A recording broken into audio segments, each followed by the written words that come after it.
Golden Radio Hour.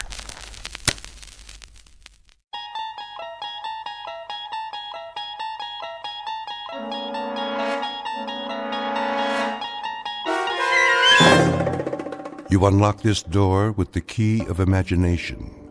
Beyond it is another dimension, a dimension of sound, a dimension of sight, a dimension of mind. You're moving into a land of both shadow and substance, of things and ideas. You've just crossed over into the Twilight Zone.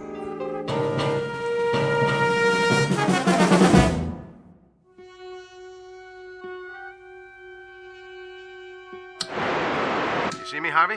And hear you, loud and clear. How's the monitor picture? Still distorted. We've got a few minutes left. Check your controls. Make sure the red switches are all on. Check. Now the blue ones. Check again. Any overloads? Well, your amperage is steady, voltage and input. You sure you want to go through with this? You sound positively funereal, Harvey. I sound the way I feel. I'm helping you because you asked me, Paul. I can give you my support as an engineer. But enthusiasm is something I just can't dredge up. No sense of adventure? A sense of wonder, perhaps. And a sense of concern for a friend who's placing himself in jeopardy unnecessarily. You could just as well test the process with a lab rat or a monkey, but with yourself. Why? A monkey can't take field notes. But if you're so sure it works... I know it works. The challenge now is to use it. To better the world, if possible. Otherwise, it's just a machine that moves atoms from one temporal location to another. Sort of like a shuttle bus between centuries. Take it to the physics department, then. Publish your work officially. Do you know how much funding you'll have? You'll also have a Nobel Prize, if that means anything to you. It doesn't. In fact, it's what I don't want. If it's possible to change the past for the better, then it's equally possible to do the reverse. I can't take that chance. The world can't. Put this invention in the wrong hands, we're all through. If it is possible, I'll eliminate some of the suffering. If not, I'll know I tried. But, either way, I'll destroy this machine as soon as I get back. You're in focus now, Paul. Good. That gives us 3 minutes to countdown. You've entered 3 sets of coordinates. Check. Paul. And I've got what I need. 1 tube of Dramamine, 1 Japanese pocket dictionary, 1 hunting rifle, disassembled with a telescopic sight, 1 long-range hollow point round. I'll only have the chance for a single shot. Anyway.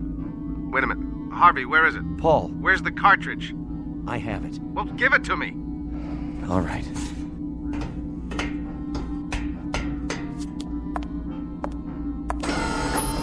The cartridge, Harvey, now. I have a little over 2 minutes. Paul, this is crazy. It's too dangerous. Dangerous?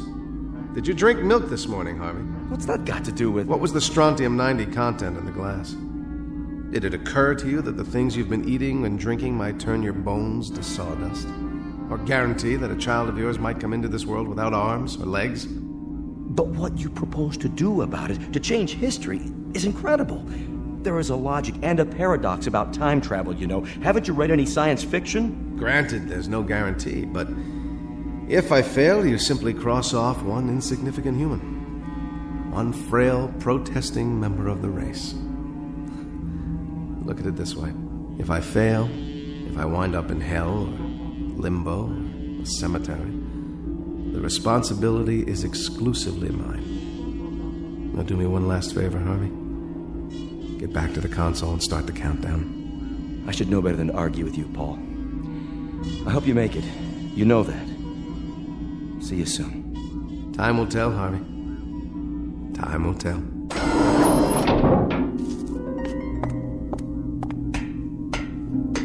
Ready? Ready. T-minus 10, 9, 8. Here we go, my friend. The great adventure begins. Your image is wavering. My God, Paul, I can see the bones through your skin. Hit the first coordinates. 2, 1, 0.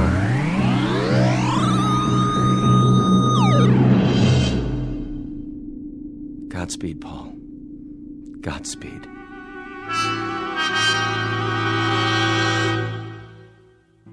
Exit 1 Paul Driscoll, a theoretical physicist and a creature of the 21st century. Unknown to his fellow researchers, he has worked up a complicated theorem involving the space-time continuum, built a prototype, a kind of time machine, if you will, and dared to put it to the test with himself as the subject. But he's attempting to use it for a purpose that doesn't include cheap thrills or personal gain. In a moment, he will seek out 3 history-changing events from the past in a desperate attempt to alter our less-than-perfect present. One of the oddest and most rarefied perks available to faculty members in the Twilight Zone. And now, The Twilight Zone and our story, No Time Like the Past, starring Jason Alexander with Stacy Keach as your narrator.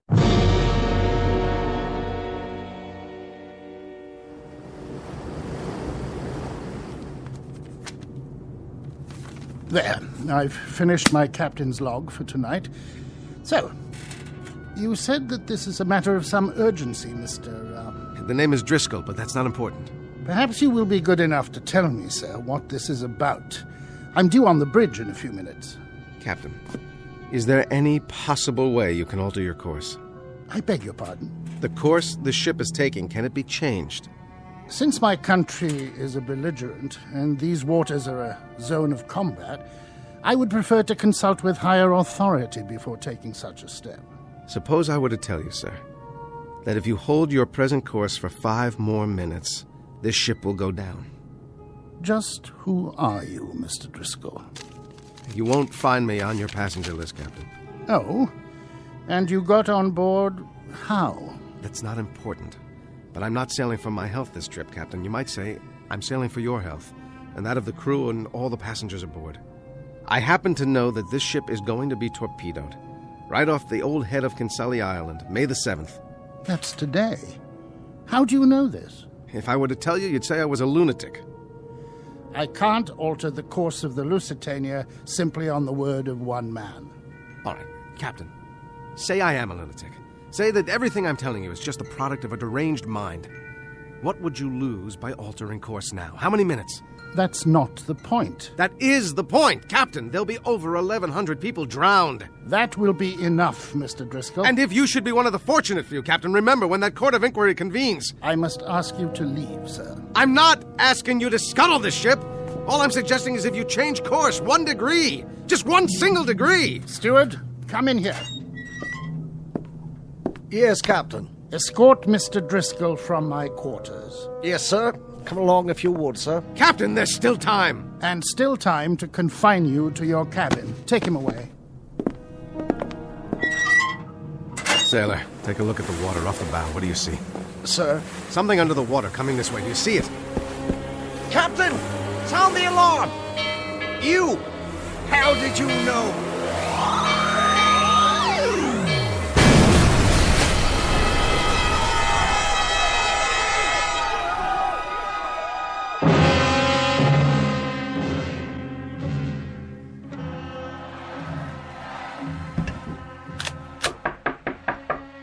Yes? I am here to prepare your room, mein Herr. That won't be necessary. But I have clean towels, sir, and soap. Just a moment.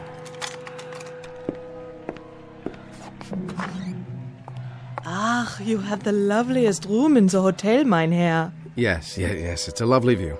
More than a view, sir. In a minute from that window, you will see history unfolding.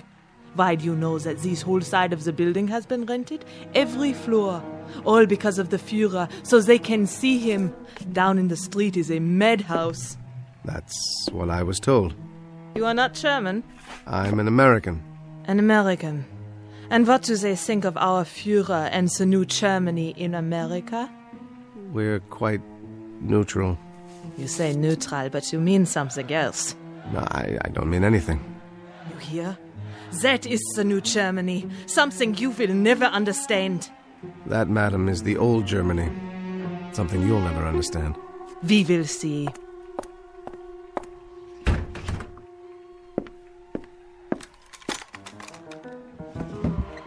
All right, just one shot. Not Goering, only Hitler, right through the forehead. Come on, buddy. Step into the crosshairs. No, it's jammed. Herr Driscoll, open up, bitte! Mach schnell, Herr Driscoll! Die rifle, open up the store! But I tell you, he was in here. Maybe you were drinking schnapps. There's no way he could have gotten out, except head first through that window. Look! Was ist das? A rifle!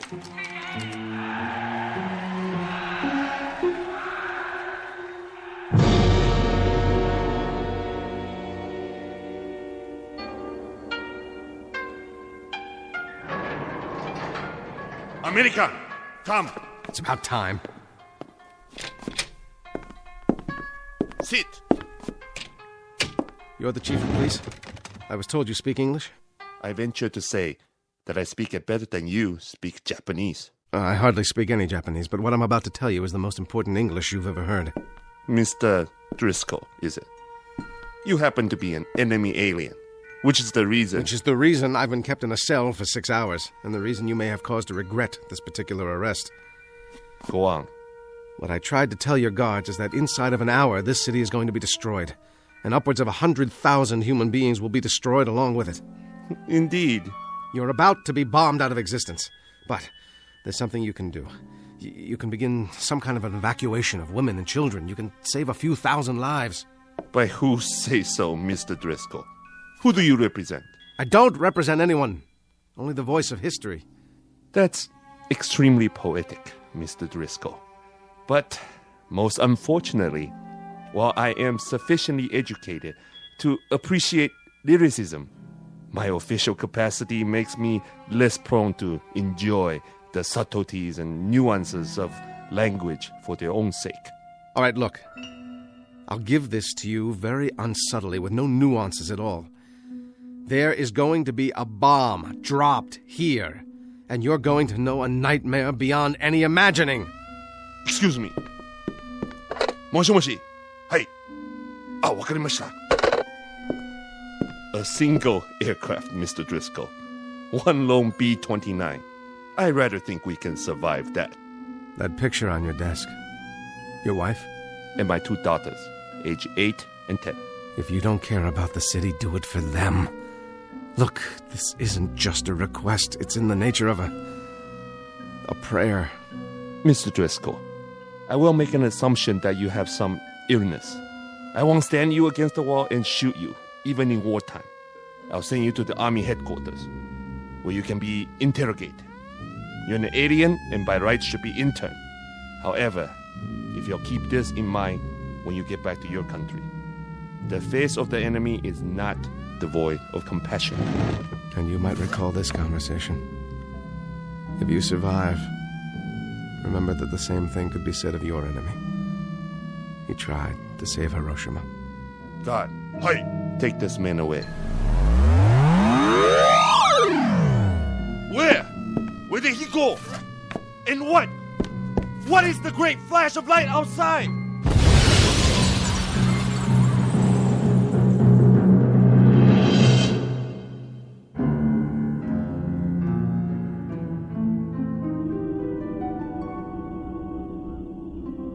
Go on, Paul. Then what? Then nothing. The SS Lusitania, 1915, one of the causes of the First World War. Attempt number 1. Failure number 1. Then August 1939, the Hotel Berlin.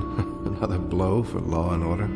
Hitting nothing and accomplishing the same. Finally, Hiroshima, August 1945. 3 tries. 3 misses. Then you have to admit it now, Paul. The past is inviolate. What's happened must remain as it was. You can't change anything. Yes, I believe you. And so it follows that there isn't anything we can do about the present. See that small brown book on the shelf? Bring it over to me, Harv, would you? The Study of 19th Century Midwest America. This one of yours? Particular favorite. Open it up to page 14. Talks about a certain place. I'll have a place called Homeville, Indiana. There are pictures showing what it looked like in 1881. Charming. Parasols, bicycles, all very serene. Apropos of what? Apropos of the fact that I'm going back there. One last trip in the machine. I thought you were going to destroy it, whether you succeeded or not. I'm going back there not to change anything, but simply to become a part of that world. The world of band concerts and summer nights on front porches. A world that hasn't heard of atomic bombs or germ warfare or anything else. That's where I'm going, Harvey. I've already packed my bag. The only book I'm taking with me is this one. Of course you are. And there's no one who could hold you back. But remember this, everything is cause and effect. You go back in time to this Homeville, and you inadvertently change one event, alter it minutely. You might start a chain reaction beyond anything even you could imagine. I'm going back there to live, not to change what doesn't need to be changed. Now, Harvey. Here are the coordinates. How about it? All right. God help me, Paul. And God help you. Then let's do it.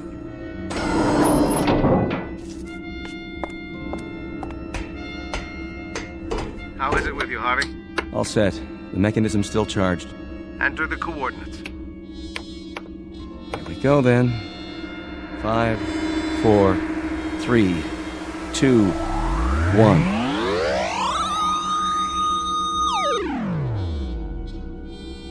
How is it with you, Paul Driscoll?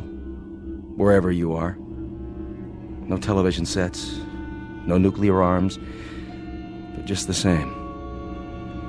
How is it with you?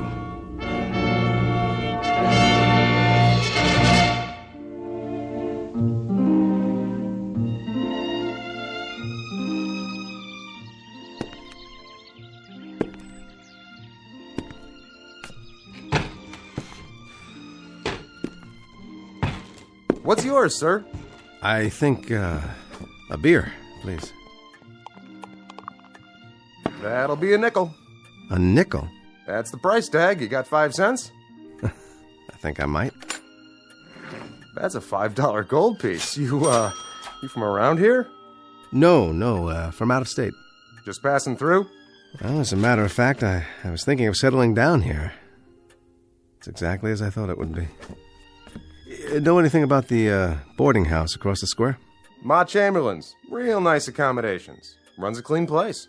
Well, then I guess I'd better drink up and check it out.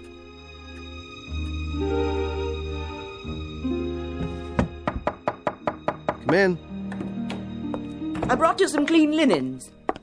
Room comfortable enough for you? Oh, very. Thank you. Well, I'll be going now. Got plenty to do.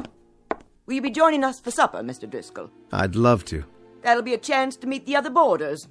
Mr. Hoffman, Mr. Hanford, he's from the bank, and Miss Sloane. She teaches school here in town. Lovely girl. And a moral one, too. Very moral. I see. Well, you'd better. I run a decent place. Did I mention no hard liquor in the rooms? I'll remember that, Mrs. Chamberlain. See that you do. Afternoon, then. Nuclear fallout, strategic wars in the Middle East. What happened to all that? It's summer. It's the 1st of July. There's going to be an evening band concert in a couple of days with lemonade and fireworks. It's 1881 in Homeville, Indiana. And by God, I'm home.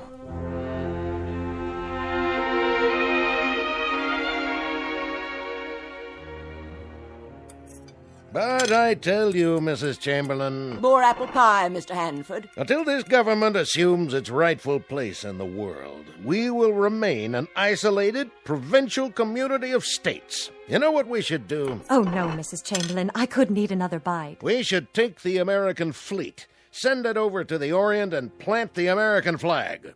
And then down to Australia and back across the Pacific to South America, planting the flag as we go, planting her deep and planting her high, flying her proud. You ought to run for office, Mr. Hanford. Believe me, Mr. Hoffman, I've thought of it. My friends have urged me to make my opinions known on some official plane, but finance comes first. It's the lifeblood of the nation. The bank needs me. You there, Mr. Driscoll, what are your views? I don't have any, Mr. Hanford. Of course you do, man. Everyone has views on the destiny of our country. Now you take the case of the Indian Wars. All this nonsense about giving them land, as if savages could understand treaties. Why, we should have had 20 George Custers and 100,000 men and just swept across the plains, destroying every redskin in sight. I think the country is tired of fighting, Mr. Hanford. We were bled dry by the late war. I think anything we can accomplish by treaty, as long as it saves lives, is very much the proper course to pursue. My dear young lady, I trust that this isn't the pap you spoon-feed your students. Treaties, indeed. Peace. The virility of a nation is in direct proportion to its fighting abilities. Why, we'll live to see the day when this country fields an army of 1,000,000 men who can sweep away anything in its path. Oh, your pardon, Mrs. Chamberlain. I get carried away. Now, you're not some kind of pacifist, too, are you, Driscoll? Me? No. I guess I'm just a poor fool who's seen too many young men die because of too many old men who fight their battles at dining room tables. Oh, my goodness. I take offense at that remark. And I take offense at armchair warriors who don't know what a shrapnel wound feels like, or how death smells after 3 days in the sun, or the look in a man's eyes when he knows he's minus one leg and the blood is seeping out of him. You have an enthusiasm for planting the flag, Mr. Hanford, but you don't even have a nodding acquaintance with what it's like to bury men in that same soil. I'll not sit here and listen to talk like that. Of course you won't. You'll go back to your bank, and it'll be business as usual until the next dinner time, when you'll give us another vacuous speech about a nation growing strong by filling up its graveyards. Well, you're in for some gratifying times, Mr. Hanford. There'll be a lot of graveyards to fill. In Cuba, then in France, then all over Europe and the Pacific. You can sit on the sidelines and wave pennants because by your definition, this country is going to get virile as the devil. From San Juan to Inchon, we'll show how red our blood is because we'll spill it. And there are two very unfortunate aspects to all this. One is that you'll never have to spill any, and the other is that you won't live long enough to know how right I am. Oh, dear, such a violent man. Excuse me, please. Mr. Driscoll. Well, have I properly endeared myself to everyone inside? I've been here almost 2 years, Mr. Driscoll. 2 years of meal times with Mrs. Chamberlain's homemade pies and Mr. Hanford's rhetoric. I lost a father and 2 brothers in the war, all 3 on a single afternoon. I was just an infant at the time, but for the 12 years my mother lived, we had a funeral every day. She never stopped mourning. I think they died for something, Mr. Driscoll. But tonight, for the first time, somebody made a point that patriotism doesn't have to mean dying. Thank you for saying that, Miss Sloane. Call me Abby, Mr. Driscoll. Paul. Do you know something, Paul? You look like a man in love. Not with a woman, with a moment, a place. What did you mean when you said other graveyards, other wars? Those names, what are those places? It doesn't matter.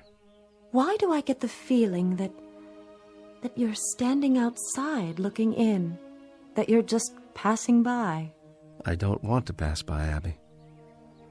I want to come in. I wish I could. Why can't you? Everything is possible. Everything. Is it? I wish I could be sure. I believe I already am. Garfield's been shot! Quickly, what's the date? Why, the 2nd of July. Did he say the president's been shot? July 2nd, 1881, that's right. President James Abraham Garfield shot in a Washington railway station. But it just came over the telegraph. How do you know? How could you? You're wrong, Abby. Not everything is possible. Why, Paul? I can't tell you why. But it begins again. What do you mean? Nothing. So be it, then. So be it. It's late, Abby. Very, very late. It's time to go home.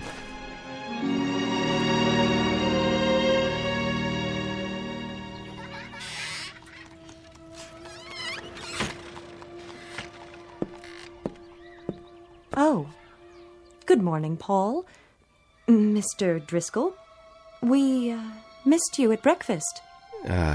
Sorry, I must have overslept. Is that the morning paper? Yes. You may read it if you like. I'm finished. The president was badly wounded. So I see. But there's hope for his recovery. I guess sometimes that's all that's left, isn't it? Hope. I suppose so.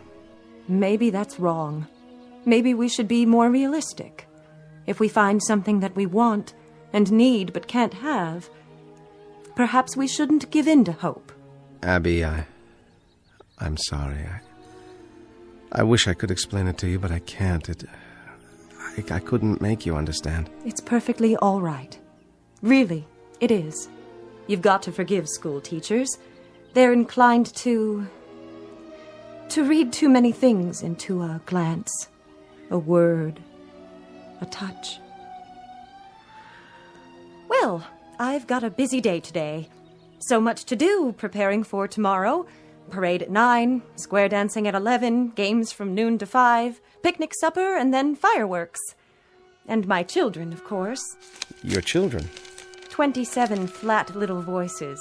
14 boys, 13 girls, who will entertain you with their rendition of Columbia, the Gem of the Ocean, sung in 27 different keys. I wouldn't miss it for the world. All right, then. We'll leave it at that.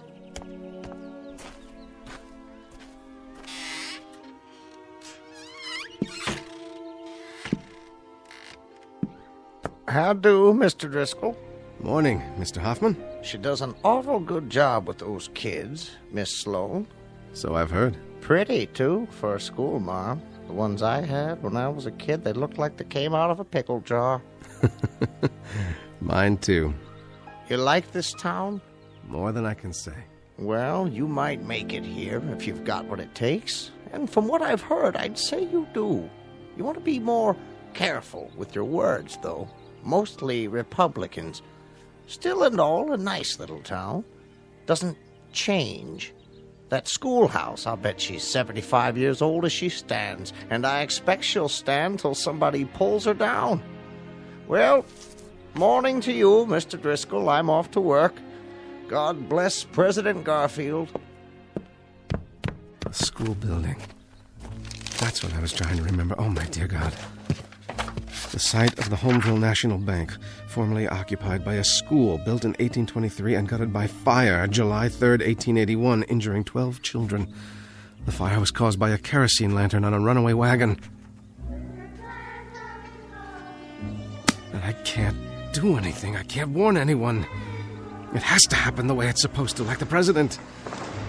I'm sorry, Mr. Garfield. Recover you shall not. You're to die on September 19th of this year. And the schoolhouse you are to burn this afternoon. 12 children injured, and God help me, I have to stand by and let it happen.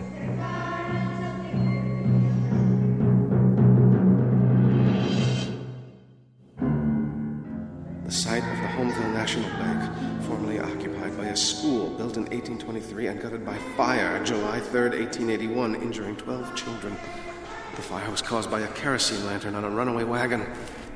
No! Everything is cause and effect. Go back in time to this Homeville. Change one event. Alter it minutely. You might start a chain reaction beyond anything even you can imagine.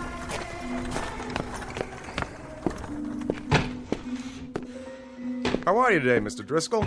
Whiskey, please. Bother you, does it? What? Those kids trying to sing. Well, they won't be at it long.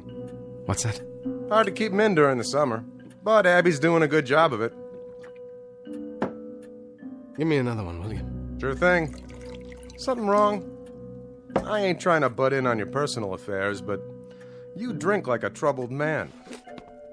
What time is it? 10 minutes or 2? I give him another 10 minutes or so. I've got to try. How's that? Why the devil doesn't she let them out of there? How's that? Nothing. Just a runaway wagon with a kerosene lantern. That's all it takes.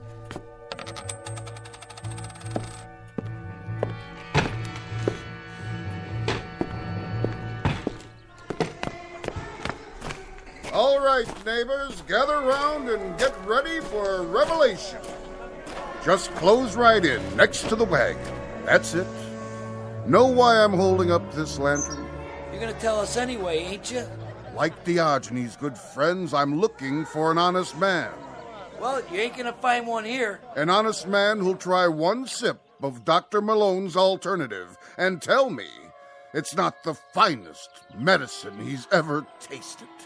This little bottle right here, why, it combines all the treatments for scrofula, King's Evil, ulcers, indolent tumors, rheumatism, gout, scurvy, neuralgia, enlargement of the bones, joints, and glands, not to mention the liver and spleen, also terror, ringworm, biles, and carbuncles. And the cost, friends? A mere 25 cents the bottle. Do me a favor, will you? What's that, young man? Don't light the lantern. Why, I have to light it, to shed light on the subject. Please, put it out! An incredible price, you say? I'm not in the business for profit. I travel the length and breadth of this glorious nation to cure the sufferings of mankind. The ridiculously low price barely covers the cost of ingredients, bottling, and my own primitively simple existence. How about you, madam? Nervous disease? Dropsical swellings, or constitutional disorders, guaranteed to alter a depraved or impure state of the blood and other bodily fluids. Well, I suppose I'll try it. Better give me one, too. How much if I buy 2? Why not a dozen? Take them home to your family and your neighbors. One 25-cent piece each. That's all. How about you, young fella? One swallow, and you'll feel more manliness coursing through your body. Unhitch the horses. What's the trouble? Dyspepsia? Liver complaint? Here's what you need. I need those horses unhitched from the other end of your wagon. Now you listen here, young man. They've stopped singing. That means they're almost finished. Look, I can't argue with you anymore. You've got to unhitch those horses. This wagon mustn't move from this spot. You get out of here now. Go on. You hear me? All right, then. I'll do it myself. Get away from my horses!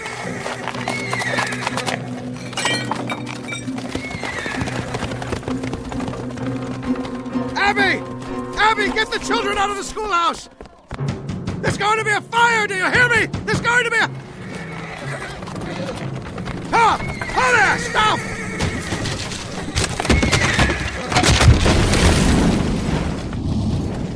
Look, it's the whole schoolhouse! Get the fire wagon! Oh my God, the children!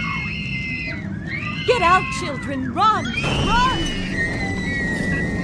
The children! Stay back! But I've got to get them out! Stop them! Hold them down! It's too late, mister! It's too late! The children. We got them out. Only a few were injured, none badly. 12 children. How did you know? You did, didn't you? You knew it would happen. At 2 o'clock this afternoon. What I didn't know was that I would cause it. Who are you? It really doesn't matter. I shouldn't have come here. It can't work. I know too many things.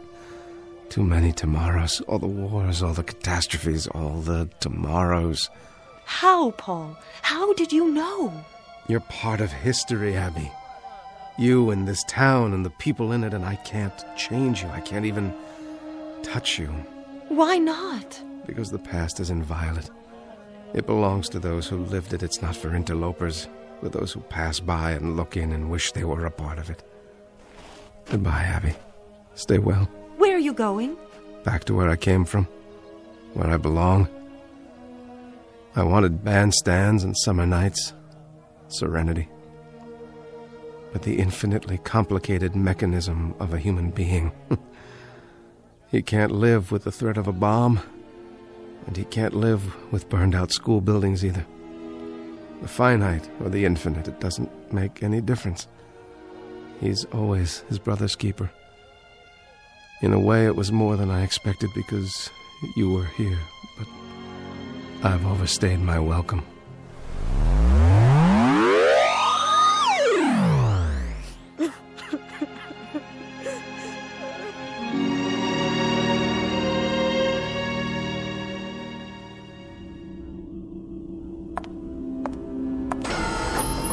Hello, Harvey. Back so soon? As it happens, back a little late. You changed something? I tried to. And in doing that, I caused it. And now, where do you go, Paul? Here, where I belong. That's what I've learned, to leave the yesterdays alone. I'd rather do something about tomorrow. That's what counts. The tomorrows. God, let there be tomorrows.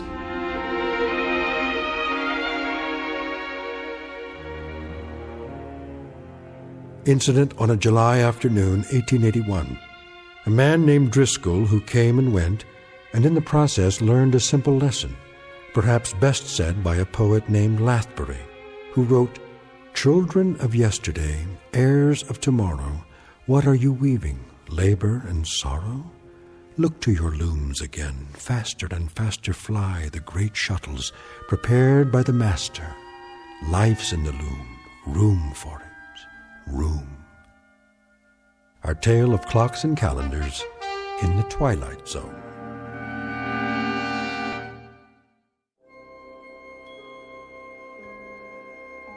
Hi, this is Carl Amari, producer of the Twilight Zone radio dramas. I'd like to take a moment to tell you about our official website at twilightzoneradio.com, where you'll get the latest news and information on these Twilight Zone radio dramas. Plus, at twilightzoneradio.com, you can digitally download 3 free episodes or any of our episodes for only $1.95 each. In this age of ever-changing technology, we've decided to make these episodes instantly available to you by making the Twilight Zone radio dramas a digital download-only series. This means that this series will no longer be offered on CD. The CD collections at our website are now being offered while supplies last at buy one, get one free. So be sure to get your favorites before they're sold out. Be sure to visit us often, and I'll see you in the zone.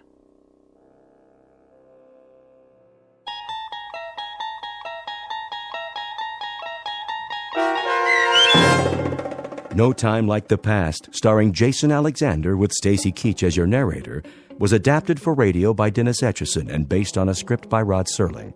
Heard in the cast were Doug James, Michelle Graff, Nicholas Ruddle, Christian Stolte, Micah Jacoby, Owen Yen, Linda Ryder, Roderick Peoples, Rich Komanek, Carl Amari, Roger Wolski, Vince Amari, Paul Patch, and Richard Shavson. To learn more about the Twilight Zone radio dramas and to obtain audio cassettes and CDs of these programs, visit our website at twilightzoneradio.com. This copyrighted radio series is produced and directed by Carl Amari and Roger Wolski for Falcon Picture Group. Doug James speaking.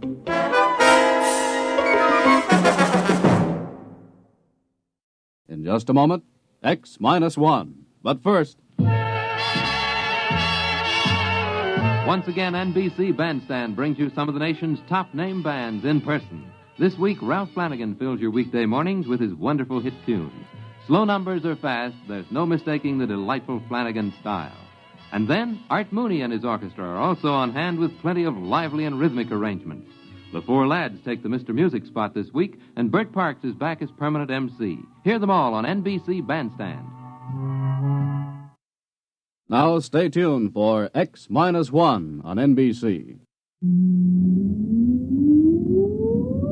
Countdown for blast off. X-5, 4, 3, 2, X-1, fire.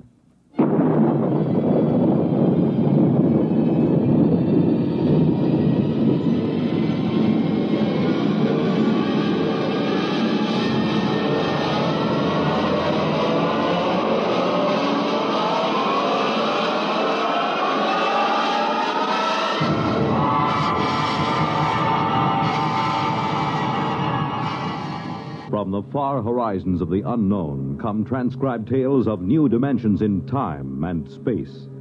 These are stories of the future, adventures in which you'll live in a million, could be years, on 1,000 maybe worlds.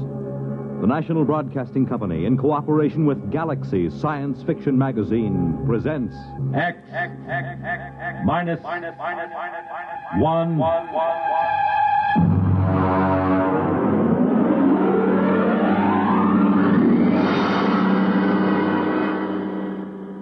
Tonight, Surface Tension by James Blish.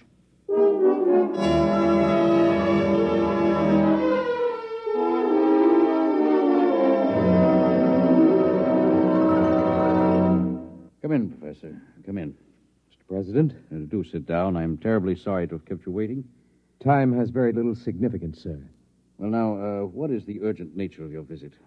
Mr. President, for some time now at the Nuclear Institute, a group of us have been making a study of a new star, which has entered our constellation. Yes, the military advised me there was some disturbance.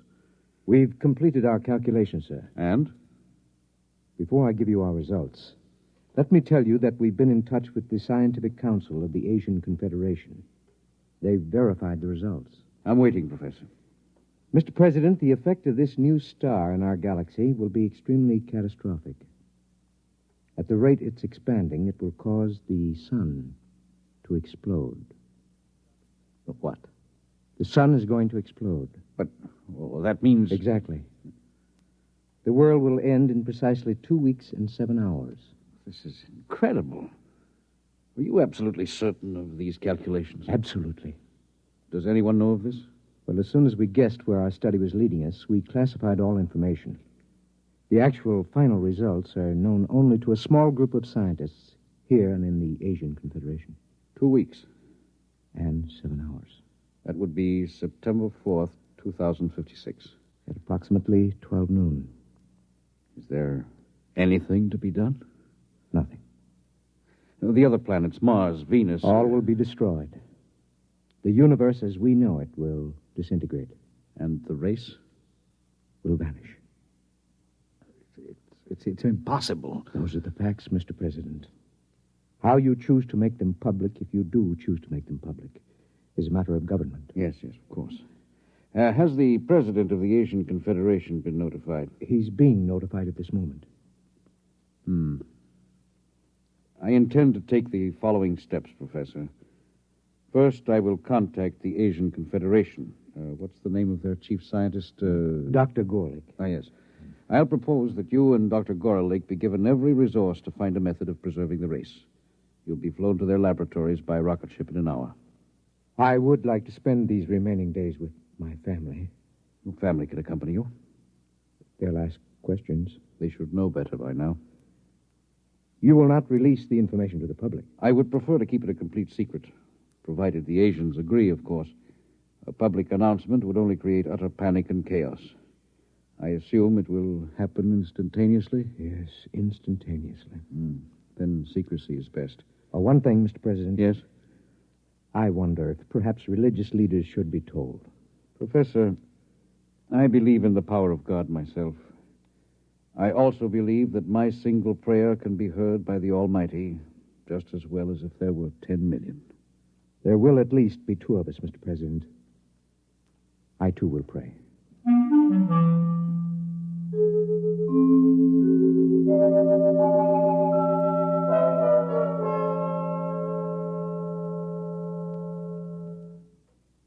Dr. Gorlick? Professor, how nice to meet you again. Do sit down, sit down. Thank you. Quite a problem, eh? It's quite a problem. If the rest of the world knew what we too know. I feel they should be informed, nevertheless. Well, that part of it is for the administrators. We have our own work. Do you seriously believe that we have the remotest chance of solving this problem in the 2 weeks that remain for the universe to exist? That depends on what you consider a solution, Professor. Anything that will preserve the race. In that case, we have a solution. You're joking. About so serious a matter? Hardly. But would you step over to the table, please? Now, if you will be so good, look into that eyepiece in front of you while I focus it. Will you tell me, please, what you see there?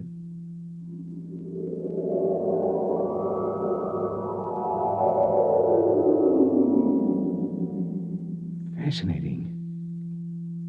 Most unusual. Would you be good enough to describe it? Yes, of course. I see what looks like a section of a large swimming pool. Plant life. Very tiny, and some kind of animal life, almost molecular in size. Good. Now let me change the magnification. Possible. Go on, please. Describe. What? I see what looks like dogs, cats, a cow. All evidently swimming underwater in this medium. Wait. Yes, they seem to be dogs and cows and cats, except that they appear to have gill-like breathing apparatus. Good, good. It looks as if somehow these species have been mutated to live underwater. Exactly. Well, I don't understand how this is possible. It would take hundreds of generations, thousands of years, possibly, to effect such a change, even with modern genetic control. It is the key, Professor. Let me ask you another question. Yes? Would you estimate the size of these creatures? I would say they're normal size. And the size of the pool, as you call it? A tank of quite enormous size. I cannot see the walls, but I assume they are there. Good. Now, Professor, prepare yourself for a shock. I've been a scientist too long to shock easily, Dr. Gorley.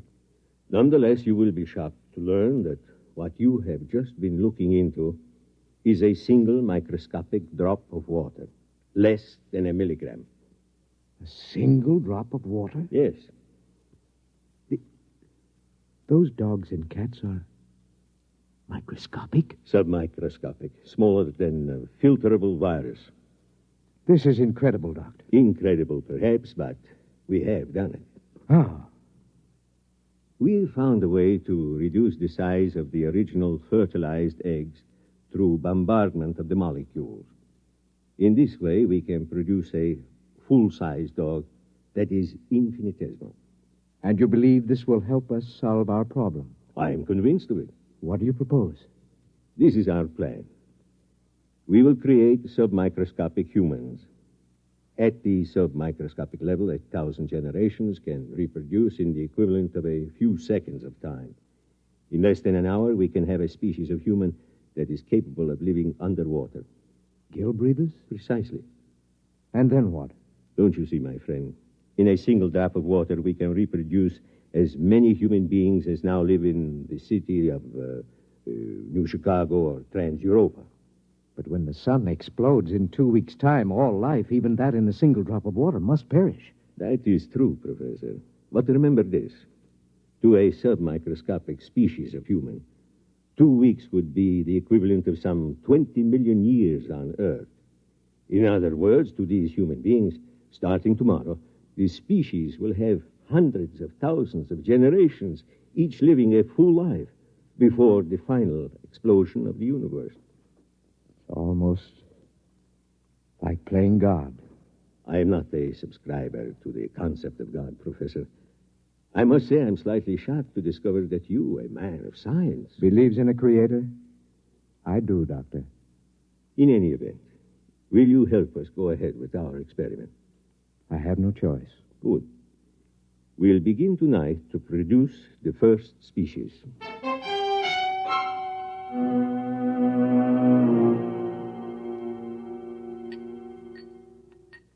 Careful with the virus. Here's the tube. Now then, we'll place this in a drop of water underneath the lens of the microscope. What about the evaporation and condensation of the drop? All outside factors will be controlled. Temperature, humidity, and so on. Will you turn on the lens, please? Now, using the highest magnification, we'll be able actually to manipulate a single being with electron magnets.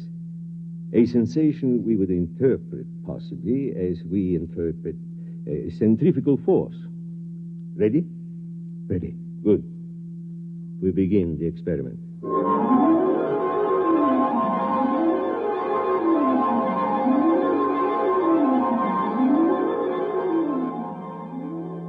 Time? 1900 hours, 56 minutes, 3 seconds. Coming up on .4, 3, 2, 1, 0. Observation. The first fertilized ovum, reduced to submicroscopic size, has begun to develop. Time? 1956, 20 seconds. Coming up on 2, 1, 0. 4 submicroscopic human beings have been reproduced. 2 appear to be males, 2 females. Time? 1956, 24. Observation. 10 generations of submicroscopic humans have been reproduced. Webbed toes and fingers and elementary gill modifications have begun in response to submersion of species in highly oxygenated vapor. Time? 1956, 45. 100 generations have reproduced. Increased water in vapor has resulted in gill structure, species now ready for total submersion in a droplet of water. Turn on the electron magnet. Now for the crucial part of the experiment. Total submersion. Finish or die, I feel like a murderer. The prolongation of the human race is at stake. It's a calculated risk. Still. Steady. I am about to effect the transfer. Steady. Now. Done. Look in the microscope, quickly. I can't find them. Let me. They're alive and swimming around. How many? Thousands. We've done it, Professor. Inside that drop of water, human beings like you and me, except for their gills, are already beginning to establish a civilization that will last for them millions of years. And for us? 2 weeks to observe and wonder, and then... Unless a miracle should occur. Let us begin now. Time, please. 1900 hours, 56 minutes, 49 seconds, 3, 2, 1, 0. Observation. The equivalent of 1,000,000 years has already passed inside our droplet of water. Human life is firmly established.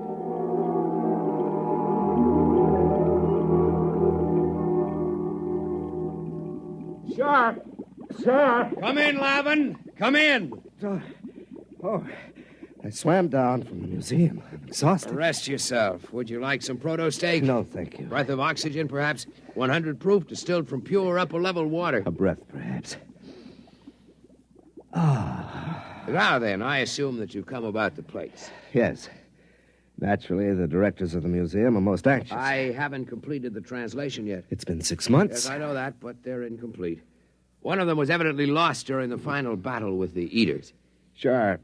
Can you tell me off the record what you've already deciphered? Well, first, let me warn you. These plates were prepared thousands of generations ago. They're highly romantic.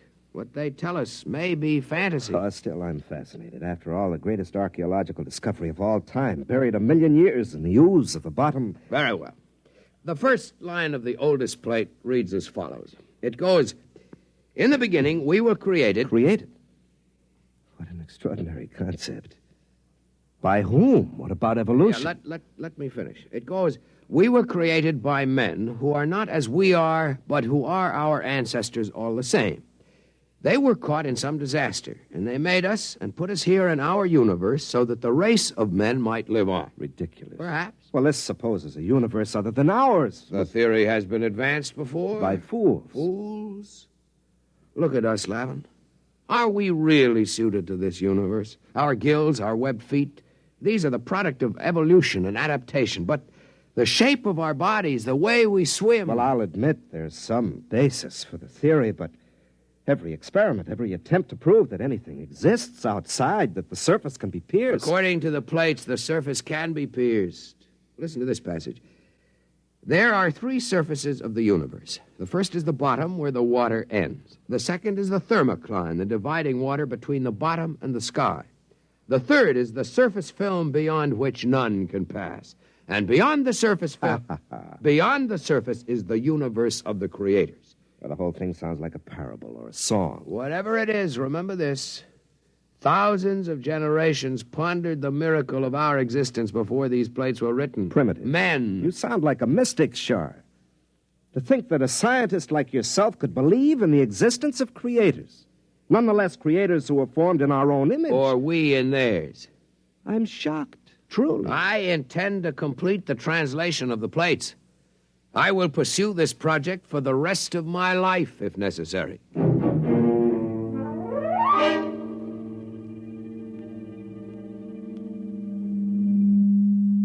Time, Professor?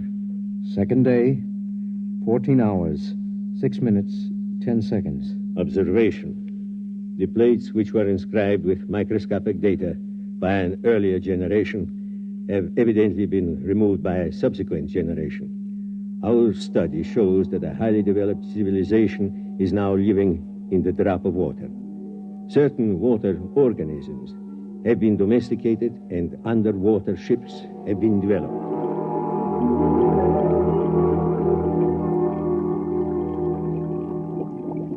The meeting of the council is called to order. Gentlemen, you all know the topic. Our speaker will be Shar. Gentlemen, some 28 time units ago, when I was a much younger man, I was given the privilege of translating some metal plates found buried in the bottom. As all of you know, I've devoted much of my life to convincing the world that travel through the surface film was not only possible but necessary to survival. Finally, the council has seen fit to grant my request for a special ship to accomplish this travel. I'm deeply grateful, and I would like to request my friend Lavin as head engineer for this project. Permission is granted. We wish you luck. The whole of our world will be following your expedition.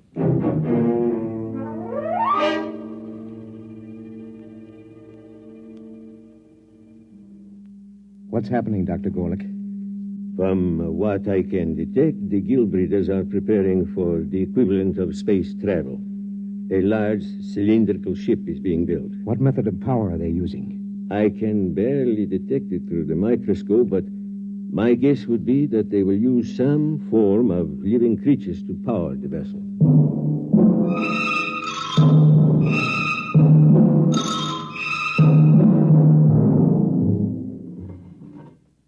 Shar to leader. Shar to leader. Leader, go ahead, Shar. The ship is ready to take off for the upper levels, leader. Water sealed in. All tight. Tie-Tom's ready to move. Tie-Tom's ready. We'll give you an escort of paramecium ships as far as the upper level. After that, you'll be on your own. Very good. Whenever you give the signal, Captain, Lavin can order the diatoms to proceed. The sandbar is clear for the initial climb. Your course is straight up the stem of water plant 6. Diatoms ready? Diatom's ready, sir. Cilia in motion? Cilia in motion. Internal water circulators on? Circulators on. Countdown for takeoff. 5. 5. 4. 4. 3. 3. 2. 2. 1. 1. 0. Diatom's in motion. Full speed ahead. Good luck. Well, Shar, this is the beginning of your dream. If the ship holds. We've utilized every engineering principle known to man. Double construction of the toughest water lily, 2,000 living diatoms for power, 20 million cilia. I'm not worried about the power. I'm worried about the temperature and the impact when we reach the surface film. What's our speed? 20,000 knots. Well, we've reached water plant 6. Now for the climb up the stem to the surface. Overseer. Overseer. Request more mucus from diatoms. Proceed with climb up stalk 6. Yes, sir. If the diatoms can hold the stalk at the reduced pressure of the surface, we'll have hurdled the first barrier. We're at pressure 6 now, almost at the upper level. Captain. Yes? We've lost 27 diatoms. Ciliary detachment. Not serious. We have the vorti to fall back on. Proceed. Yes, sir. What's our pressure? 3 coming into 2 now. We're already closer to the surface film than man has ever gone. Our unmanned test ships went through. Unmanned test ships are a different story, Lavin. Besides, if we do get through to the other side, our problems may just be starting. Oh, we're entering pressure 1 zone. Yeah. We're getting too much oxygen in the water. Engineer, switch to internal water supply for breathing. Lavin. What is it? The scopes, look. I can't look now. What is it? I think... Yes, I can see it. I can see the surface film. Describe it. A great black whirling mass. Huge boulders and asteroids being whirled and ground back and forth like some tremendous boiling mass of mud and stone. It isn't too late to turn back. No, the ship was built to go through the film. If we fail, at least we can die knowing we tried. Very well, sir. Overseer, order all diatoms. Full speed ahead. Full speed ahead. Full speed ahead.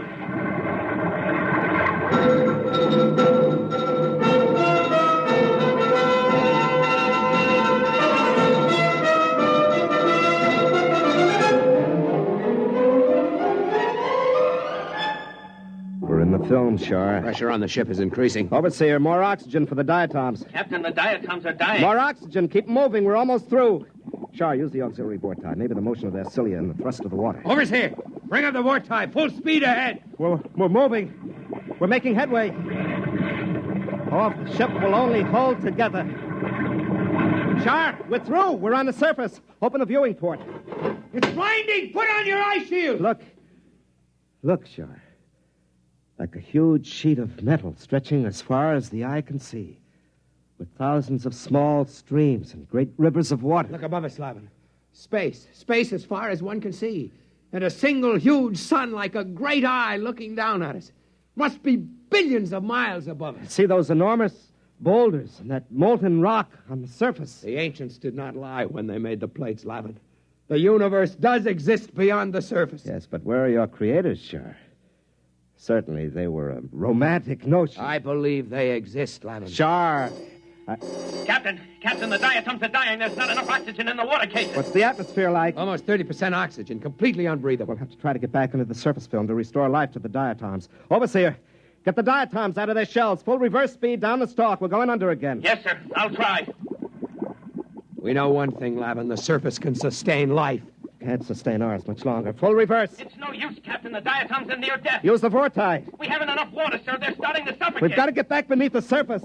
Lavin, we must think of what it means to mankind to know that the universe goes on, that it can sustain life. I don't know what to do, Shar. We're finished. There must be a way. A way? Why don't you pray to your creators now? Perhaps they'll help you. And as for me, I'm resigned to death. I cannot share your bitterness, Lavin. We have enough water for perhaps 2 minutes breathing, Shar. There are no miracles and no creators. You'd better prepare to die. I am as ready as you, Lavin. Captain, we're strangling. Well, Shar, why don't you pray to the creators? Better still, let me. I have a louder voice. Hey, creators! You all-powerful ones who made us, can you hear me? This is Captain Lavin of the first ship to breach the surface. We need your help. Can you hear me? We need your help. If there be creators, and I believe there are, then I ask that our presence be noted, and that we be delivered from this trial not for ourselves, but for the good of the race.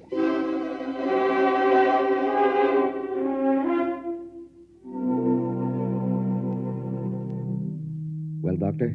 The ship has emerged from the film and is lying on the surface. There is no movement now. Probably strangling from lack of water. Very likely. What are you going to do? It's a pity they can't get back again. Eventually, they may have to learn to live on the surface when the temperature changes. Why not help them? You've played God before. Why not, indeed? Switch on the electron magnet. Ready. Now then, if I can just breach the surface tension near them, they'll be sucked under again, as in a whirlpool. If they survive... You'd better hurry. Here goes. Can't live much longer, Shar. No, it's getting... What's that? I don't know. We're moving. Downward. Lavin, it's a vortex. A vortex is opening through the surface. One way or another, we'll die. The ship can't take the stress. We're dropping. Shar!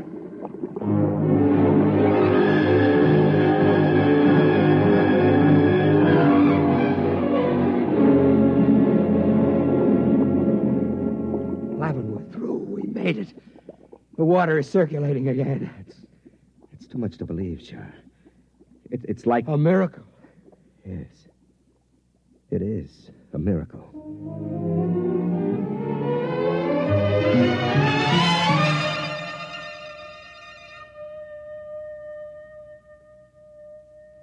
Well, Doctor? They've gotten through. The ship is floating down toward the bottom now. I wonder what they thought at the moment they were saved. Must have seemed to them as if the hand of God reached out to help them. Very likely. Do you suppose they prayed? To whom would they pray? I don't know. Perhaps to us? To the creators? It is not inconceivable. If only the human race, as we know it, had creators who could reach down and save us from destruction. How do you know we don't? Professor, I'm a scientist. So am I, Doctor. Those submicroscopic humans can't see us because we're too big to see. A molecule of our flesh would be like a world to them. And yet, we exist. We cannot hear their individual voices, perhaps, but we are capable of intervention of a sort. Is it not conceivable that our own plight might not be seen and recognized? What else is there at this time but to admit our inadequacy and to cast off this arrogance that gives us bitter pride instead of humility? Where are you going, Professor? To pray, Doctor. There isn't much time. Professor. Yes? Wait. I will come with you.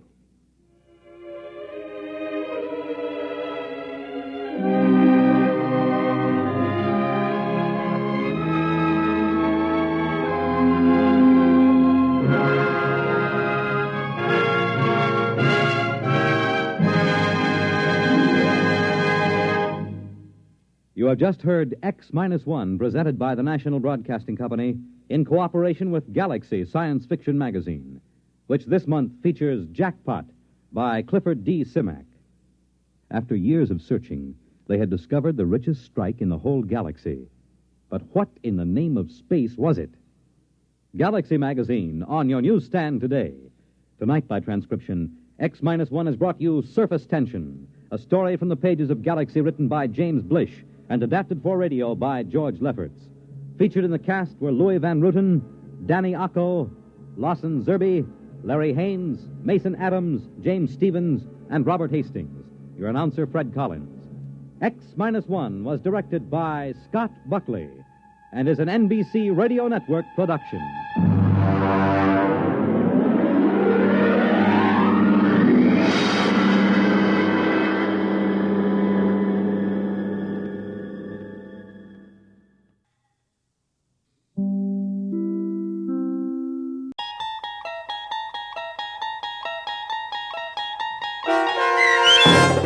The Time Element, starring Bobby Slayton, with Stacy Keach as your narrator, was adapted for radio by Dennis Etchison and written for The Twilight Zone by Rod Serling.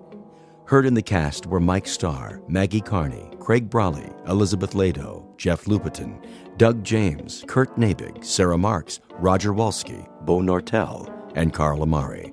To learn more about the Twilight Zone radio dramas and to obtain audio cassettes and CDs of these programs, visit our website at twilightzoneradio.com. The producers of The Twilight Zone wish to thank CBS Enterprises, Carol Serling, Dennis Etchison, Dick Brescia Associates, Claire Simon Casting, Terry Jennings, XM Satellite Radio, Sirius Satellite Radio, our sponsors, and our radio affiliates for helping make this series possible. This copyrighted radio series is produced and directed by Carl Amari and Roger Wolski for Falcon Picture Group. Doug James speaking.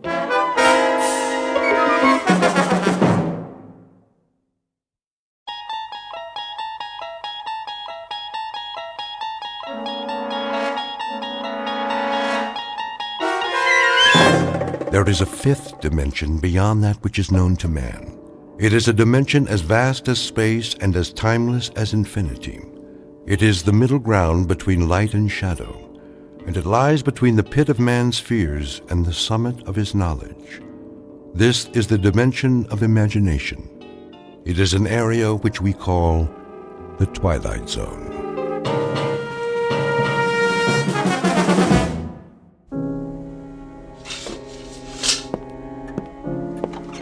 Now, Mr. Jensen, I think I have the basics here. Oh, yeah? 41 years old, unmarried, no physical ailments, no previous visits to a psychiatrist. No previous arrest either, okay? And the only time I ever saw a shrink before was in a cartoon. Best you'll find us helpful and, at worst, harmless.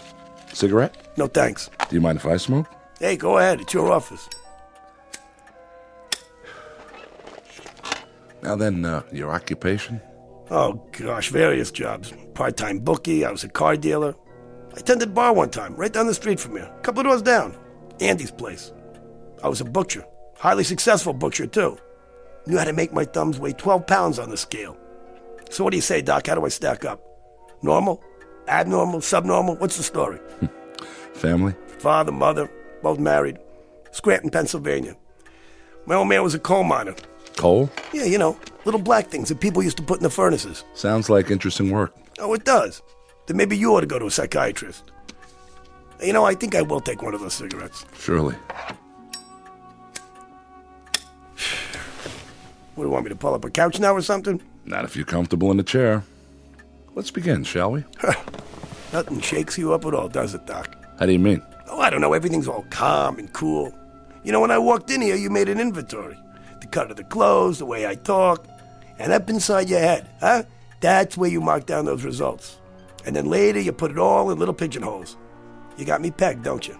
Not entirely. You figure you're talking to maybe a minor league horse player, huh? Maybe I'm a little hungover, maybe a little buggy in the head. But either way, about 40 degrees tilt. And my cigarette went out. Here. All right. Pigeonhole this, Dr. Gillespie. If said minor league horse player tells you some half-witted story, can you tell him if he's maybe off his rocker? Without Sigmund Freud and all that junk? Huh? Can you tell me in plain English what is wrong with me? I can try. All right? Here goes. I keep having a dream. Crazy dream. Are you writing this stuff down? Go on. I'll make notes on the things that seem pertinent. Well, I don't know if any of this is pertinent, because it probably sounds nuts. Sounds nuts to me. But there it is. I'm listening. I've had this dream maybe, 5, 6 times.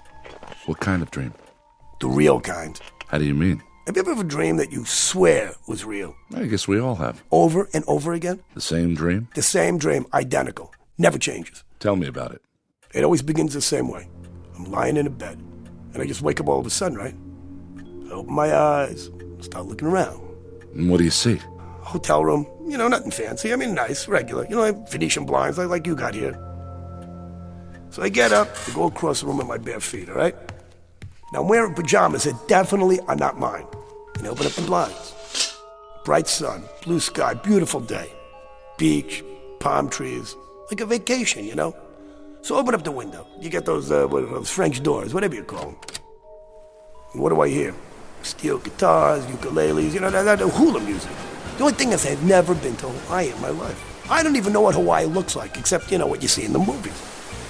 But it's as real as anything. And here's the crazy part. I don't know how I got there, but I do know, as well as I know anything in my life, that I'm supposed to be thousands of miles away. And there's nothing, absolutely nothing, Doc, that I could do about it. And that's when things get really weird. I mean, just bizarre. Once upon a time, there was a psychiatrist named Arnold Gillespie and a patient whose name was Peter Jensen. Mr. Jensen walked into the office exactly 9 minutes ago. You might want to make note of that. It is 11 o'clock, Saturday morning, October 5th. You might want to make note of that, too, very specifically. It may seem trite to be so specific about the hour and the day, but in this case, it's of extreme importance.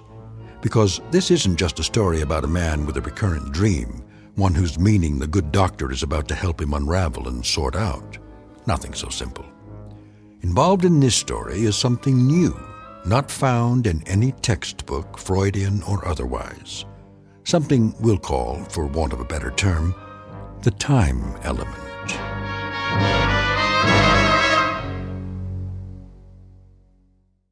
And now, The Twilight Zone and our story, The Time Element, starring Bobby Slayton with Stacy Keach as your narrator.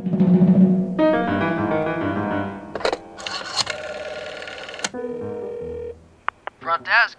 Hey, tell me something. So, I got in pretty late last night, didn't I? I beg your pardon, sir? I asked you if I got in late last night. Is this 206? I don't know. Is it 206? I really don't know, Mr. Jensen. I wasn't on duty last night. Yeah, how about a morning paper? Oh, should be one in the hall outside your door. Yeah, thanks. That's perfectly all. What do you call this place, anyway? Sir? Well, was that such a hard question? I just asked you the name of the hotel. Do you work here, pal? Or what, are you just inspecting the kitchen or something? Why, this is the Royal Hawaiian. Are you sure you're in the right hotel, Mr. Jensen? That's a good question.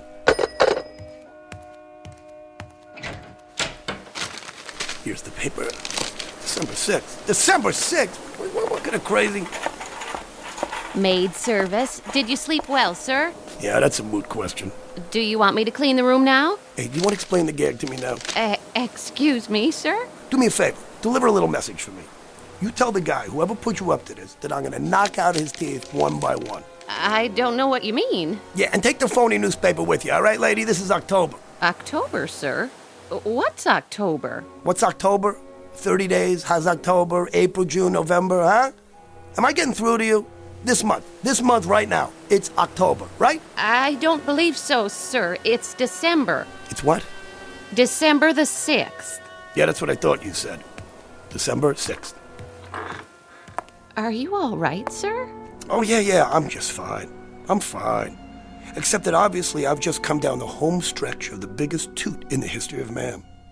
You're telling me this is December. Well, last night I was in New York City. And it was October. If you're not feeling well, I can come back later. Not feeling well? You know what? That's the champion blue ribbon understatement of the year. You know, a little toot that lasts 2 months and ends up in, what's the name of this place? The name of what place, sir? This place right here. The Royal Hawaiian. That's what I mean. Since when is there a Royal Hawaiian Hotel in New York? It isn't in New York, sir. It's in Honolulu. Well, that figures, because the Royal Hawaiian is in Honolulu. Of course. See, that leads me to the next question. What am I doing in Hawaii? I'm sure I don't know, sir. That's what I thought you said. Hey, just one more question. No, come here. No, I'm okay. Come here. Really? Let me ask you anything else, I promise. What, sir? This hotel got a bar? Oh, yes, sir. A lovely one. And where is this lovely bar? Downstairs, off the lobby. Thank you. You're a doll. I'm sorry if I upset you. Look, if I ever had another mother, I really hope it's you, okay? Come back later. We'll dance. Oh, yes, sir. Absolutely, sir.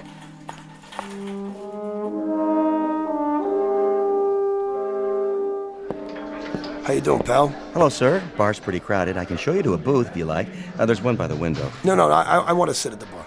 There are no seats left at the bar, sir. Look, let me ask you something. The President of the United States comes in here, wants a seat at the bar. You'd have one for him, wouldn't you? I suppose so, sir. Sure you would. Why? Because he's your commander-in-chief. But I guarantee you he's not going to be here today. So you know what? How about if I take his stool? Well, not my commander, but still. Not yours? What does that mean? This is the United States of America, right? No, sir. It's Hawaii. Yeah, that's what I just said. Hawaii. Are you a state or aren't you? A state? Hardly. That's one thing that will never happen. Is that right? Well, you know what? Why don't you take a look at the history books? Because for your information, buddy, Hawaii became a state in 1959. What do you think of that? 1959? Well, that's very funny. Yeah, well, you're not funny, all right? Bloody Mary, please. That stool's occupied. Yeah, by who? The Invisible Man? Guy just stepped out. Then you know what? I'll keep it warm for the guy. Give the gentleman a drink. Yeah, I want the tomato juice really anemic with lots of vodka, huh? Maybe 5 fingers, huh? You're the boss. Sure, baby. We'll take a walk on the beach. Then we can have lunch in the room. Sounds swell. That's better. Keep 'em coming, my boy. I'm on the last lap of the biggest binge in the world. Ha ha. Rough night? Rough night. Why don't you try 30 of them? Would you believe it? I passed out in New York a month ago, and this morning, I wake up here. I know the feeling. One time, I fell asleep at the Dublin airport, and when I woke up, I was on a British troop train going into Palestine. That really happened. Can you believe that? Good man. Hi, you two. Hi. I'd like you to meet my wife. Charmed. I'd like you to meet my drink. How do you do? You kids look like you're in love. How long have you been married? 1 day, 6 hours, and 12 minutes. No kidding. Never would have guessed it. Hey, bartender, you're from New York, aren't you? Born, bred, and raised. How'd you know? Because you got a picture of the great Fiorello LaGuardia. It's the best mayor New York City ever had. Yeah, he sure is. Was. How's that? He was a good mayor. That's what I said. No. You said he is. Well, isn't he? He was. Because he's not here now, is he? No, I guess he isn't. He's in New York, where he should be. Yeah, because he's dead. I sure hope not. When did you hear that? Anybody ever tell you got a wacky, nutsy sense of humor? What are you, the argumentative type? No, not me. I just want to tell you that if you're trying to rib me, I'm going to come back there behind the bar for about 7 minutes, and you're going to be fixing all those Bloody Marys with a fresh supply of blood from a broken nose, all right? Hey, take it easy, mister. Let me buy you a drink. No. Let me buy you one, okay? Come on, around for the newlyweds. You know they're drinking champagne. Hey, what do I look like here? Deadbeat? Come on, give him champagne. 2 more. To the bride and groom. Long may she wave. Hey, bartender, over here. What'll it be? So what do you off a ship? You bet your life. Best one afloat. The Arizona. The what? The Arizona. Well, when did they dredge her out of the mud? Say, Don't get mad, honey. He didn't mean anything. talking about my battle wagon, and she's never been close to the mud. Oh, she hasn't, really. Hey, buddy boy, let me tell you something. Got a lovely wife, but a lousy memory. And now, you trying to tell me the Arizona was never sunk? I'm not trying to tell you, I'm telling you. The Arizona's never been sunk in her life. Never, huh? You know it. You know it, I don't, okay? I say she got sunk on December 7th, 1941, okay? And that's where she sits today, in the mud at Pearl Harbor, okay? Now, what do you think of that? What'd you say? I said... I have returned. I feel like a new man. And now that new man needs a drink, too. Oh, here's your newspaper, bartender. Another one of your liquid libations for me, please? Get off that stool! He was here before. Let me see that paper. Take it with you on your way out. Let me see this. Jap envoys to FDR. Hey, wait, what kind of paper is this, huh? What are you guys doing? Where'd you get this? The Honolulu Advertiser, Saturday, December 6th, 1941. You owe me for the champagne. And one Bloody Mary. But it isn't 1941. Do you hear me? Ask anybody. You. How about you? Somebody speak up. What is the matter with you people? I have to ask you to leave now, buddy. Oh, what? Because you think it's 1941? Because everybody in here is in on this stupid joke? It's not 1941. It can't be 1941. I mean, how could it be? So how can it be 1941, Doc? Can you tell me that? Huh? And the dream ends there? No. It just goes on. I see. But up to that point, each dream is identical, you say? Identical. I even remember going to the door of the bar and looking out in the street. And I see all the cars. 1939, 40, 41 models. Nothing newer. Go on. All right. Now get this. And this is what separates the men from the wacky. I don't think it's a dream, Doc. It's not a dream. Make all the little chicken tracks you want on that little piece of paper. What I'm telling you here is the goods. I believe you. You do? Then why don't you call up the sanitarium and tell them we'll take a double room? Because you're nuts also. I mean, I understand why you think it's real. Some dreams are extremely realistic. As often as not, they're impossible to distinguish from reality. No, you don't get what I'm saying. Look, it isn't just that it's real while I'm asleep, Doc.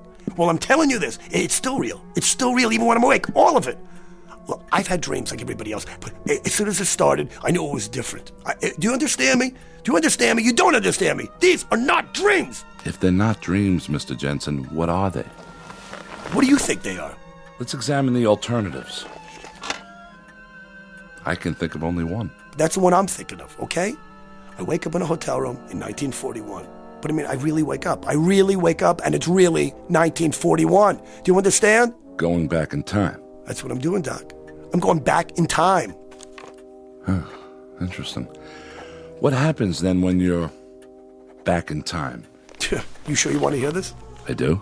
Then hold on to your hat, Doc, because from this point on, things go completely screwy.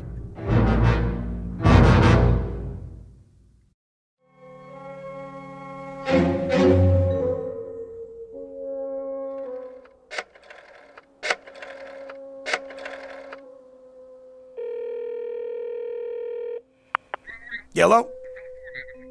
Want to place a bet? Well, are you a bookie or not? All right, then. I'm going to take Joe Louis over Buddy Bear. What are the odds on Louis? Well, they will be scheduled, okay? They're going to fight on January 9th. Yeah, January 9th, okay? Make it Louis in the first round. Now, what's the line? 30-1. That's more like it. What do you mean, how do I know? Just trust me, I know. I know, that's all. The name's Jensen. I'm with the Royal Hawaiian. Now, how about the All-Star game for next year? Hey, do you want to cover me or not, huh? Okay, I'll take the American League. Let me ask you something. What kind of odds if I predict the score?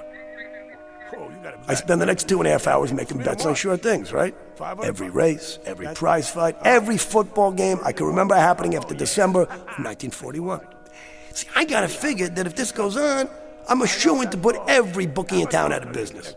Now, I'm not scared, you understand? See, I don't have one idea what I'm doing back here, but as long as I am here, I figure, hey, why not put it to good use? You know what I'm saying? Jensen, that's right. Royal Hawaiian.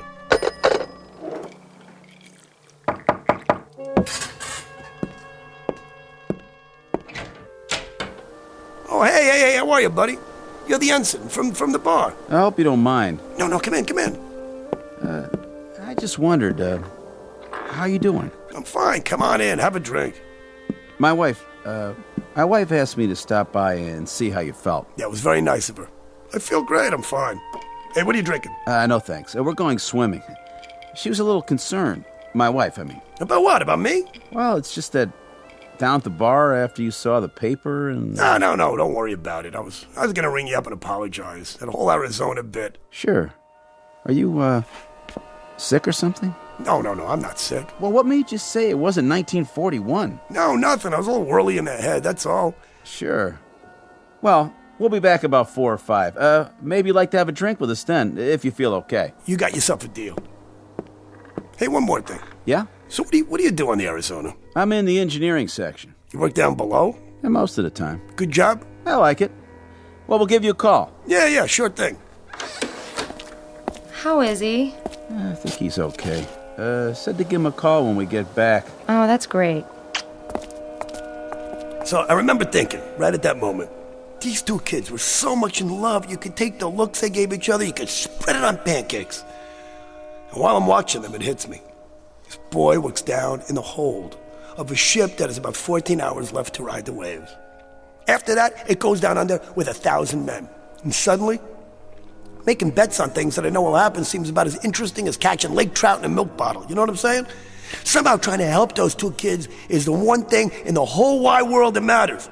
So I do the only thing I can do. I make a fool out of myself. Hey, front desk?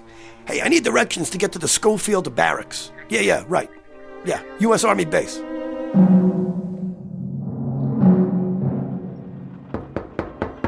Come in. Excuse me, Colonel, but... Spit it out, Bailey. That guy is still in the orderly room, sir. Says he wants to see somebody in charge. Who's this now? Some jerk with a tambourine or something. Must be Save a Soul Saturday. What's this story? I can't piece it all together, sir. Something about the Japanese having bombs? This ought to be good. Send him in. Yes, sir.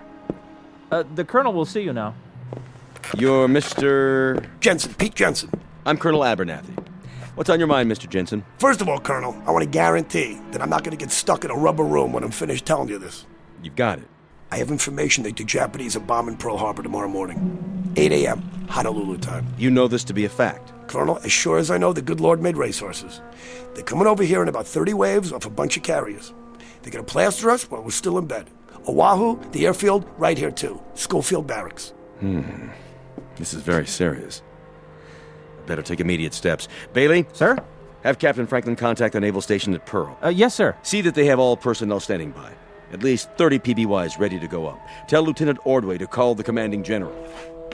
All troops on the beach. If you say so, sir. All right, come on, knock it off. Cut the game. Listen to me, you brass-covered hyena, okay? Don't you say that nobody warned you. I warn you. You gotta listen to me. I'm sure you're right. Now you can leave peacefully, Mr. Jensen, or I'll have you escorted outside. Go walk by myself, okay? And if anybody grabs me, you're gonna have to call the medical corps on the double. We don't appreciate that kind of talk. Is that a fact? And what do you appreciate, Colonel, huh? Maybe you'd appreciate a big punch in the jaw. All the trouble I take for getting over to try to save you people, and this is what I get? All right, Jensen, zip it. You walk on that lower lip one more time, soldier boy, and I'll get you out of the Army on a medical. You understand me? Believe me, Mr. Jensen, this is going to hurt me worse than it hurts you. Oh, I believe it. Colonel! Oh! Are you all right? Place this man under arrest and fit him for a straitjacket. Yes, sir.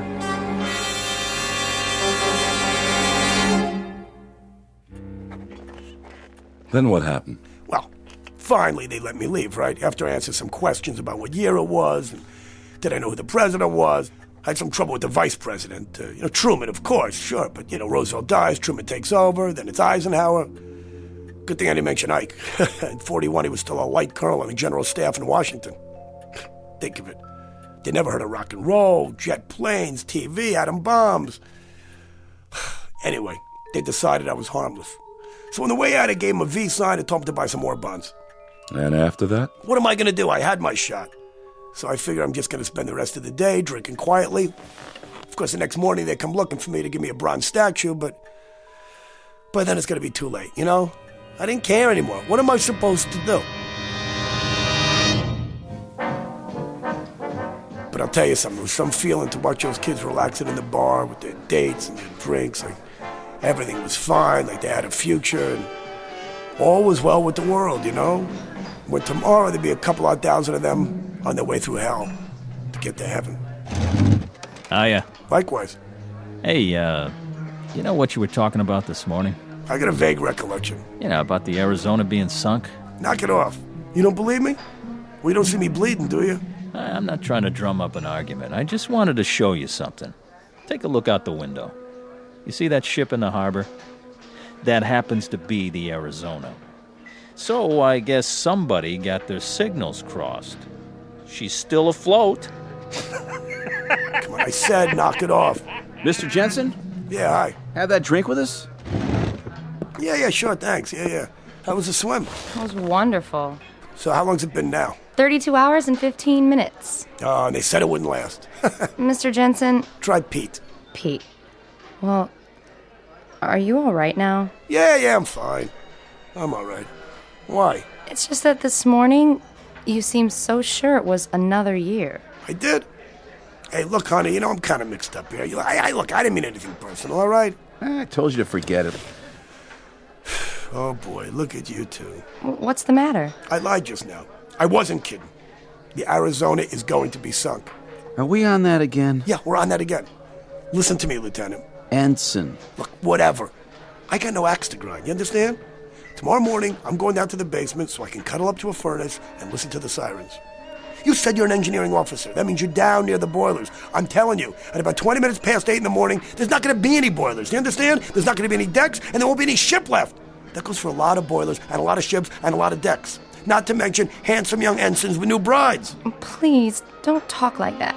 I gotta talk like that. December 7th, 1941 is tomorrow for you, but it's history for me. Do you understand? Last night I was in New York City, and it was years from now. I've lived through those years. I know what's gonna happen. I know it sounds crazy, but I know it's gonna happen. Hey, you. No more trouble, huh? Hey, you shut your mouth. Nobody's talking to you. Hey, look. You're nice young kids. I got no reason in the world to give you any grief. Okay, just do me a favor and listen. Take 100 to 1 shot that this weirdo in front of you maybe has a point, okay? I'm telling you that tomorrow morning we're going to get attacked. And if you're on that ship... I'll be on that ship because that's my berth. You're a nice fellow and all, Mr. Jensen, but if you keep saying wild things and making my wife upset, Yeah, what are you going to do about it? Sit around holding hands and biting earlobes till he goes back to his ship? Because if this boy goes back to that Arizona, he might not be alive at 9 o'clock tomorrow morning. Repeat, he may not be alive. Please. Mr. Jensen, I'm warning you. Hey, buddy, I don't want no trouble. You don't want no trouble, huh? He doesn't want any trouble. Hey, I don't want to give you any trouble. I want to give you music, okay? I want to sing a song for you. Praise the Lord, pass the ammunition. Praise the Lord, pass the ammunition. Praise the Lord, pass the ammunition, and we'll all stay free. Huh? You hear that? It's what you're all going to be singing. You want another one? Oh, how does it go? Let's remember Pearl Harbor. Come on, you write the words. Come on. All right, buddy, that's it. Shut up.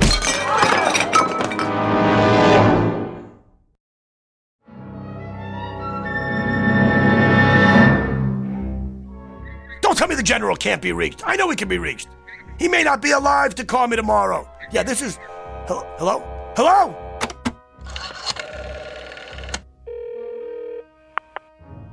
Yes, I want to call Navy 7096. 7096, yes, that's right. Hello, is this a naval station? Yeah, let me talk to whoever's in charge. Yeah, hello? Listen, I have some information here. The Japanese are going to attack Pearl Harbor, right? Hello? I said the Japanese are... Hello? What are we going to do? It's almost too late. What time is it? 8 o'clock. It's 8 o'clock in the a.m. It's 8 o'clock. That means it's December 7th. It's December 7th already. What are we going to do? Why wouldn't anybody listen to me? Why? I told you they were coming. I told you they were coming. I told all of you. I told you.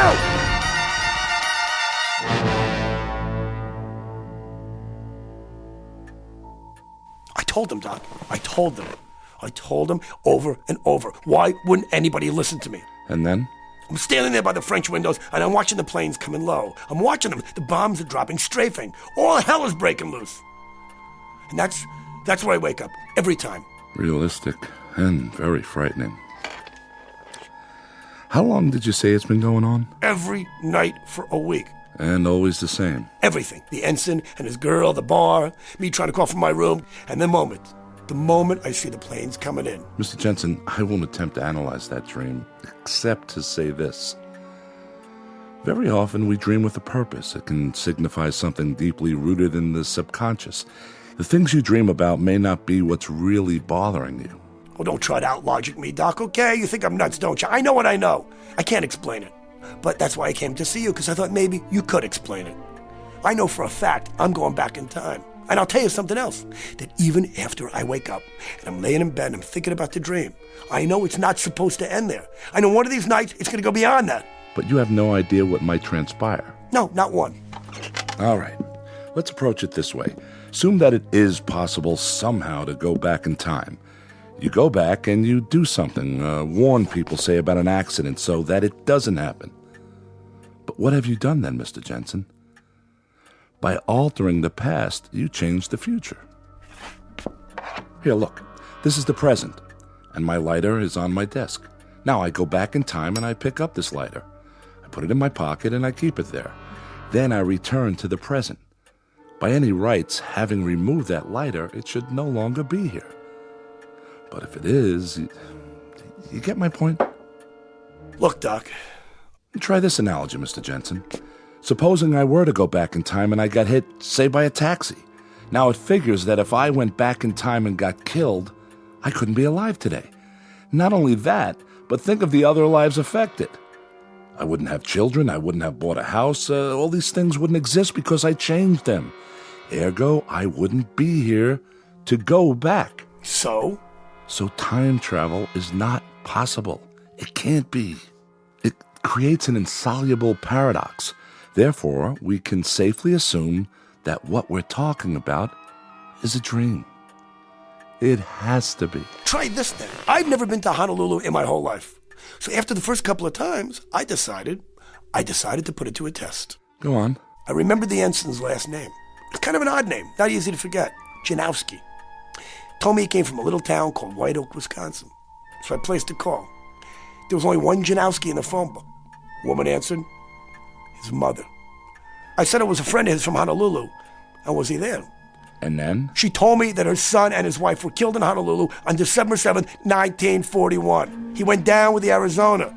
She was shot down near King Street by a fighter plane, a Japanese Zero. A Japanese Zero, Doc. You sure you've never been to Honolulu? Yeah, I've been there. When? In the dream, which isn't a dream. Okay, Doc, your turn. I don't hear you talking. That's because, at the moment, I don't know what to say. The patient lay in the couch. We'd been talking for hours.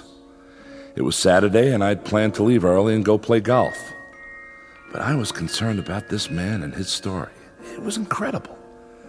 Then finally, I knew he was asleep. It wasn't a deep sleep. By the look on his face, Mr. Jensen was far from resting, though his eyes were closed. Mr. Jensen? Are you asleep, Mr. Jensen?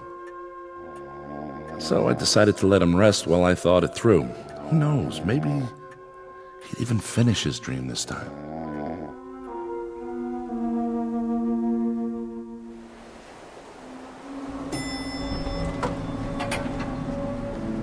How's your eye, Mr. Jensen? I mean, Pete. Hey, don't worry about me. I'm fine. I'll put a piece of steak on it. Sorry the bartender hit you. I should have stopped him, but I kind of got carried away, too. No harm done. Well, go lie down and take it easy. Maybe we'll see you later before I go back to the ship. Hey, Janowski, do me one favor, will you? Play hooky tomorrow morning. He's out of his head. Look, if you never do one thing for the rest of your life, do this, will you? Come on. Stay off that ship. Take the little lady. Get away from Pearl Harbor. Come on. I don't care where you go. Get on a Pan Am and go to the Canal Zone. Anywhere, but just get out of here. That's a great plan. And you know what it would cost me? Only my commission in the Navy, that's all. Jimmy, forget it. If you don't go, do you know what that's going to cost you? Just a little item like your life, and hers too. I tried to be nice, but this time I swear Come on, Jimmy. Let's go to our floor. Please, come on. What do you got to lose? I'm going to try to save your lives, that's all. Poor, dumb, crazy kids.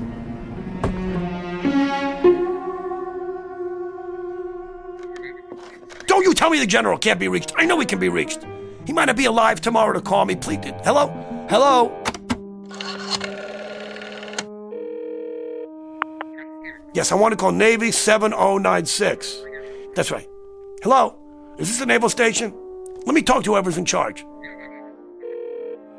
This is Ensign Lamers. It's my watch and it's your nickel, so go ahead. What's on your mind? Listen to me. The Japanese are going to attack Pearl Harbor. Who?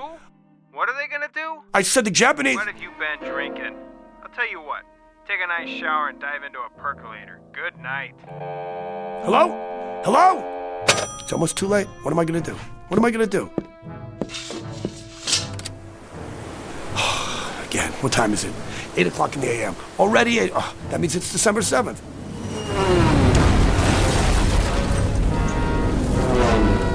Why would nobody listen to me? Why wouldn't anybody listen to me? Why? I told you they were coming. I told you. I told you. I told you. I told you.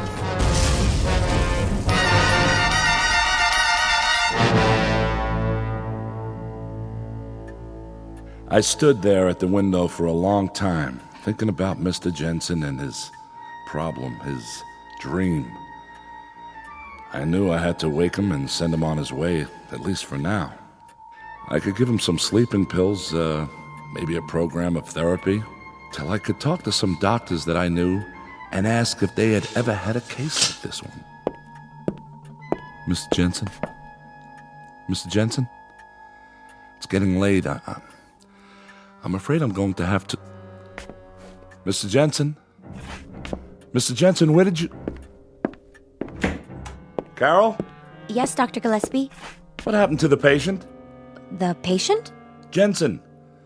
I didn't realize he'd slipped out. I let him fall asleep on the couch because he looked so exhausted. I don't know anything about him, Mr. Jensen, Doctor. The man who was in my office all afternoon. It's a good thing there were no other appointments. I hope you have his number. I wanted to schedule a series of sessions starting next week. I'm really sorry, sir, but I don't show any appointments at all today. I was wondering how long you needed me. I have a date this evening, and... Hold on. You mean to tell me a man named Jensen didn't walk in here and ask to see me?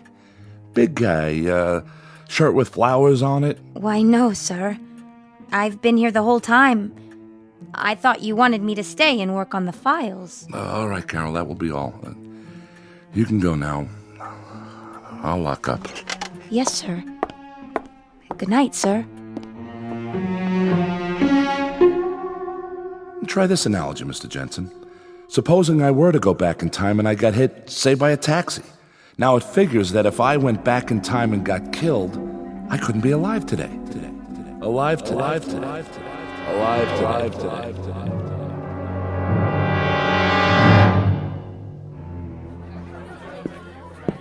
Welcome to Andy's place. What can I get you?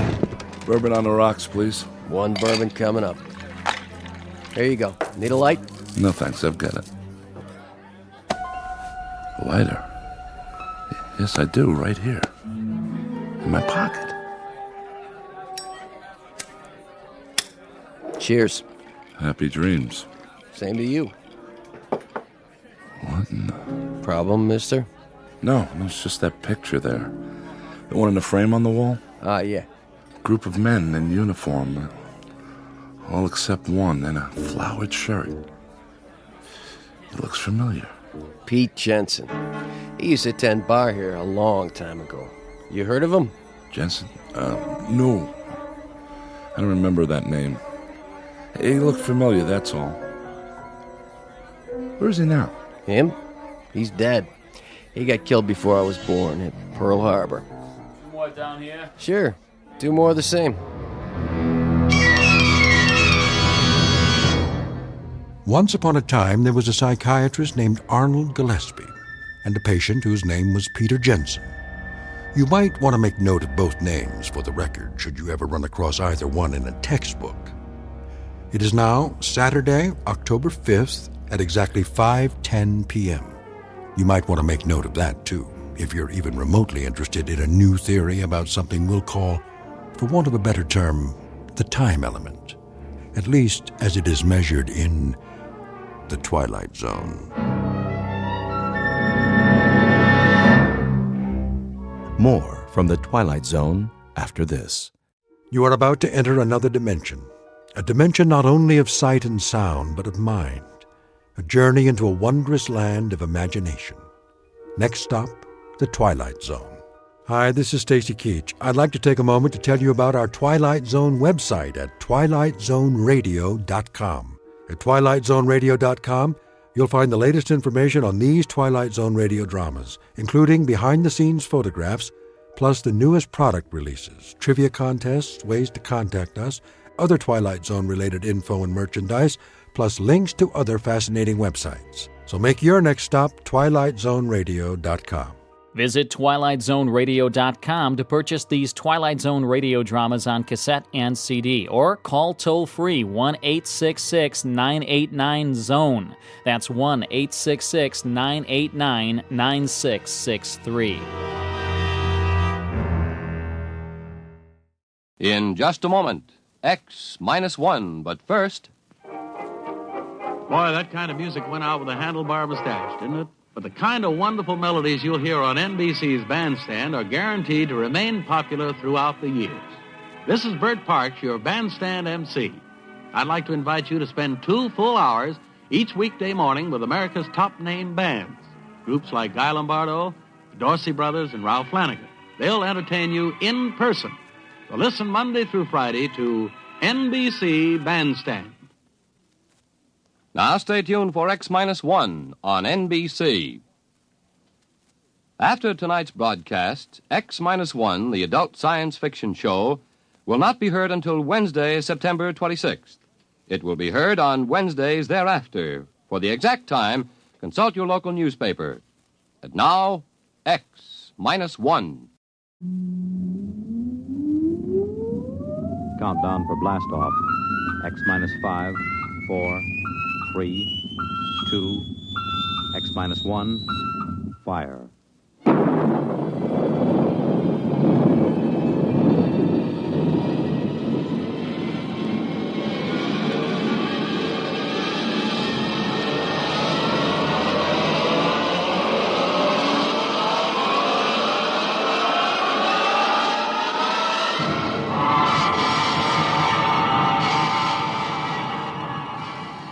From the far horizons of the unknown come transcribed tales of new dimensions in time and space. These are stories of the future, adventures in which you'll live in 1,000,000 could-be years on 1,000 maybe worlds. The National Broadcasting Company, in cooperation with Galaxy Science Fiction Magazine, presents X-1.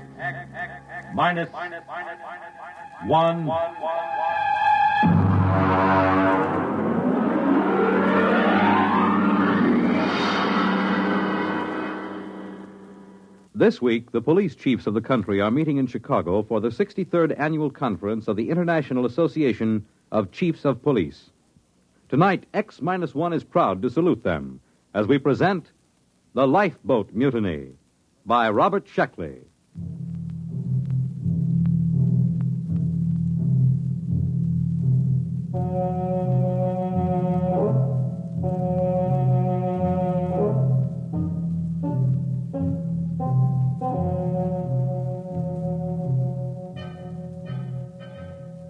Of course, we should have known better. In a way, we were asking for it, but frankly, we were short of credits, and beggars can't be choosers. As a rule, I don't like second-hand equipment, not if I have to trust my life to it. But Joe, the interstellar junk man, can be pretty persuasive. He has an air of confidence when he walks down between the rows of antique jalopies on his lot and pats an airlock door lovingly or kicks at the ground gyros to show how firm they are. Joe exudes faith the way trees drip sap in the spring. And if you get too close, a little rubs off on you. Yeah, you see, solid as a rock. Look at that plating. I'm telling you, this boat is a real buy. She looks pretty old. Sure. She's old. Now, don't give us that story about it belonging to a little old lady who used it to flip to church on Sundays. Now, look, boys, I'm not trying to unload something on you. I don't stand to make a nickel on this, but tell me the truth. Did you ever hear sweeter engines? And look at those servos. Pretty old. And that hull. I bet it's 500 years old and not a spot of corrosion on it. I'm telling you, you're lucky. It's a coincidence, you two fellas coming in. You need a lifeboat. And sitting right here waiting for you, like you was made for each other, is this baby. Well, she certainly does seem rather nice. What do you think about it, Dick? It does look pretty good. It's about what we need for the ocean survey work on Trident. But you know Joe. They just don't build them this way anymore. Look at that propulsion unit. You couldn't dent it with a trip hammer. And note the capacity of the cooling system. It looks good, but some of these old machines, I just want to make absolutely sure it's safe. Safe? Safe. He asked me if it's safe. Is it? Now, step inside. Go ahead. Step inside. All right. Push that button. Right there on the instrument panel. This one? Yeah. I am Lifeboat 324A. Hey, the darn thing talks. Yeah, and in English, too. It's equipped with a universal translator. It's completely automatic. I told you they just don't build them this way anymore. Go ahead. Push the button again. I am Lifeboat 324A. My primary purpose is to preserve those within me from peril and to maintain them in good health. At present, I am only partially activated. Could anything be safer? This is no senseless hunk of metal. This boat will look after you. This boat cares. I don't know. The idea of an emotional machine always gets me. I can't even stand those robot maitre d's. They keep slobbering over you every time you go into a restaurant with their tubes just pouring kindness and consideration. You're a reactionary. We'll take it. You won't be sorry. Boys, you just bought yourselves a lifeboat.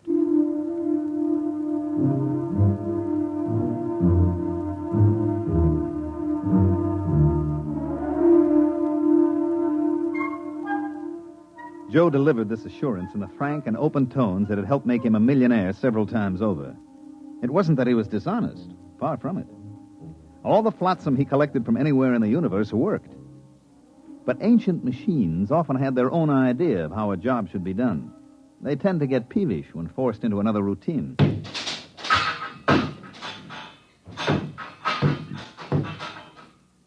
Well, there she goes, Lifeboat 324A. I got her down in the afterhold. I think she's in perfect condition. It's just what we need for those oceans on Trident. I hope so. The last thing I bought from Joe was an electric razor. Only it turned out that it came from Deneb 3, where they are slightly reptilian. And an electric razor is used to help them change their skin in the hot months. If you remember, I was in the hospital 3 months, and after the skin grafts, I don't know my ears from my elbow.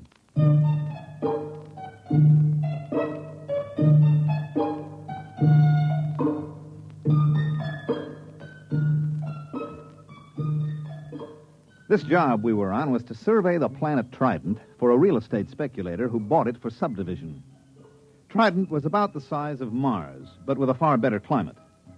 There was no native indigenous population, no poisonous plants, and no germ-borne diseases. As a matter of fact, apart from one small island and one small polar ice cap, the entire planet was covered with water.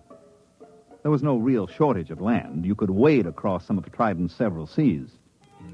Our firm had been hired to survey and plan a little mountain raising because the sector council frowned on selling building lots under 4 feet of water. We landed on Trident and launched the lifeboat. Okay, I got the sandwiches in the water. Ready to cast off? Aye, aye, sir. All mooring lines are on board. All right, let's crank this swan boat up and get going. Well, push that button. Aye, aye. I am Lifeboat 324A. My primary purpose is to preserve those within me from peril and to maintain them in good health.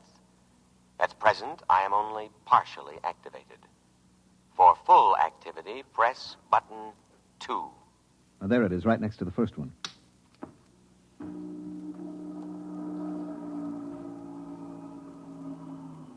Well? Something's going on back there. Sounds like motors warming up. Hey, that sounds like a short circuit somewhere. You know there's no wheel on this thing? Oh, wait a minute. There's got to be some kind of tiller or control. Well, you look. That's all there are, 2 buttons. Well, then maybe she controls telepathically. I'll try it. Hey, 324A, go ahead slowly.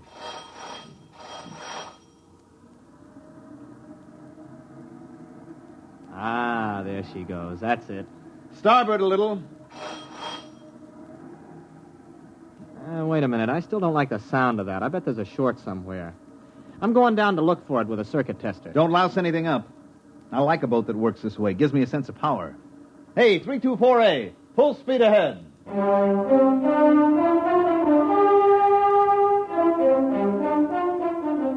Arnold disappeared into the bilge with a circuit tester, and I handled the survey. Actually, our machines did all the work, tracing the major faults in the ocean bottom, locating the most promising volcanoes.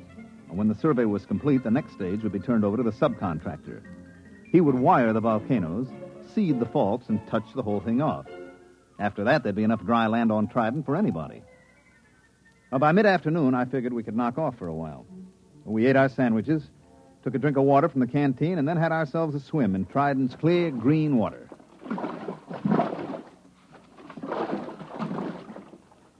Hey, give me a hand up. That was very refreshing. Oh, yeah. I'll have to get this grease off with sandpaper, but I think I found the trouble. You see, the leads to the primary activator have been removed and the power cable's been cut. Well, why would anyone do that? Well, it might have been part of the decommissioning, but I got it hooked up now. Go ahead, hit the second button. Might as well have this thing working right. Okay, here she goes.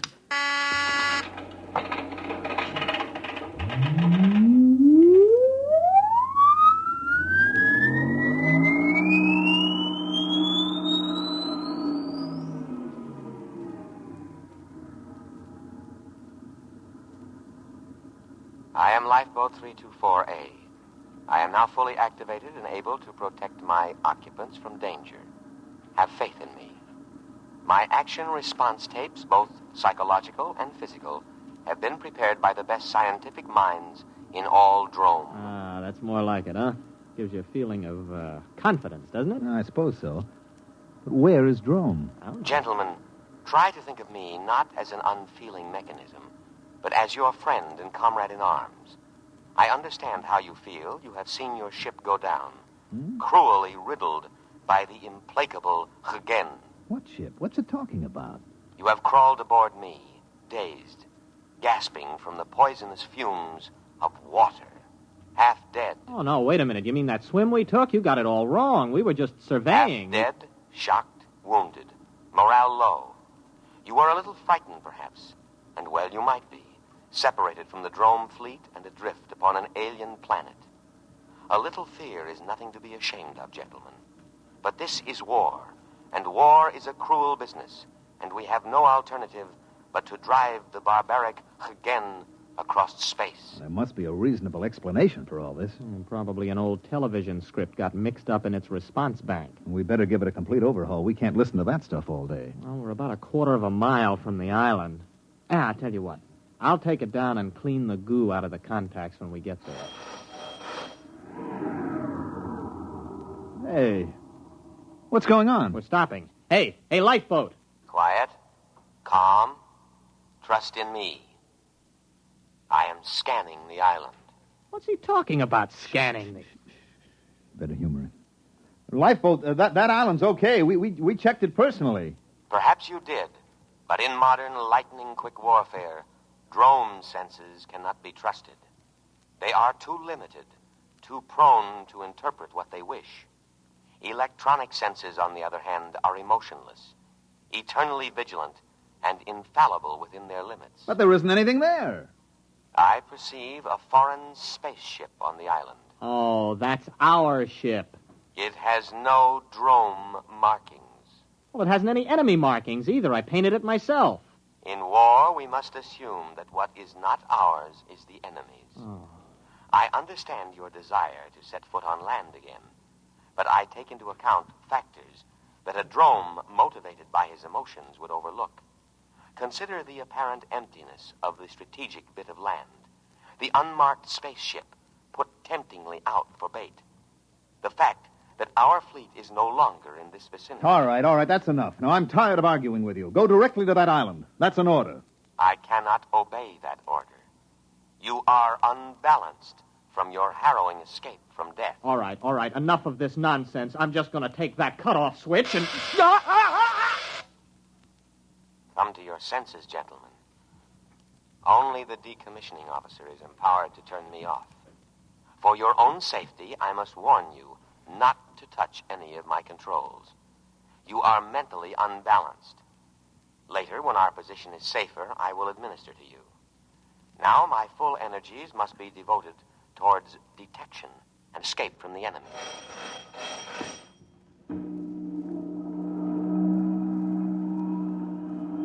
Where are we going? To rejoin the Drome fleet as soon as I can find it.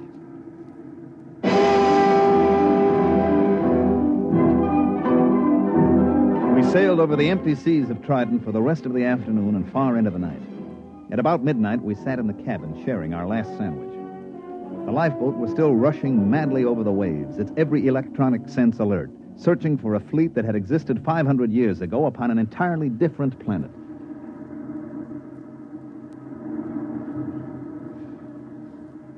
Oh, why didn't I pack more sandwiches? Do you ever hear of these dromes? Yeah, vaguely. They were non-human, lizard-evolved creatures. Yeah, they lived on the 6th planet of some little system near, Capella. The race died out over a century ago. Mm-hmm. And the Hagen? What about them? Also lizard, same story. Wasn't a very important war, you know.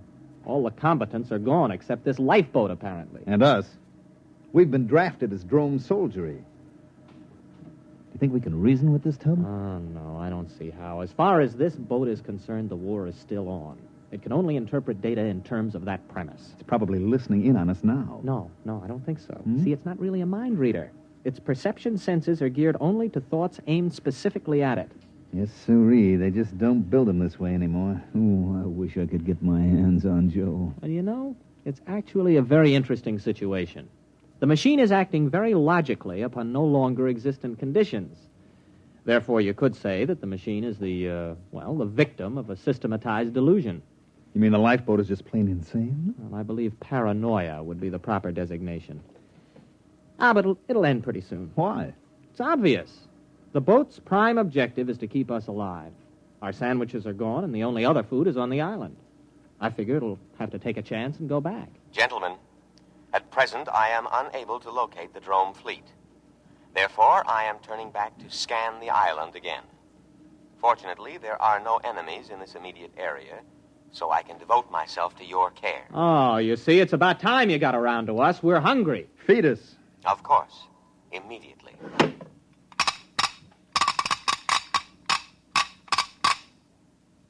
There you are. On the tray. What's that? That looks like clay. Oh, it smells like machine oil. Hey, what's it supposed to be? That is Giesel. It's the staple diet of the Drome people. I can prepare it in 16 different ways. Oh, try it. All right. It tastes like clay coated with machine oil. We can't eat that. Of course you can. An adult drone consumes 5.3 pounds of Giesel a day and cries for more. Now listen, we are not drones. We are humans, an entirely different species. The war you think you're fighting ended 500 years ago. We can't eat Giesel. Our food is on the island. Ah, yes. Your delusion is a common one among fighting men. It is an escape fantasy, a retreat from an intolerable situation. Gentlemen, I beg you, face reality. You face reality, or I'll have you dismantled bolt by bolt. Threats do not disturb me. I know what you've been through. Possibly you've suffered some brain damage from your exposure to poisonous water. Poisonous? To drones. If absolutely necessary, I am also equipped to perform physical brain therapy. It is a drastic measure, but there can be no coddling in time of war. You see, you need not worry. All my scalpels are razor sharp and ready for immediate action. Oh, Scalpels, huh? Well, we're feeling better already. It's a fine-looking batch of Giesel, isn't it, Arnold? Oh, delicious. Nothing is too good for our boys in uniform. Do try a little. Oh, that's wonderful. Oh, that's delicious. Good. I am moving toward the island now, and I promise you in a little while you will be more comfortable. Why? The temperature here is unbearably hot. It is amazing you haven't gone into a coma. Any other drome would have. Soon I'll have it down to drome norm of 20 degrees below zero. And now I'll play our national anthem.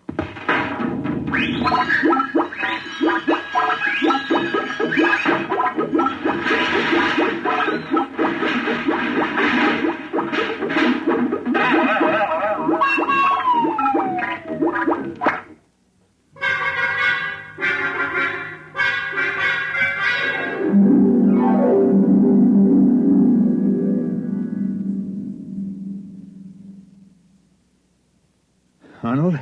What? I'm cold. Well, you should be very comfortable. Drones live at 20 below zero. We're drones and no back talk. Those cooling tubes are all frosting up. Yeah, I just wrote my name in frost in the porthole. Hey, wait a minute. Wait a minute. I got an idea. Just follow my lead. Why not? Lead on, fellow drone. Give me the canteen. What are you doing? Just gonna get a little exercise. Gotta stay fit, you know. That is true. Here you are, boy. Catch. Look out, that canteen's heavy. Just throw it right back, boy. Just heave it right in. Come on, let's see your curve. Be careful with that receptacle. It's filled with a deadly poison. Water. Oh, we'll be careful. Here we go. Bad shot, old man. Oh, how careless of me. I seem to have broken the cooling tubes. Cooling fluid all over the floor. I should have taken precaution against internal accidents. It won't happen again. But the situation is very serious. I cannot repair the cooling tube myself. I'm unable to properly cool the boat. Say that's tough. Now, if you'll just drop us on the island... That is impossible. My first duty is to preserve your lives, and you couldn't live long in the climate of this planet. But I'm going to take necessary precautions to ensure your safety. What are you going to do? There is no time to waste. I will scan the island once more. If our drome forces are not present, we will go to the one place on the planet that can sustain drome life. What place? The southern polar ice cap. The climate there is almost ideal. 30 degrees below zero. And of course, I must guard against any further internal accidents. So, I will lock you gentlemen in the cabin.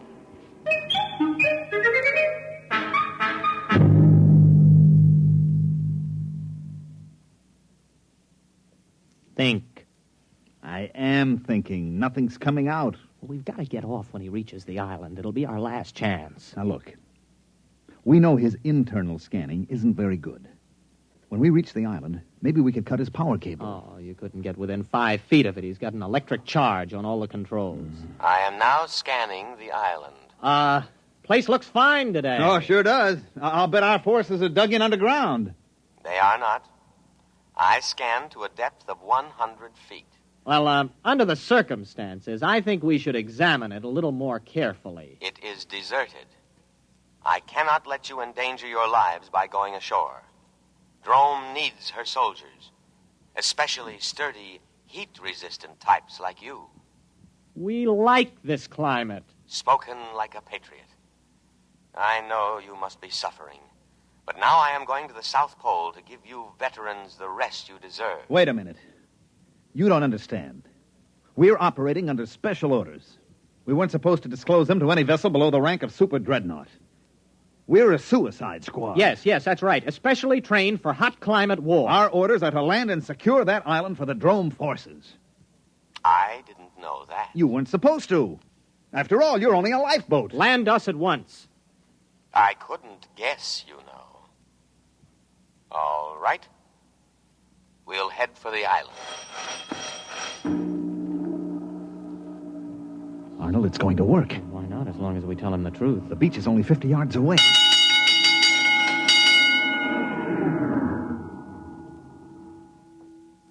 No. No. No, what? I cannot do it. What do you mean? This is war. Orders. I know, but I cannot obey. A different type of vessel should have been chosen for this mission, but not a lifeboat. You must think of our country. Think of the barbaric Hagen. It is electronically impossible for me to carry out your orders. My prime directive is to protect my occupants from harm. That order is stamped on my every tape, giving priority above all others. I cannot let you go to your certain death. You'll be court-martialed for this. I'll have you broken down to a dinghy. I regret to say I must operate within my limitations. I must take you to the safety of the South Pole. Listen, you crazy tin can. Let me at those controls. Please, do not attempt any more destruction. I know how you feel. Wait a minute, Arnold, old friend. Since we cannot accomplish our mission, we cannot ever again face our comrades. Death before dishonor. Hand me the canteen. No, don't. That's water. It is a deadly poison. Don't. Too late. Arnold, it's your turn. We, who are about to die, salute you.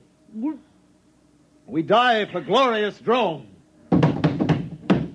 That goes for me, too. Speak to me. Speak to me. Lie still, you idiot. There is no known antidote. If only I could contact the hospital ship. Speak to me. Are you still alive? Answer me. Here. Here. Perhaps if you eat some giesel. Dead. Dead. Dead. I will now read the burial service. Great Spirit of the universe, take into your custody the souls of these your servants. Although they died by their own hand, still it was in the service of their country, fighting for home and hearth. Judge them not harshly for their impious deed. Rather, blame the spirit of war that inflames and destroys the spirit of all Drome. And now, by the authority vested in me, by the Drome fleet, and with all reverence, I commend their bodies to the deep. Ow! Shut up. Accept them, O ocean, for many brave hearts are at slumber in the deep. Float quietly. What's the lifeboat doing? It's still hanging around. Just pray the Dromes didn't believe in cremation. Sleep quietly, brave spirits. I will now play the Drome National Anthem.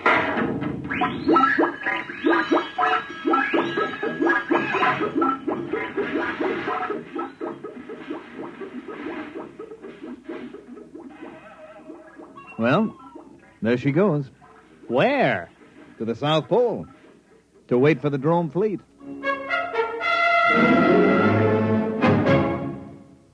You have just heard X-1, presented by the National Broadcasting Company in cooperation with Galaxy Science Fiction Magazine, which this month features The Man Who Ate the World by Frederick Pohl. This is the story of a civilization which flowed with milk and honey, and of a man whose tragedy was that he had not drowned at birth. Galaxy Magazine, on your newsstand today. Tonight, by transcription, X-1 has brought you The Lifeboat Mutiny, a story from the pages of Galaxy written by Robert Sheckley and adapted for radio by Ernest Kenoy. Featured in the cast were Leon Janney, Mandel Kramer, William Redfield, and John McGovern. Your announcer, Fred Collins. X-1 was directed by Daniel Sutter and is an NBC Radio Network production.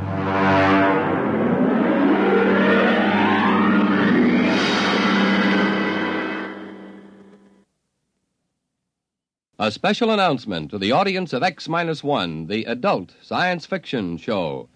X-1 will not be heard next week, but will resume broadcasts at a new time on Wednesday, September 26th, and every Wednesday evening thereafter.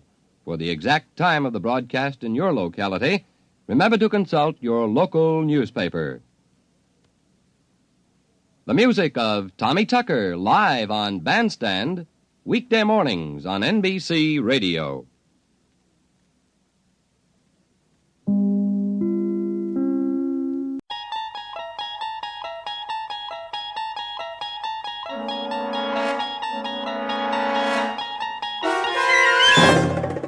You're traveling through another dimension. A dimension not only of sight and sound, but of mind. A journey into a wondrous land whose boundaries are those of imagination. Your next stop, the Twilight Zone.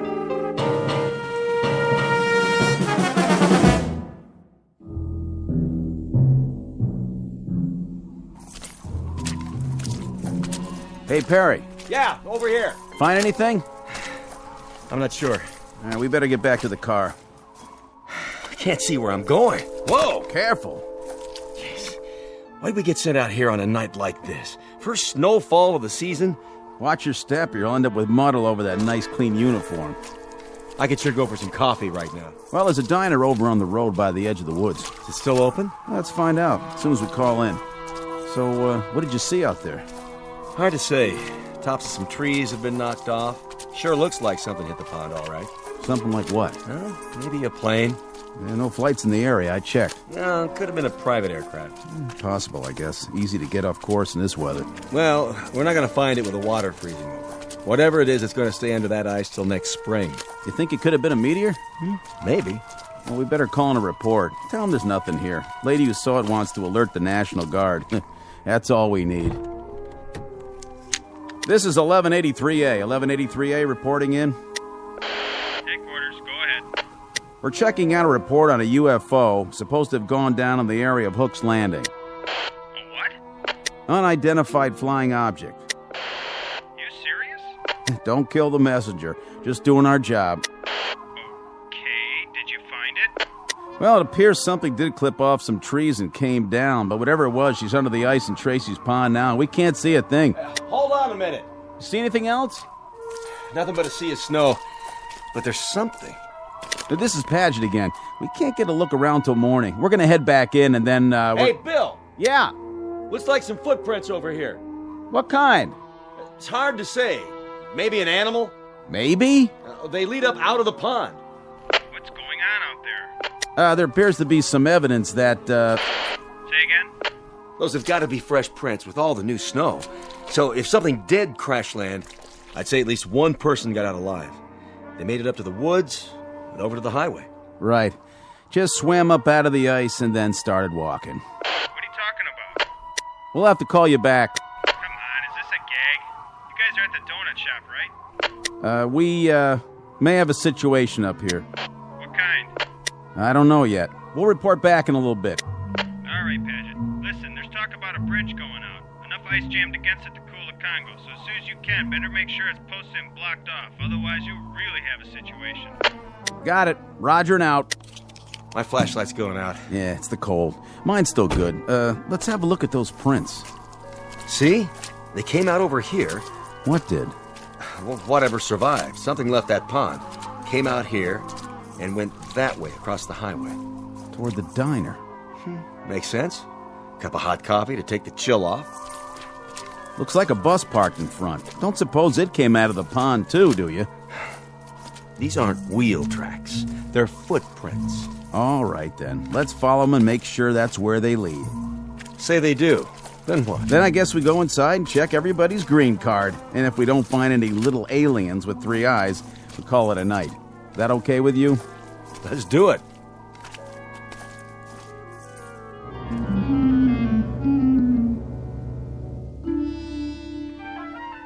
Wintry February night. Order of events: 2 state troopers take a report from a frightened woman and note the arrival of an unidentified flying object. Then the checkout you've just heard, as the troopers verify the event but find nothing more enlightening to add, beyond evidence of some strange lights and tracks leading across the highway to a diner. You've heard of trying to find a needle in a haystack? Well, stay with us and you'll be part of an investigating team whose mission is not to find that proverbial needle. No, their task is even harder. They've got to find a Martian in a roadside diner. And you'll search with them, because you've just landed in the middle of the Twilight Zone. And now, The Twilight Zone and our story, Will the Real Martian Please Stand Up? Starring Richard Kind, with Stacy Keach as your narrator.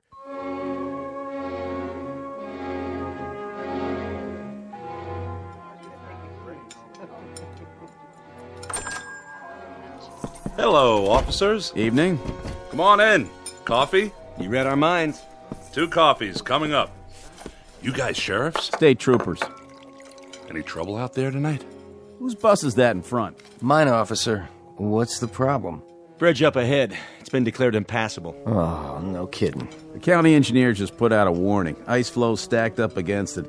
Another pound of weight, it'll be driftwood. That's gonna be tough. Really tough. All right, so it looks like you're gonna have to turn around and go back. Spend the night at the last town. No can do, boys. There was a slide up at the turnoff soon as we went through.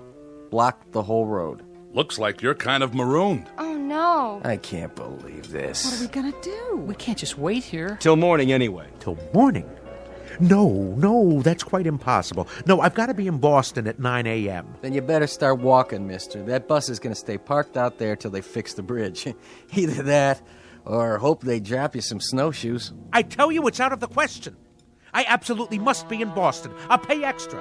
Name your price, bus driver. No way. I'm not risking my life or the lives of any of these folks, not to mention that bus out there. Property of the Cayuga Bus Company. Then I'll hire a cab. Where's the telephone? Right there on the wall. But don't waste your dime. Nobody'll drive out here on a night like this, with the snow and all. This is outrageous. Do you know how much money is at risk? Take it easy, mister. That goes for everybody. Better make yourselves comfortable and get some hot food in you. No problem. I can cook up any kind of grub you want. Cheeseburgers, bowl of chili, clam chowder. I even got some nice T-bones in the cold case. Anybody for steak and fries? You the owner? That's me. Haley's Diner. And I'm Haley. At least I was last time I looked. There a motel around here? Not for the next 35 miles. How about a boarding house? Anything? Nope. This is it. What are we gonna do, George? Will the bridge be open by the morning? I can't guarantee it. Afraid you'll just have to take your chances. Oh, that's just great. That's really swell. You get comfortable, eat some grub. That's precious little consolation for my meeting in Boston. Calm down. We're all in this together. Why don't you just have a seat like everyone else? Oh, this is quite a bus line you work for. They don't care much about keeping a schedule, do they? I wouldn't be too hard on them, mister. They don't control the snowfall, and the bridges, and the avalanches, and the sides of hills that decide to come down. That's pretty much out of their hands. They try, but sometimes Mother Nature, she just doesn't listen. Need I remind you, they nonetheless have a responsibility to their passengers. A legally binding contract. What do you think? They're all up the bus, aren't they? Are they? Well, I don't see any little green men, do you? Ready for a refill? Not just yet. Let me ask you a question. Shoot. All these people from the bus? Well, now I guess they are. Where else would they be from? Well, that's what we were wondering. What's the trouble? We didn't say there was any trouble. Maybe not, but you fellas got that look in your eyes. What kind of look is that? Kinda on guard. Checking everybody out. I can see it in your face. So, you're tracking somebody, huh? An escaped fugitive? Nothing like that. Anything I can do to help? We'll let you know. This criminal. What'd he do anyway? Oh, nothing yet. To tell you the truth, we're not sure who we're looking for, or even if he's here. So it is a he? Come on, Perry, finish your coffee. We better get a move on. How many people got off the bus? Take a look. The gang's all here. You saw them come in? Sure did. You there, driver. Yeah, officer? You have a passenger manifest? A passenger manifest? Well, what do you think I got parked out there, a 707? Just answer the question. Mister, that's a 14-year-old bus, and business is lousy. Personally, I think my boss would run rum across the border if there was enough money in it. Me, I wouldn't do that, of course, because it's against the law. Besides, I'd get caught. But for now, we don't ask the passengers any questions. We take their fares, kiss them on the cheek, and help them on and off. We're glad to have them with or without names. You know how many you had, though? Yes, sir, that I do know. How many? 6, unless one of them fell out a window when we hit a bump. I picked up 6, and I'm supposed to deliver 6. That's what they pay me for. And you don't have any kind of list. In that case, we might have a little bit of a problem. What's that? I count 7, besides Haley and the driver. Me too. So if nobody fell out, somebody must have jumped in. Wait a minute. The young couple in the booth. Those 2 retired folks, the lady at the table with the fake fur coat. This isn't fake, honey. It costs plenty. Sorry, miss. Then there's Mr. Boston, Big Shot, and the old guy at the counter. 7. You're right. It's funny. I know I only had 6. Anybody in here before the bus stopped? Nope. I haven't served anybody since 11 this morning. What a day, huh? Then the bus pulls up and these folks get off. You saw that? Yep. I saw them walk in, all together. Where else would they come from? Say, is this a trick question? They did. This place was empty when we came in. Then how do you account for 7 people? Well, that sure beats me. So that means one of them didn't get off. Which one of you people wasn't on the bus? I was. We both were. What's he talking about? We all were. What kind of interrogation is this? It's not an interrogation. Then what would you call it? A police grilling? A lineup? Or are you fishing for something else? Some unspecified crimes? We're simply gathering information. Well, if we're going to be questioned, I insist on the right to consult with a lawyer. Oh, that's a good one. Ain't that a good one now? First he wants snowshoes, then a lawyer. I didn't see you on the bus. Now, that's really funny, because I didn't see you either. So I guess that makes one of us a liar, don't it? All right, everybody, hold it down. Nobody's in trouble here. We just need your cooperation. This is preposterous. What difference does it make who was on the bus, who wasn't? And whether there were 6 or 7 or 120? Easy, mister. And you, proprietor, you're supposed to be serving us. So we're going to get some food, or aren't we? Is this a diner or a Gestapo headquarters? What's it all about, fellas? Go ahead, tell him. You hear something fly over here tonight? Fly? You mean a plane? Anything. Nope, I don't think so. Why? Well, there was a call into Central about 2 hours ago. Woman said she heard something fly over, and then she looked out of her window and saw it go down. Down? From where? From up there. Up there? Unidentified flying object. What? Well, now that's something new. Unidentified flying object, huh?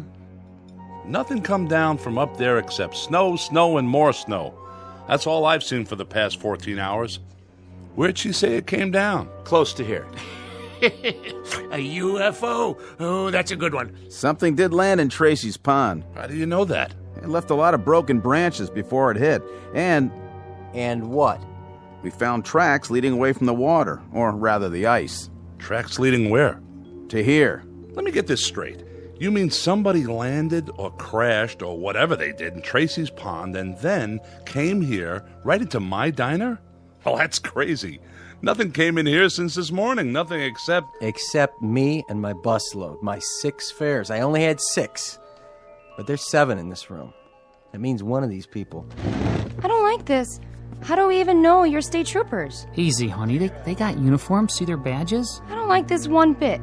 We're going away to get married, and now this thing happened. Sit down, Connie. It's gonna be all right, I promise. How can you, George? How can you promise? Relax, miss. There's no need for... I'm trying to understand what you're saying, officer, but I'm not sure I... Let the man talk. You're trying to tell us that there's one among us?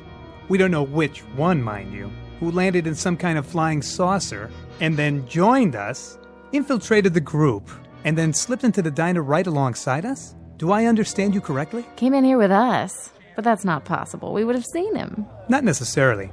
Do you remember who you were sitting next to? Why, I wasn't sitting next to anyone. I was all the way in back, trying to take a nap. Well, there you go then. It's snowing and dark, and we climbed out of the bus with our eyes closed because of the snowfall.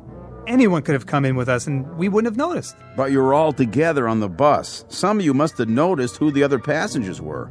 That doesn't cut much ice. They loaded up in the snow down at Hook's Landing. How long ago was that? How long? Let's see. We left the landing 3 hours and 12 minutes ago.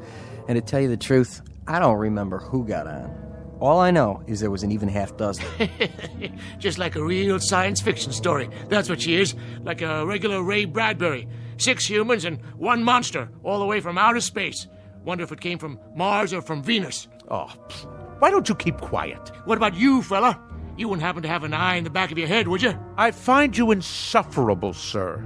Do you know that? And you ain't no prize yourself. Well, what do you do now? Line us up for a strip search? Nobody said anything about a search. Good. Because there's a little matter of civil liberties.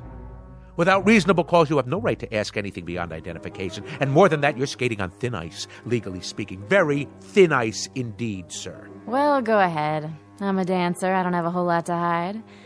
I usually get paid to take off my clothes.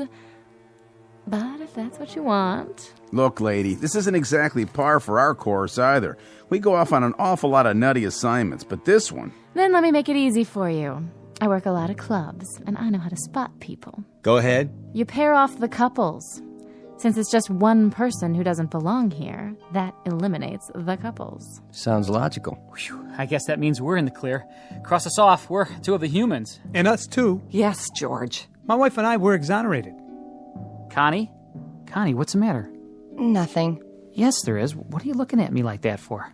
I could have sworn... Sworn what? That you had a mole on your chin. A mole? Connie, I've never had a mole on my chin. You did too. Honey, I did not. I can tell you what's happening now. We're all going to get so panicky that everybody and his brother will start picking up invisible clues from everybody else. This stuff is nonsense. It certainly is nonsense. If a husband and wife suddenly start to wonder whether the husband really is the husband or the wife is really... When did you start turning so gray? Now, wait a minute. I think 23 years is long enough for a woman to figure out who she's married to. So stop looking at me like that. Oh, this is rich. I love this. Better than a horror movie. He don't know who she is, she don't know who he is. And as for you, Miss Fur Coat, we don't know who you are. And that big-talking lemon sucker over there, he's the most suspicious of the bunch. What's happening? That jukebox. It started up by itself. Who did that? Nobody was anywhere near it. That ever happened before? Not unless you put a quarter in it. The lights! What's wrong with the lights? Somebody turned the lights back on.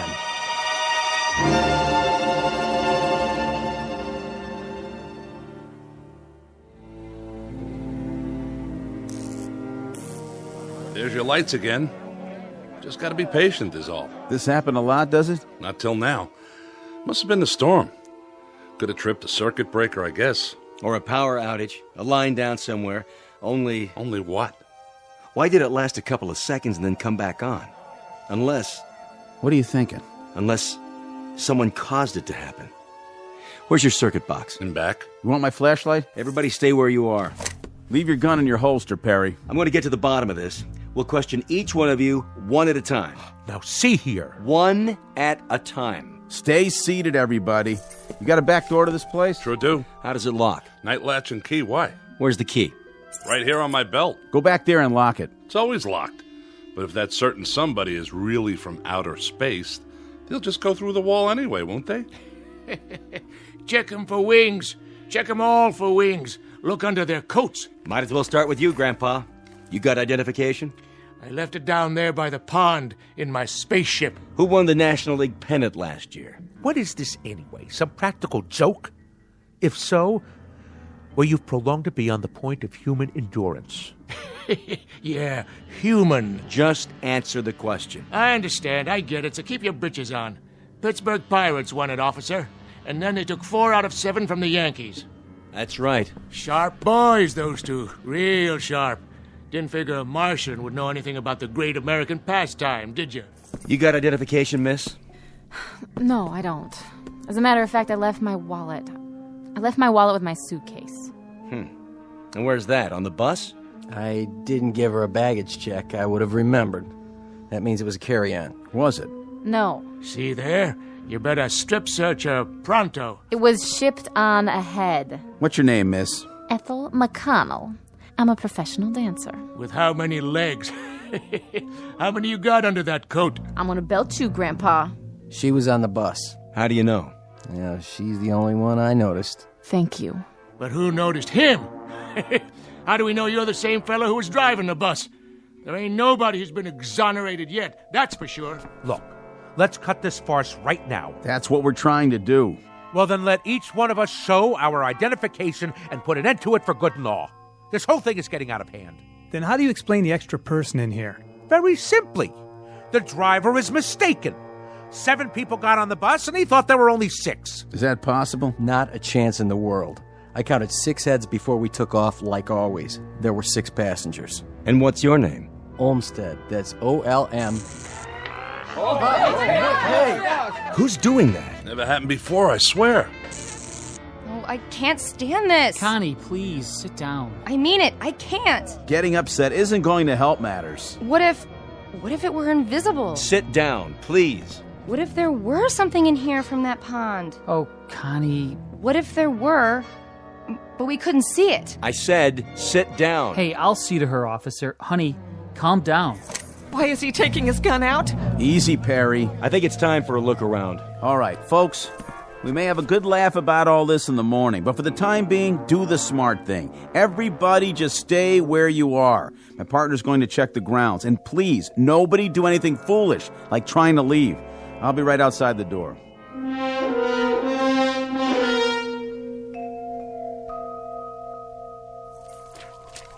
Perry?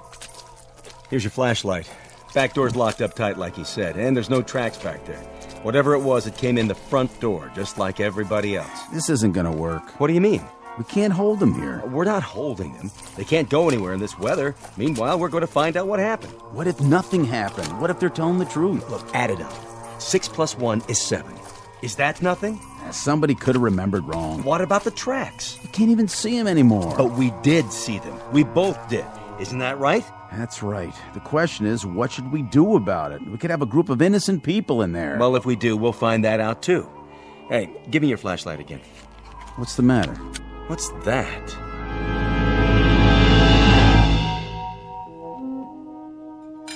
Here you go, miss. 1 New York steak. Medium rare, just like you ordered. How much do I owe you? Put it on my bill, Haley. Sure, you say so. No strings? No strings. With your bag stuck on another bus somewhere, back around Binghamton is my guess, it's the least I could do. You're a nice guy, Olmsted. Next time you're in the city, stop by the club. Drinks on the house. Baby, you got yourself a deal. Hey, Haley? Yeah? Where are the troopers? Still outside, I guess. Snow seems to be letting up. Say, you didn't pull that gag, did you? The business about the lights and the jukebox starting up. Not me. I'm strictly short orders and pay my taxes to Uncle Sam. I don't know anything about science fiction. A jukebox is a jukebox. And if the blame thing feels like starting up on its own, you'd better go call an electrician.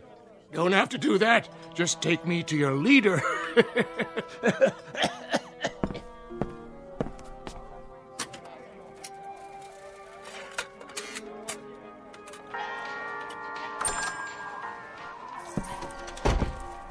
Snow's letting up, is it? Quite a bit.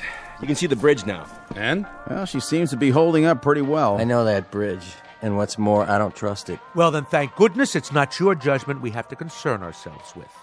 Because if that bridge gets a clean bill of health, you're going to drive the bus across it. Mister, you may be a hotshot in Boston, Mass., but when it comes to bridges and buses, I got seniority. And I tell you, that bridge is so old that... There it goes again. Almost like a strobe light. They keep going on and off like somebody's throwing a switch. We're losing power. I'd say it's the whole area. Or it could just be right here. This is getting weird. Just plain weird. I wish whoever it was would play his cards right now and get it over with. Why don't they do something? What's the point of us all staying cooped up here and... Connie, sit down. I will not sit down. Take your hand off me, George. Oh, my. The young lady suffers from claustrophobia, I suppose. Isn't that just dandy for the rest of us? She's right. If this is some sort of a game, let him come out in the open like a man. That's right. It's because he's afraid. The human race is too tough for him, is that it? Well, I'll take him on. Even at my age. The point is, we're all kids in a closet here. What does that mean? We're all just as much in the dark. Nobody understands what's going on. But it happens to be a fact that if it was some kind of saucer that landed in the pond, and if he did come in here, I think it would be a real healthy idea if we pinpointed that particular somebody and kept him from leaving. That makes sense. But I think that girl might have the right idea. Maybe whoever it is invisible. Maybe he's just playing around, cat and mouse. Oh, please. That's utter nonsense. It's as good an explanation as any I've heard. But what if the thing doesn't show itself? Do we just sit around here holding our breaths? We may not have to. You mean you figured out who it is? Not exactly, but we found something in the snow outside that may be a clue. Really? And what is it? An alien spacesuit? No, just this. What is it? They look like scales of some sort. Oh, please, for the love of God. Look, it could just as easily be guitar picks dropped by some itinerant teenager. That's what I thought at first. But it turns out there are a lot of them outside, scattered in the snow. Mostly under the snow by now. They sparkle when they catch the light, like fish scales. Trail leads across the highway, from the pond, straight to here. So this is the first hard evidence we have. I'm sorry to tell you this, but I'm afraid it's true. Someone in this diner is not what they appear to be.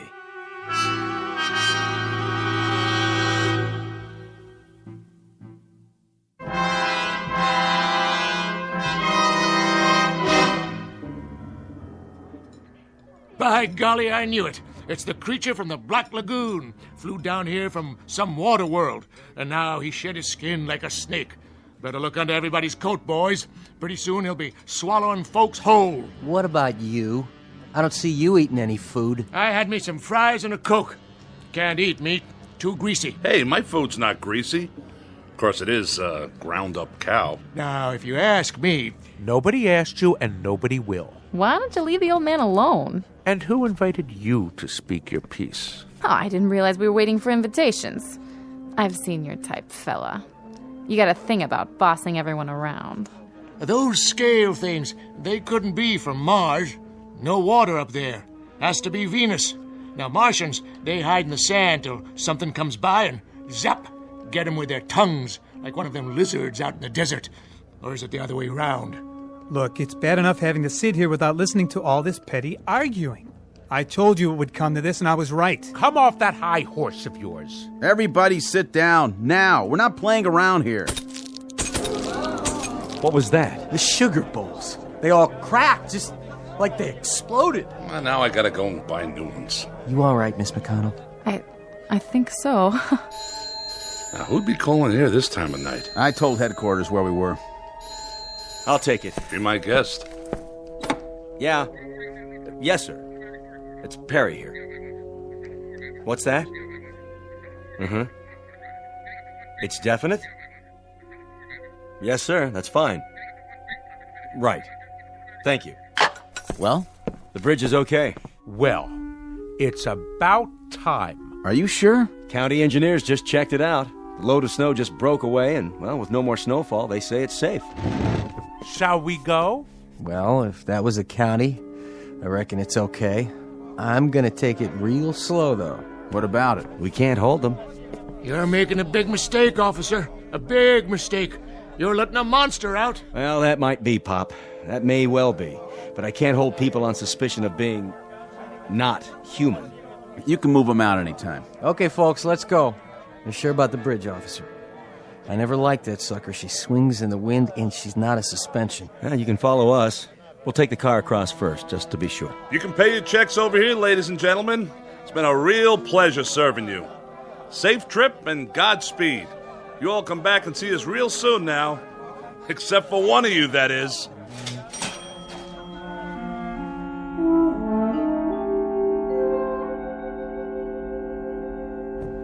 Yeah, that's it then. Just like that. What was it all for, anyway? Just part of the job, to protect and to serve. I sure hope they're going to make it safe and sound. I feel like we should follow them. Well, as soon as they cross the county line, they're out of our jurisdiction. All we could do now is lead them across the bridge and hope for the best. Whatever happens after that, it's out of our hands. Yeah. But I still got that feeling, you know? What feeling? Like I'm waiting for the other shoe to drop.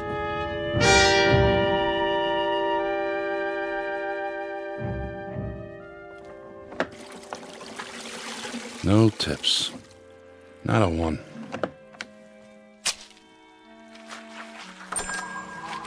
We're closed. I said we're all closed up. Didn't you see the sign? Coffee, please. Black. All right, one coffee. But that's it. Kitchen's shut down. Did you burn yourself? No. I'm all right. But what I mean is, didn't you get on the bus? I saw you with my own eyes. Oh, I did indeed. Yes, I went on the bus. And you know something? The bridge wasn't safe. It collapsed halfway across. State trooper's car, the bus, kerplunk, right in the water. It's a terrible scene. In fact, nobody got out except me. Except you? Except me. Lucky, I guess. Very lucky, but... But what? You're not even wet. Wet? What's wet? What do you mean, what's wet? You landed in the river, but your clothes are all dry. An illusion is all. Just an illusion. Like that thing playing. That's an illusion. Say, how'd you do that? Or the telephone ringing. Hello? Hello? Nobody there. You see, just an illusion. A parlor trick is all. What's going on? What are you, some kind of magician? Me? Hardly. See? Nothing up my sleeves. I'll take my gloves off so you can be quite sure. Do you have a match by any chance? Your hands, you've got scales all over your skin. Well, what do you know? Before you faint dead away, I might as well tell you. The name really isn't Ross, and I wasn't really going to Boston. Actually, I've been sent down as an advance scout. You know, these, what do you call these? These cigarettes? Oh, they taste wonderful. We don't have a thing like this on Mars. No kidding. That, incidentally, is where I'm from. We're beginning to colonize, and my friends, who will be arriving shortly, I think they're going to like it here. It's a lovely area, so homey, so off the beaten track. Just the place to start a colony. Don't you agree, Mr. Haley? I don't mind. I have a little waiting to do myself. You see, Mr. Ross... excuse me.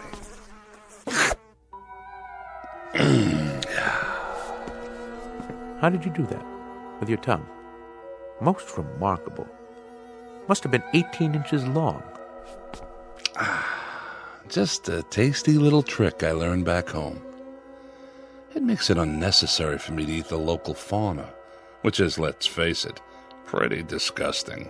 Cows and all that.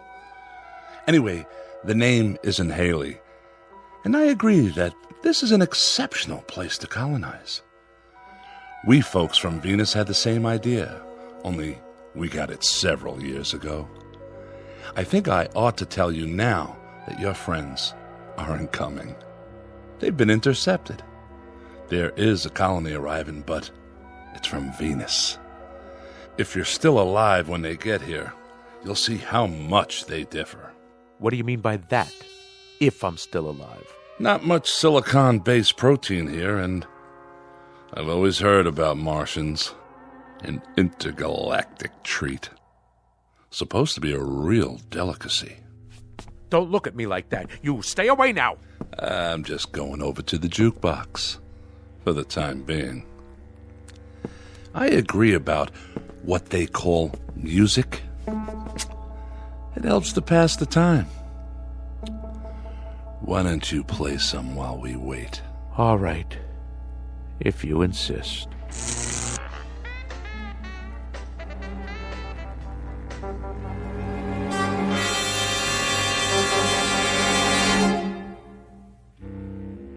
Incident on a small outpost of civilization, to be believed or disbelieved, depending on your frame of reference, your imagination, and whether or not you're from Mars, Venus, or Missouri. But no matter the degree of your skepticism, if a sour-faced dandy named Ross, who looks like a stocks and bonds salesman, or a big, good-natured counterman who handles a spatula as if he'd been born with one in his mouth, If either one of these two entities walks onto your premises, you'd better hold his hand, scales and all, or watch his words, especially that long, sticky tongue of his. Because the gentleman in question just might try to colonize you, or at least take you with them on a one-way trip into the Twilight Zone. More from the Twilight Zone after this. Hi, this is Carl Amari, producer of the Twilight Zone radio dramas. I'd like to take a moment to tell you about our official website at twilightzoneradio.com, where you'll get the latest news and information on these Twilight Zone radio dramas. Plus, at twilightzoneradio.com, you can digitally download 3 free episodes or any of our episodes for only $1.95 each. In this age of ever-changing technology, we've decided to make these episodes instantly available to you by making the Twilight Zone radio dramas a digital download-only series. This means that this series will no longer be offered on CD. The CD collections at our website are now being offered while supplies last at buy one, get one free. So be sure to get your favorites before they're sold out. Be sure to visit us often, and I'll see you in the zone.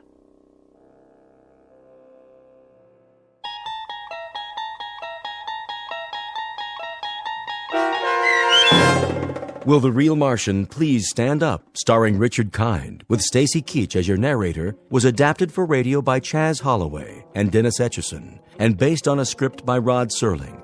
Heard in the cast were Mike Starr, David Darlow, Brooke Sanford, Doug James, Jeff Lupetin, Kurt Nabig, Meg Thalkin, Lynn Foley, Carl Amari, Sarah Marks, and Roger Wolski. To learn more about the Twilight Zone radio dramas and to obtain audio cassettes and CDs of these programs, visit our website at twilightzoneradio.com. The producers of The Twilight Zone wish to thank CBS Enterprises, Carol Serling, Dennis Etchison, Dick Brescia Associates, Claire Simon Casting, Terry Jennings, XM Satellite Radio, Sirius Satellite Radio, our sponsors, and our radio affiliates for helping make this series possible. This copyrighted radio series is produced and directed by Carl Amari and Roger Wolski for Falcon Picture Group. Doug James speaking.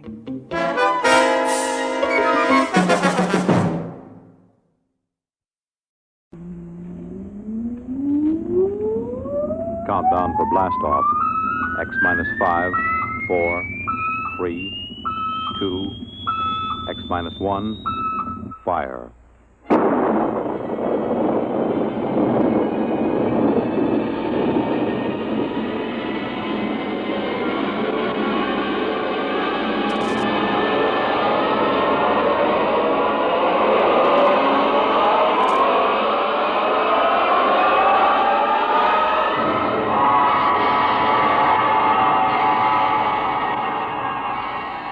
From the far horizons of the unknown come transcribed tales of new dimensions in time and space.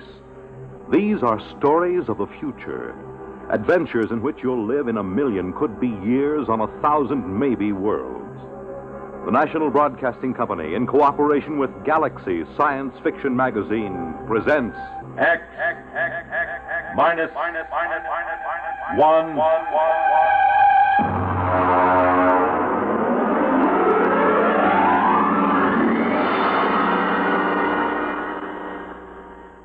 Tonight's story, Colony, by Philip K. Dick.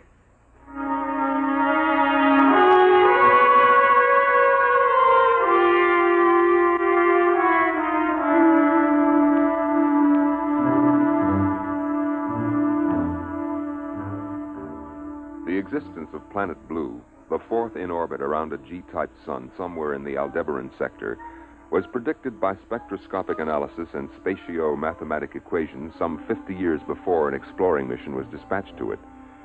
The research team, under Commander Stella Morrison of the Colonial Administration, went into orbit around Planet Blue at 0700 Standard Sidereal Time. Authorized procedures were followed. Aerial photography completed, Commander. Anything show on the plates? Well, Masterson was suspicious of these lines towards the poles, but the angles seemed to be coincidence. They are not artifacts. Glacial faults. Geological survey reports no volcanism. The launch is back. Dodge has a landing site pinpointed. Preliminary atmospheric tests look good. There's a 0.7 bulge in oxygen, but it's just enough to make you feel good. Looks like an open-air job. No pressure suits or condenser masks. Well, that's precisely what they thought on Centauri 1. And the whole expedition was wiped out by spores. Of course, I was assuming a favorable biocheck. Preliminary photographic survey, Mr. Wood. Thank you, Dodge. You want them played back here? We haven't transcribed the tape. If you please, Lieutenant. 393. Al, pipe the photo tapes up here on 324. Looks like a green world, all right. Punch up the tape, if you please, Lieutenant.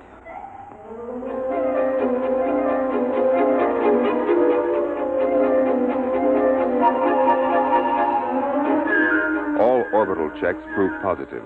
The atmosphere and gravity Earth normal to 3 places on the Grayson scale.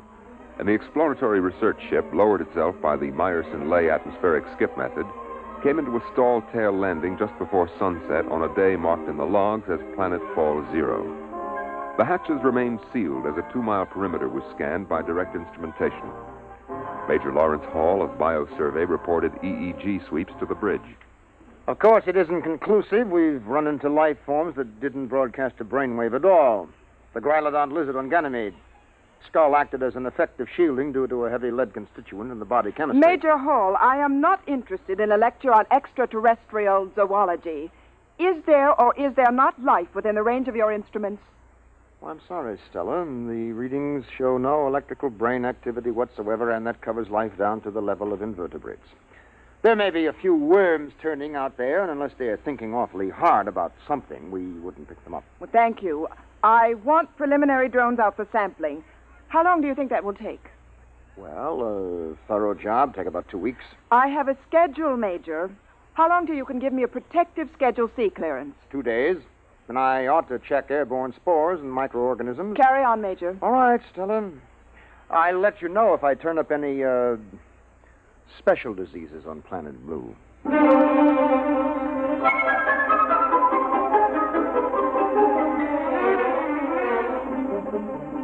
Drone sample missiles were dispatched at sunrise. Air scoops, ground samplers, and vegetation choppers returned to base, and the bio team instituted full prescribed tests. Immediately identifiable airborne dangers were ruled out. Outside of the possible allergenic action of pollens, Planet Blue was ruled safe for normal exploratory procedures, and the real work of the survey was gotten underway.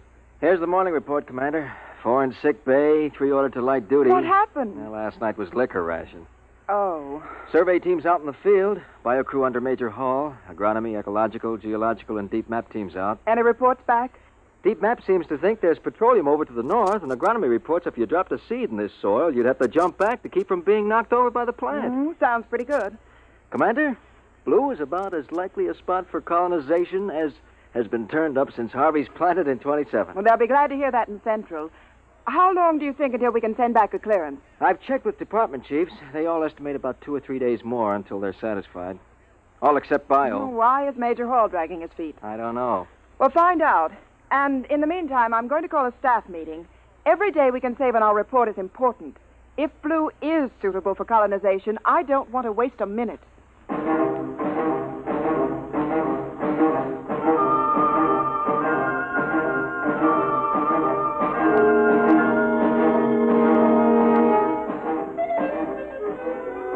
By planetfall plus 3 weeks, all departments had reported favorably except biology.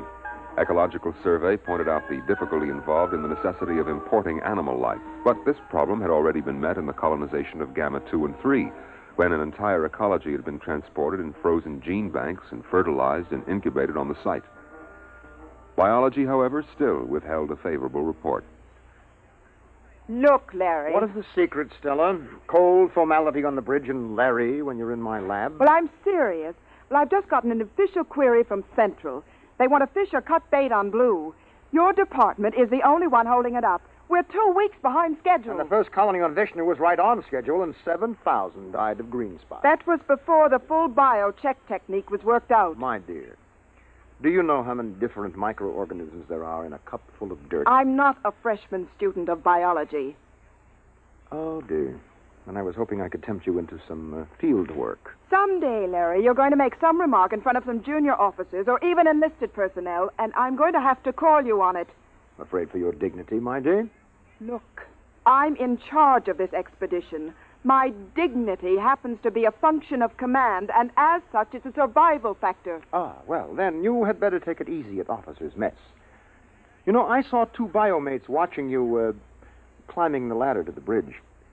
Do you know what their affectionate name for you is? Major Hall. I'm serious. I want a bio clearance as soon as possible. And you will get it.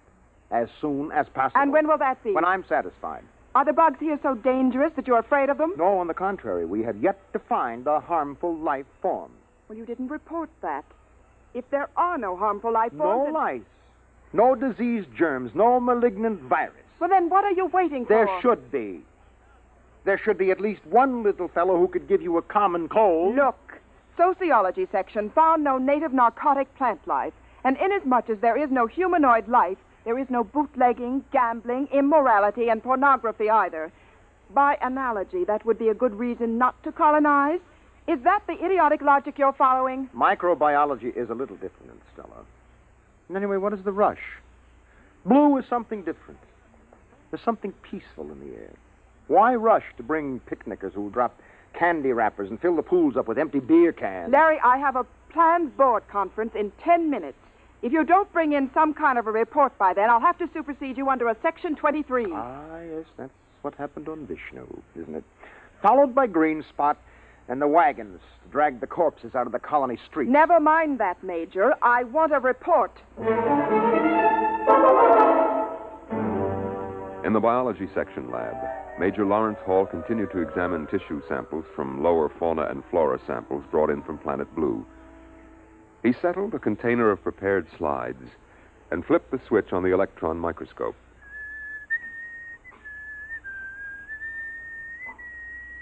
Major Hall slid the first slide on the stage of the microscope and adjusted the focus knob. Come on. Ah, there you are. All right, come on, kid, eat something. The microorganisms, a form of rotifer, displayed none of the characteristics of ferocity and aggression which were normal on several dozen other planets. Presently, however, Major Hall stopped whistling. Inasmuch as the two eyepieces of his microscope twisted suddenly around his windpipe and started to strangle him. Ooh. Hall tore at them, but they dug relentlessly into his throat, steel prongs closing like the claws of a trap. With a convulsive effort, he managed to break free and fling the microscope from him. Oh, that's crazy. It's going to let go of my leg. He kicked the microscope loose and drew his blaster. As the microscope scuttled away, rolling on its coarse adjustment knobs, he fired. The microscope disappeared in a cloud of metallic particles. The plans board of the research team was assembled in the officer's library. Commander Stella Morrison was outlining plans on a detailed aerial survey map. This long, flat area is ideal for the actual city. It has an adequate watershed in the hills here, and weather conditions vary sufficiently to give the settlers something to talk about. There are large deposits of various minerals. The colonists can set up their own factories. They won't have to do any importing. Over here is the biggest forest on the planet. If they have any sense, they'll leave it, but if they want to make newspapers out of it, that's not our concern. Now, all reports are in except bio, and I think that before long we'll be getting... Stella! Major Hall, may I remind you that when the consul is in session, no one is permitted to interrupt... Come to my lab. Look, Hall, if you're not feeling well, you look a little sick. Yes, well, I should be. My microscope just tried to strangle me. What? Oh? Oh, I see. It almost got me, but I blasted it. But that's not the worst. It isn't? No. The microscope is still there. After I blasted it, I found it under the lab bench, untouched. Look, Major, you sure you don't need a psych test? Well, I don't know. I suppose it does sound a little... You look post-trauma to me. Huh? Oh. Well, you're right.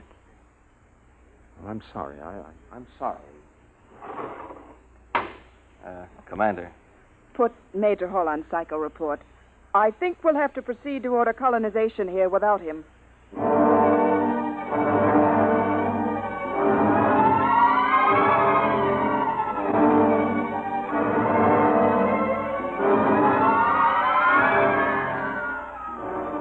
Major Hall proceeded to Psych Center, and inserting his ID card in the robot Neo Rorschach machine, he placed his hands on the contacts and activated the search and gestalt circuits. Presently, the green light flashed, indicating tentative diagnosis. Major Hall hit the response key. Severe disturbance. Instability ratio above 10. And that's over danger, isn't it? Yes. 8 is danger.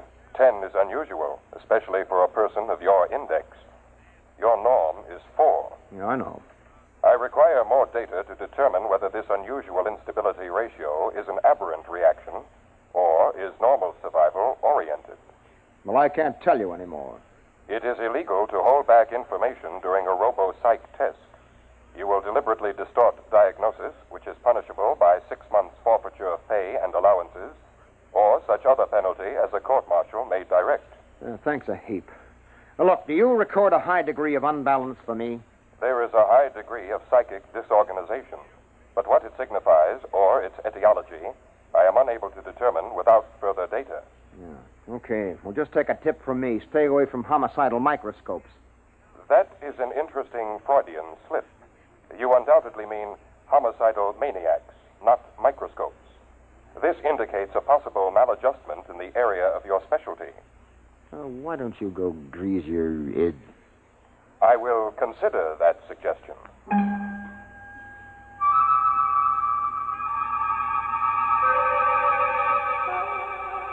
Major Hall returned to the biosection lab and tested the atmosphere near the place where he had fired his blast gun at the microscope. The analysis showed a high density of metallic particles colloidally suspended in the air. In a state of confusion, with an emotional distress quotient of at least 0.742, he stripped off his uniform and entered the shower. Oh.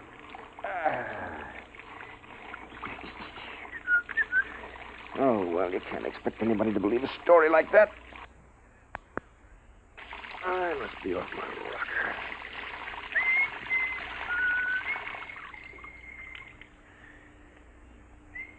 Major Hall stepped out of the shower, reached for one of the towels on the rack.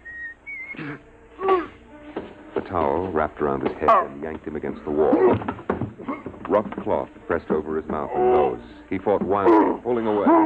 All at once, the towel let go. Major Hall crawled out of the shower and proceeded to dress. His belt, heavy canvas with reinforced metal links, tried to get him around the waist and crush him. The belt, being a heavy-duty issue, was strong, and they rolled on the floor until Hall was able to reach his blaster. He threw himself down on a chair to regain his breath. The arms of the chair started to close around him, but this time he was ready.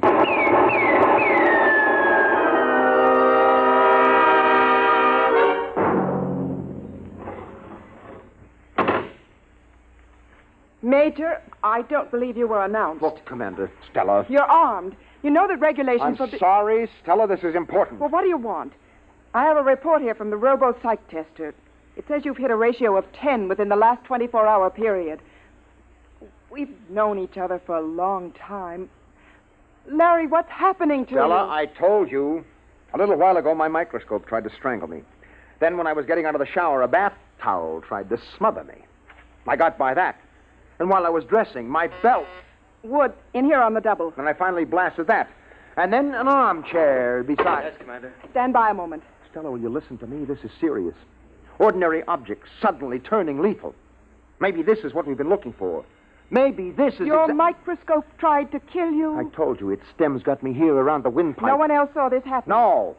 I blasted it, and then I found it again, perfectly all right. I see. Wood. Yes, ma'am. Get 2 guards and take Major Hall down to Captain Taylor in sickbay. Have him confined until he can be sent back to Terra for examination. Listen, Stella... Sorry, Major. You can't prove this story, and we'll just have to assume it's a psychotic projection on your part. And we can't afford to have any psychotics running around loose on this planet. Wood, carry on.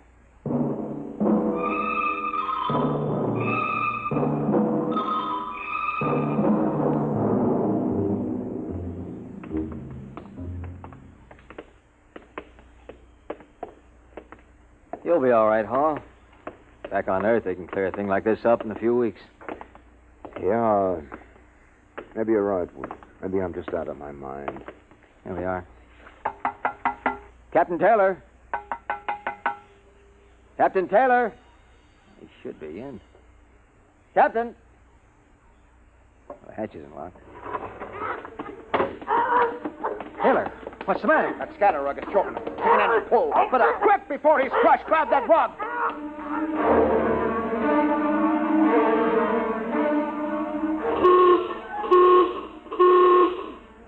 Now hear this. Now hear this. General alarm. General alarm. Emergency stations. Emergency stations. Condition red. Sidearms will be issued to all personnel. General alarm.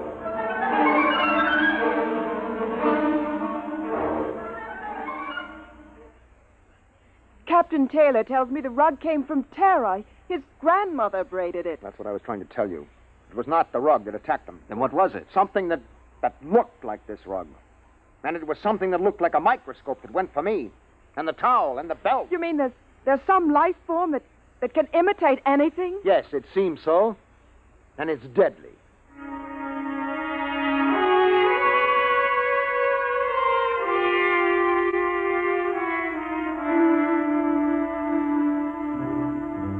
Hey, Charlie, general alarm. Get up out of that sack. Hey, what'd you do with my gloves? Oh. Hey, where'd I get 2 pair? Well, eeny, meeny, miny, mo. 1 pair of gloves is the same as the other. Hey, these gloves are moving. How do you like that? These fool gloves are going for my blast pistol. Charlie, is this one of your crazy electronic gags? Did you rig my gloves? Hey, look out for that pistol! Look out!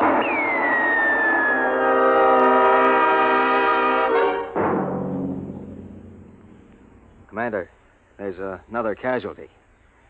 Lieutenant Dodds. What happened? I don't know. He seems to have shot himself. Oh, no. Stella, I think that I have something. Dodge is dead. Look, we know that this thing can camouflage itself. It can imitate any object it leans up against. All right, now, listen to this. Larry, we've got This is the answer. It's a tape from Captain Galt. He was out on bio-survey. He had a throat mic on. He was talking to the operator at base. Now, listen to this. Head for home now. What's this emergency about? Hourglass Stella having hysterics? That's funny. I swear I parked my bucket over by those trees. Well, it's here anyway. Heat up some coffee for me. I'll be in a couple. Yeah, that's funny. There's another bucket over by the trees. Where'd this one come from? Let me out. The thing's stuck. It's folding up around me. Joe, get a squad out here. Joe. Acid. I can't get out. It's digestive fluid. Get somebody out here before. His transmission just stopped. All right, now we're up against some organic form of life, and there should be some way to destroy it. We've already blasted a few, but we don't know how many more there are. Maybe it's an infinitely divisible substance, some kind of protoplasm. We've had over 12 casualties reported, and there's still 5 teams out in the field. All right, it's a lethal life form. Now, that explains why we found everything else harmless. Nothing could compete with this. We have mimic plants of our own, the twisty slug on Venus, but nothing that goes this far. It can be killed, though. You said that yourself. If it can be found. You can't tell. Clothes, rugs, drapes, chairs. We can't tell which is which. We've got to try to find some poison, some spray that will destroy them wholesale. Oh, no. What's the matter? In the corner. I never noticed 2 briefcases over there before. There was only one, I think. How are we going to know? Shortly after the final casualty report of 30 dead and 12 wounded, Major Hall sealed off the bio quarters and moved in with a team from Chem Section, all dressed in corrosive-resistant suits. Well, I'll make sure that you've got a tight seal on the neck joint. What are you going to do, Major? I've got a combination of hydrogen and arsenic under pressure, arsine gas. That'll give us an idea of how much they've infiltrated. Arsine is deadly to humans, so check your helmets. Now, Sergeant, I don't want any panic blasting. Arsine is inflammable. All right. Release the valve.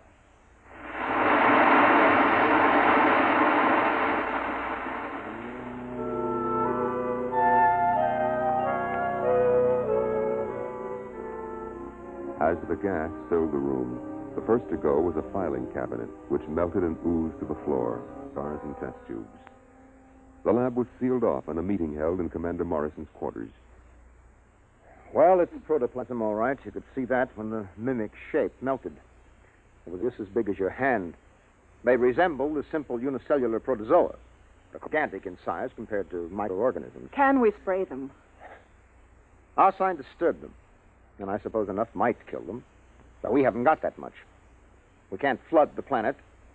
We wouldn't be able to use our blasters, and it's lethal to humans.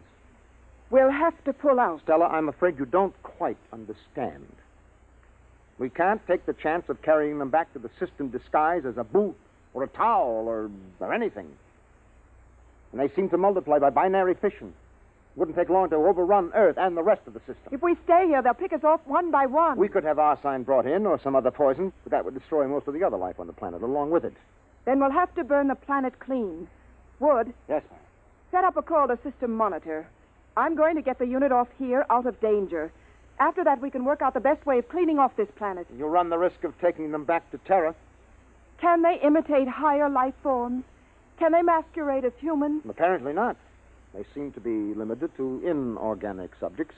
Then we'll go back without any inorganic material. But our clothes, they can imitate the synthetic fibers, belts, gloves, boots. We're not taking our clothes. We're going back without anything at all. Oh, I see. Get me a beam to Central Monitor immediately.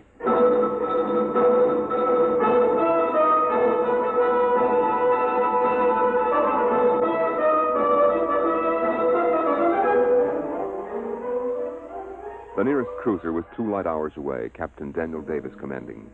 Tight beam communication was established after coordinates were flashed from Central Monitor. This is Captain Davis. Can you read me? I read you. Commander Morrison here. Captain, you are to make a planetfall as soon as possible at coordinates to be supplied you. We are going to board your ship naked. Naked? That's right. That's, well... When will you land? At about 1,500 hours, I'd say. Captain, would it be possible for your men to... I'll have my crew below decks. We'll land on robot control.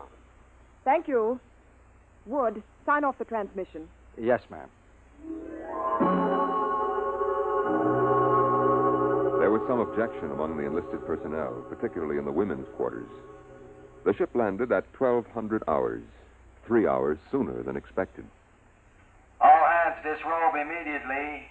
All personnel report to field, ready to embark. So soon? I didn't hear the ship land. It's there, all right. We'd better go. Larry. Mm-hmm. Larry, you go ahead. I'd rather get ready alone.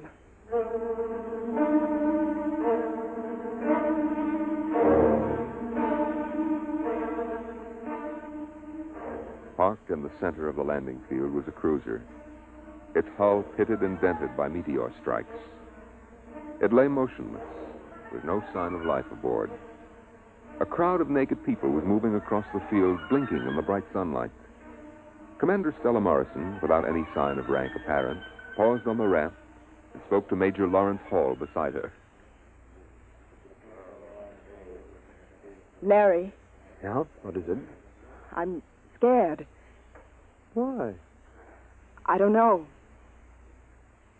Psychological reaction. Forget it. It's a reaction to nudity carried over from early childhood.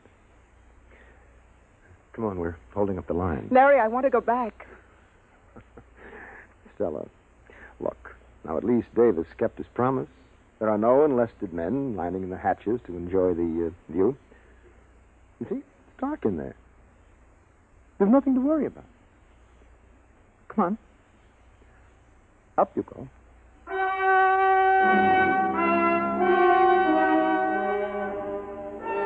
The last of the research team filed into the interior of the ship, and the hatch closed behind them.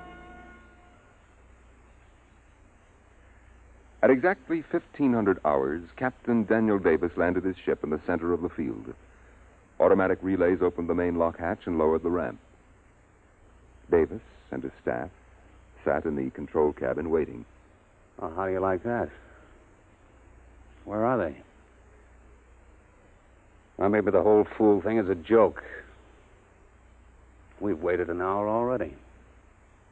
They waited. And waited. But no one came.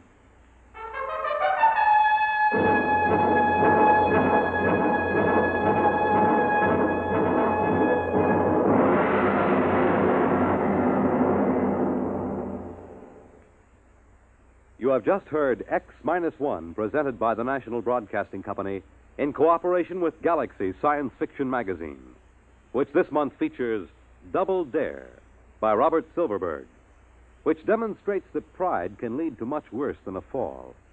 It can put a man out on a limb and keep him there. Galaxy Magazine, on your newsstand today. Tonight, by transcription, X-1 has brought you Colony, a story from the pages of Galaxy written by Philip K. Dick and adapted for radio by Ernest Kenoy. Featured in the cast were Frederica Chandler, John Larkin, James Stevens, Larry Robinson, Bill Quinn, and Alan Bergman. Your narrator was Norman Rose. Your announcer, Fred Collins. X-1 was directed by Daniel Sutter and is an NBC Radio Network production.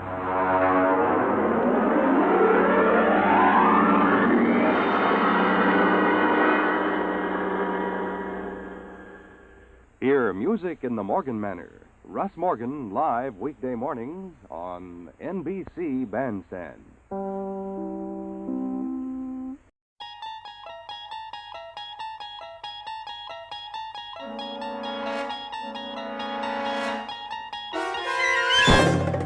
You're traveling through another dimension.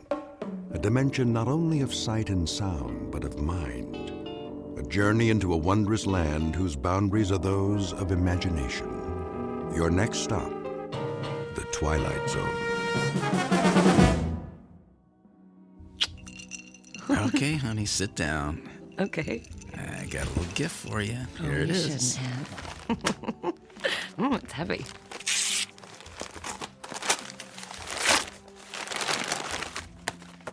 You like it? Well,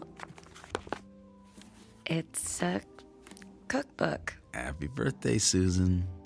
It's a cookbook. Well, I thought your cooking could stand some improvement, you know. Oh, that's real nice. Well, come on, aren't you going to look inside? Oh, now that's more like it. Well, I'm not good at buying jewelry on my own. I had to guess the size of the ring. Think it'll fit? It's a little snug. I can get it resized. Do you have the receipt? Is that important? Kind of. Think of it as Exhibit A, Officer Sternwood. Right. I'll try to remember what I did with it. In the meantime, I gotta go. Crime's not gonna fight itself. Oh, Paul, do you have to go? Look, I don't like it any more than you do, but I have to book leave in advance, and today kind of snuck up on me. And My birthday snuck up on you? that didn't come out the way I meant it to. Uh-huh, I bet. Can't you call in sick? Yeah, they would definitely never suspect that. Look, keep yourself occupied for a few hours. I kept the pages I cut out of that cookbook. Maybe you could read through them. I will be back tonight. And then we will celebrate properly. You better, officer. Okay, I'm coming in. Putting the gun away. No gun. Everything's gonna be okay.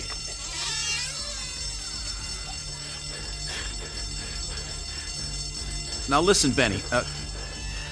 Can I call you Benny? Look, I know you're not angry at these people. They haven't done anything to you. They just want to grab a burger and get on with their day. Now, whatever it is you're upset about, it's not right to take it out on them. Now, you're the one with the gun. You can do whatever you want. And I believe you are a decent man. You don't really want to hurt anybody. Look, we all just want to go home. You, them, me. Especially me. My wife's already mad at me for working on her birthday. And if I'm late for dinner, she's gonna kill me. Ah!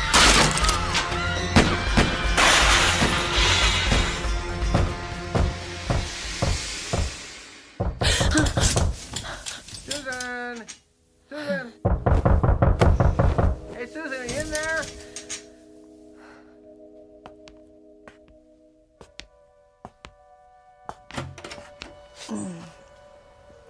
Oscar, what's the matter? Susan, your paper? It was on the porch.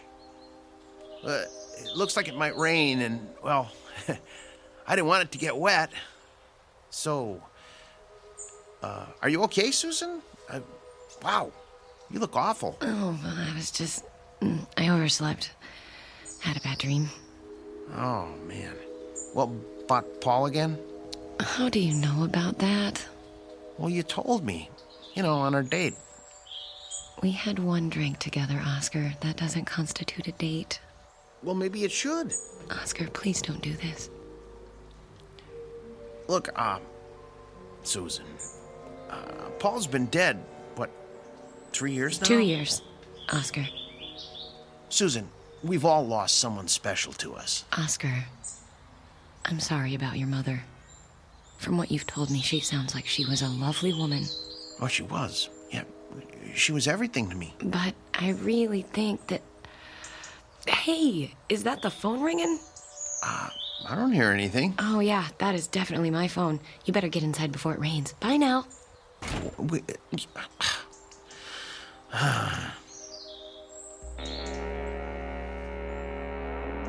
Into everyone's lives, opportunity in one form or another is apt to come knocking. But opportunity is about to present itself to Mrs. Susan Sternwood, widow, in the form of one Hal Scratchman, traveling salesman. And through this rather improbable gentleman, she will learn that the road less traveled is often so for a reason, because in this instance, that road leads directly into the Twilight Zone.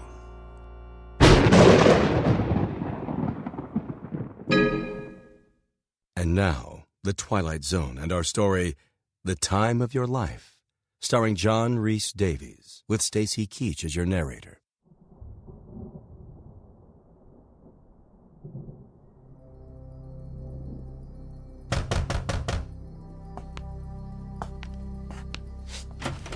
Oscar, look, Not who you were expecting.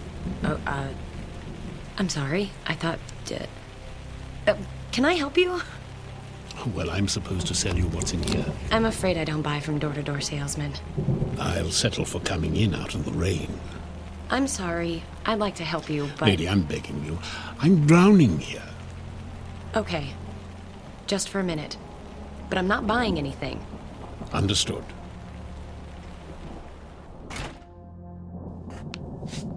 Thanks. Phew. Can't get used to the weather in this city. Oh? Not from around here? No, I come from someplace warmer. Can I sit down for a few minutes? Well, actually... Oh, I won't ruin your furniture. I'll just sit on this newspaper. Thanks. You're welcome, Mr... Scratchman. You can call me Hal. Like the Paul Simon song. Hal. Hal. Hal. Look, I know you said you're not going to buy anything. I'm not. And I respect that. I really do.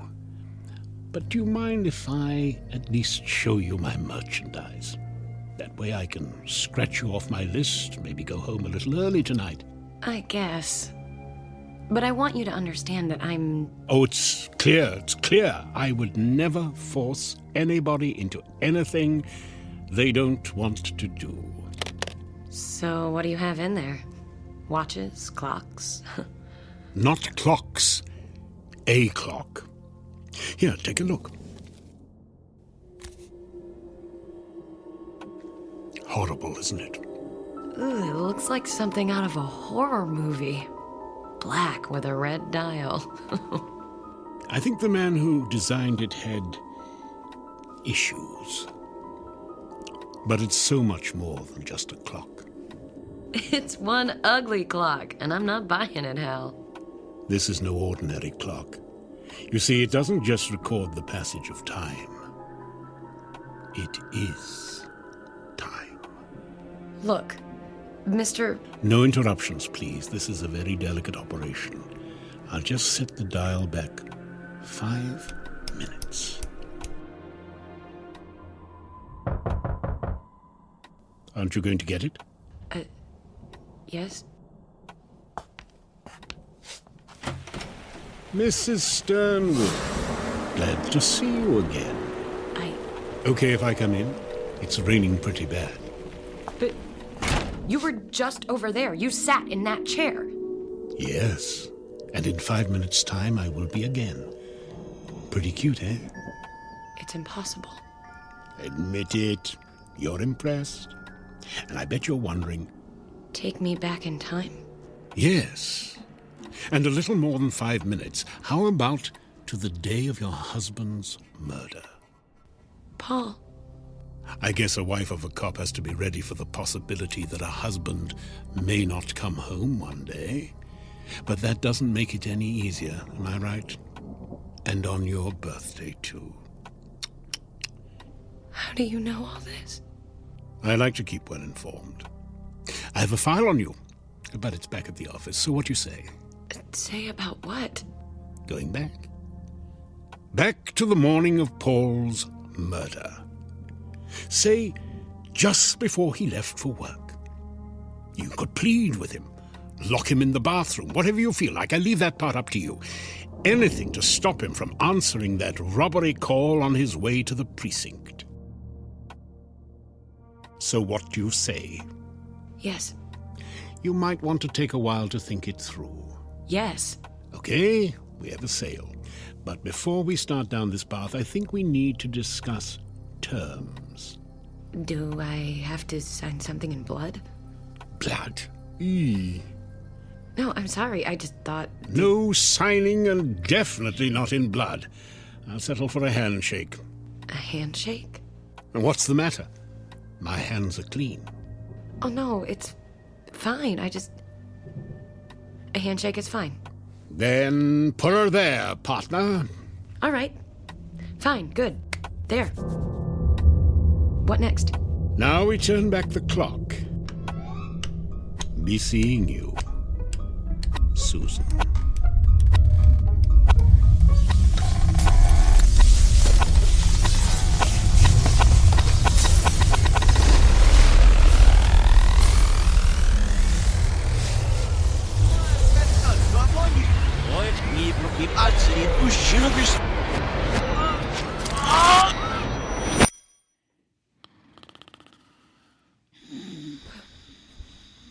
Paul? Paul? Oh. What is it, honey? Was I snoring again? No. No, you weren't snoring. So what's the matter? Nothing's the matter. Nothing at all. You're fine, Paul. Everything's fine.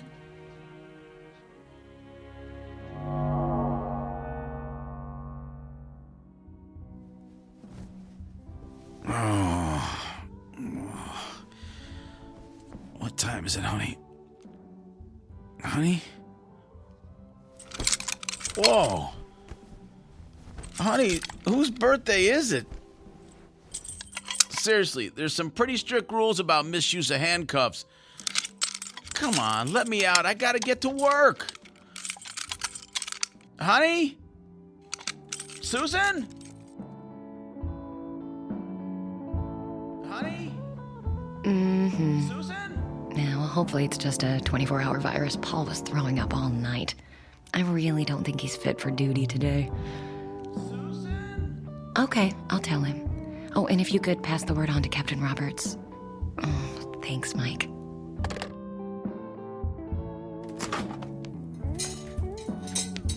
That was not cool, Susan. Paul!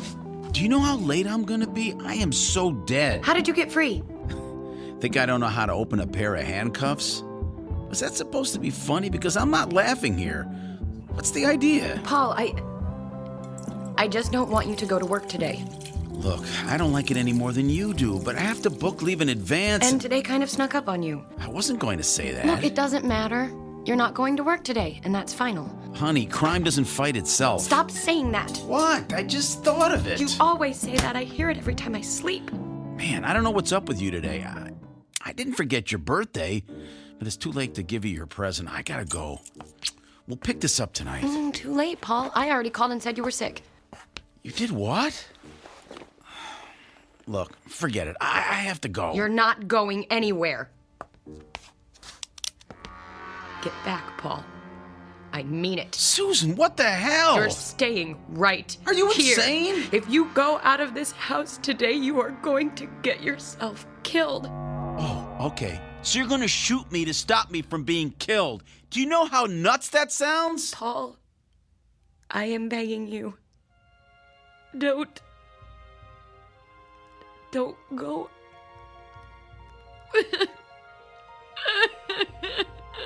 Hey, honey, look, it's okay. I'll call in sick. No, come on. Put that down. And we can open your birthday present. Oh, Paul. Oh, thank you. Thank you. All right, now, I have to explain. The present is kind of a joke, so don't get mad.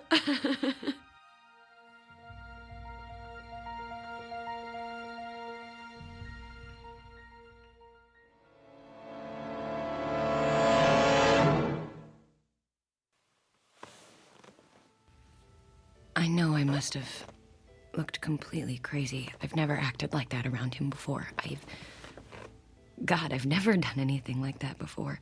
I've had no reason to. But this... Well, and of course, Paul insisted I get some help. What could I say? Mm-hmm. I pulled a gun on him. That's why I came to you, Dr. Paxton. I can't tell Paul what I really think happened. That he was killed. That I lived 2 whole years without him. And that I somehow went back through time and prevented it. It has to be a hallucination. But the thing is... Go on, Susan. The thing is... I guess I went to sleep one night, woke up the next, and in the meantime, I accumulated 2 years' worth of false memories. Like when Victoria Principal got up and found Bobby in her shower. Oh, but why did I hallucinate that my husband was murdered? Why, Doctor? Uh-huh. It's certainly a delusion of an extremely lucid sort.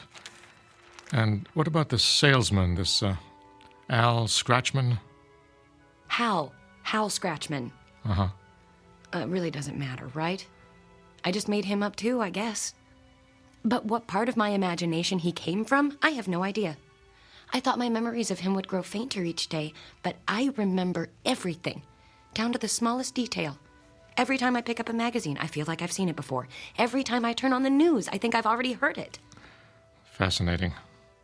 And that's the most frightening thing about it. How so? Because if I really do think that, the delusion isn't over yet. I must still be crazy. Paul thinks I'm crazy. Do you think I'm crazy, Doctor?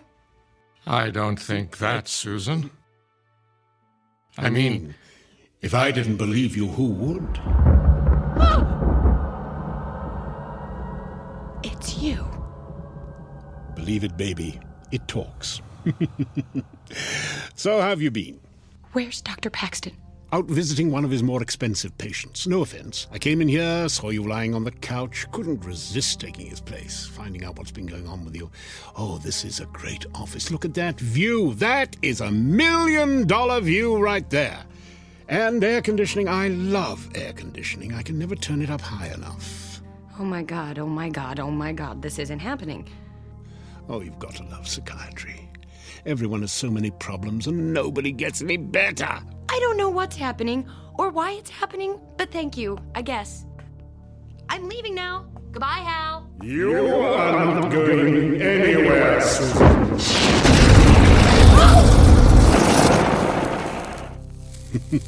You like that? Sorry, did I send you a little then? I don't often do the fire-breathing thing anymore. It's hell on the lungs. Okay, I believe you. You're the devil. You can still call me Hal. I like to keep things informal, but at least we understand each other. I'm the devil, and you made a deal with the devil. But what is puzzling you is the nature of my game. Well, if you don't want my soul... Oh, again with the soul. Look, I gave you your husband back, correct? I thought the clock did that. Yes, my clock. You get 1 life from me, so I want 3 back in return. 3 what? 3 lives. Weren't you listening? It can be anyone you want. People you know and dislike, people you don't know and don't care about. Wait a minute. You want me to kill somebody? 3 somebodies. 3. I can't kill anyone. Now, how can you say that? I bet you haven't even tried. I'm not going to do that for you or for anybody. Well, I hate to bring this up, Susan, but we had an agreement. We shook on it. Remember? I'm begging you. If there's anything else I can do for you, anything at all. I'm sorry, Susan. It looks like our time is up.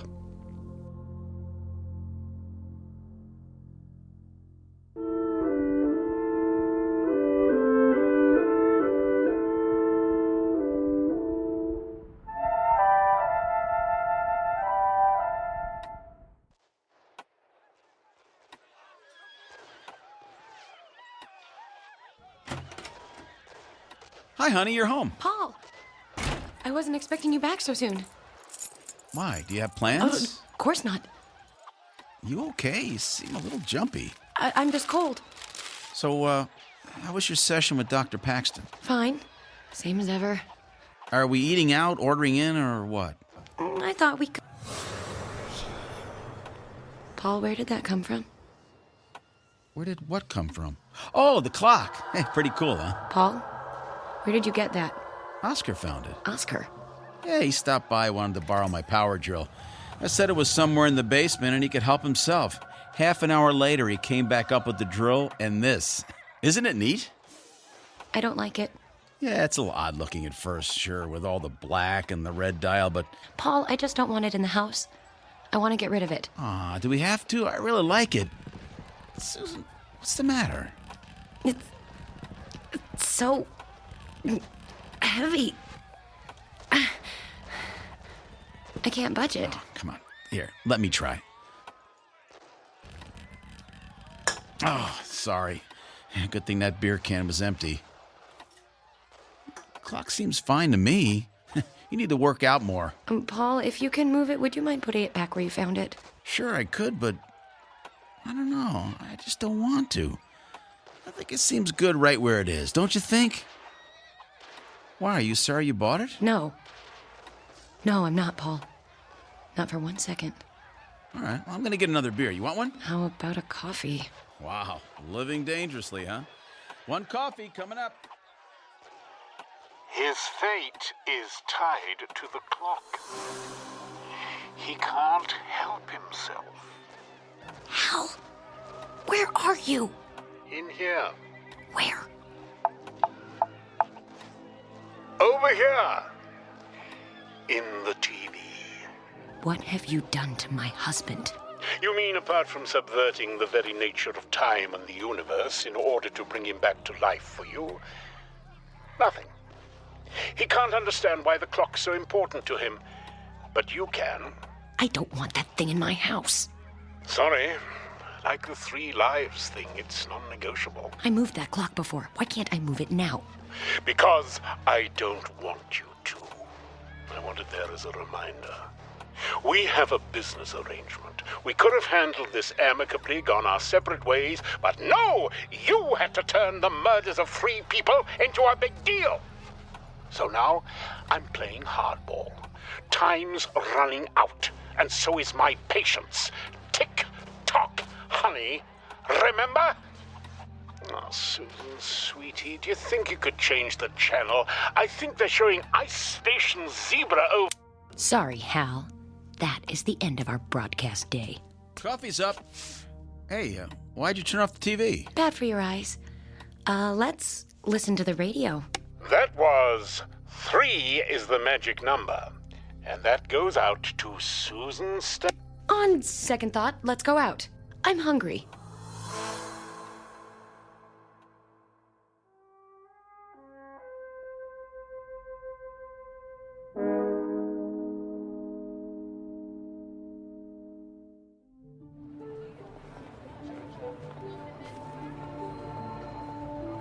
Hi, Susan.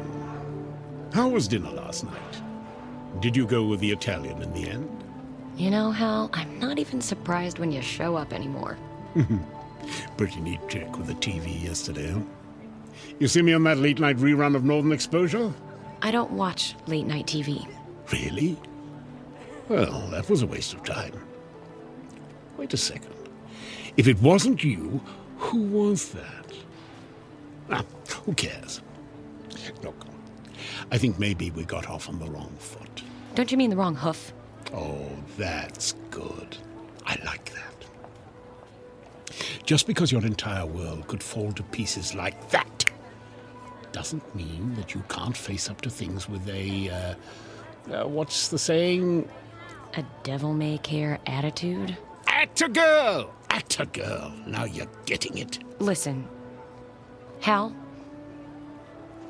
I was just on my way to get some lunch, but one of my girlfriends bailed out on me.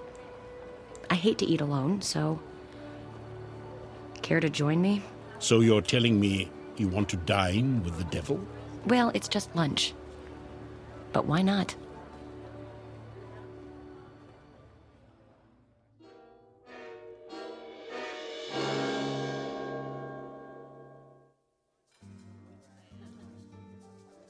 Are you ready to order? Oh, I'll have the special. And for you, sir? Do you have any of that soup? The one you serve cold? Oh, gazpacho. I'll have that. Anything to drink? Nothing for me. Yes, something with a lot of ice. Okay. Forget the drink, just bring me a glass full of ice.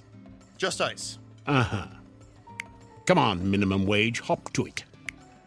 That wasn't nice. All part of the service. So have you given it any more thought? You mean, who should I kill for you? Hey, you know who's good? The homeless. The homeless? Well, think about it. They're missing persons who aren't really missing. One more or less in the world who cares. I mean, it's not like anyone's keeping score. Don't you think those poor people have suffered enough? I'm the devil! I don't think anyone's suffered enough. And please don't try to pretend you care, Susan. I always give to the homeless. What do you want me to say? Good for you? I'm not in the good for you business. Have you ever thought it might be a blessed release for some of them? I doubt you're in the blessed release business either, Hal.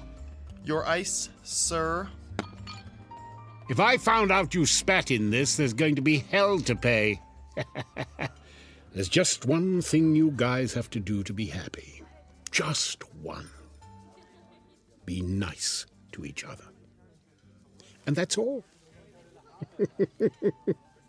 But no, you can't do it. I don't know why. I chalk it up to some sort of design flaw. Well, that's how you people are wired, I guess. And by people, I mean all people, everywhere, even the Swiss. What's different about the Swiss? Nothing. That's the point I'm trying to make. Keep up, darling. The way I see it, you needed someone to pin it all on, someone to take responsibility for all the badness. You needed me. You wished for me. You created me. Can I call you Mum? Under no circumstances. There. Now you know. Wow. I never told anybody that before. Why? Nobody ever asked me. They're all too worried about their own problems. Not me.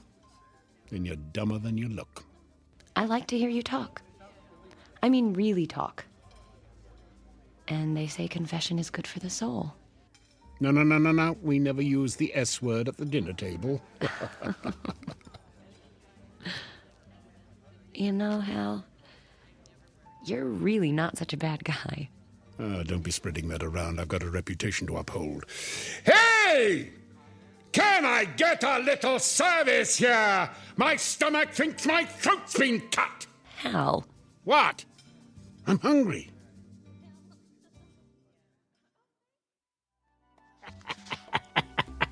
It's funny because it's true. Oh, that's a great story. I got 1,000,000 of them. Literally 1,000,000. With you, it'll be 1,000,001. 1,000,000 sounds like a better number. What do you mean? Hal, I think we made a real connection here today. I think we could even be friends. And friends don't spoil things by letting business get in the way. You mean you want me to... Forget about the deal, Hal. Let Paul live. Give me a break. What do you say? Friends? I say... time's up, Princess. What? 3 dead. You have 1 hour. Just 1. Or I take the clock, your husband, and your future. But... I told you I couldn't be conned, Susan. I'm not conning you. I really like you. Yeah, sure you do.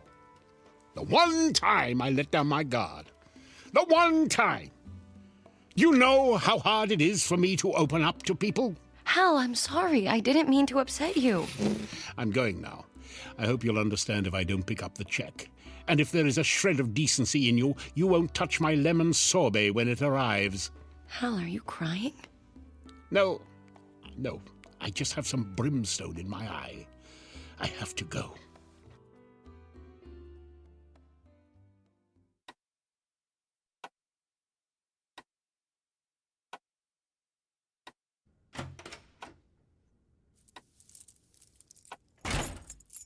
Hello, Susan. Paul, do you even go to work anymore? Who is he, Susan? Who is who? Paul, what are you talking about? Don't pretend you don't know what I'm talking about, okay? Just don't do it. I'm not pretending. I honestly have no idea what you're talking about. I know about the other man, Susan. Are you crazy? There is no other man. Oscar told me all about him. Oh. He's seen the two of you together. He's heard you talking. And you believe him, Oscar? Come on, Paul, I thought you were smarter than that. All right, deny you had lunch with him today. Yeah. Look, it's nothing, okay? It's nothing. Then who is he? I can't tell you that. Why not? It's complicated. How complicated can it be? You have no idea. Then why don't you uncomplicate it for him, Susie? What the hell? Hal, what are you doing here? You never called. And after I gave you my number. You're out of ice cream, by the way. Is this him? Are you him? I'm him. Or do I mean I am he? Grammar. Paul, it's not what you think. This man, Mr. Scratchman Hal, he's a traveling salesman. He came to my door one day. It was raining, so I let him in. Oh, so you're kidding me, right? No, he was selling clocks. Or a clock. The clock over there. I bought it, and that's all. Do you think that's all, Paul? If that's all, why is he here now? How did he let himself in? Did you give him a key? No! See? Always thinking. Natural-born cop. Suspicious, too. I like that about him. We could do business sometime. Go to hell. Not until I'm done here. And you, Susan, you're a real disappointment to me. What is he talking about? Is he crazy? He's the devil, Paul. The Are you crazy? Now, don't make me do the fire breath thing twice in 1 week. It's a real killer. Paul, I know how this sounds, but hell really is the devil. And I made a deal with the devil. For you. Huh? Have you lost your mind? This isn't happening. It shouldn't be happening. You should be dead. For what it's worth, Paul, your wife really does love you, but not enough. She'd be happy to die for you, but not to kill for you. So today, I'm the repo man. I don't believe in the devil, and I don't believe... Paul, shut up! What did you do to him? I stopped the clock, which stopped him. He was boring me. Paul? Can you hear me, Paul? He can't hear you. As far as he's concerned, there's nothing to hear. We're in a gap between seconds. Hal, we need to talk. I need you to understand. It's too late, Susan. You're out of time. I'm out of patience. We both know that you'll never give me those 3 lives. You're right. There's nothing I can say to you, is there? Anything that you could say that I'd want to hear would just be a lie, wouldn't it? I guess so. Just take the clock and go, Hal. Will I ever see you again? Probably not. Good. Now do what you have to do. I can't take this anymore. Do you just turn the hands forward again, or...? Something a little more final. Bye, Susan. Bye, Hal. Be good. Fat chance.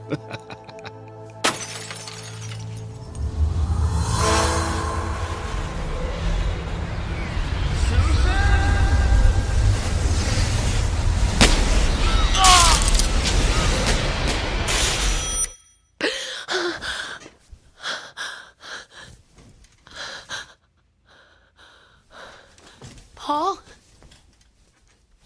Paul? Paul?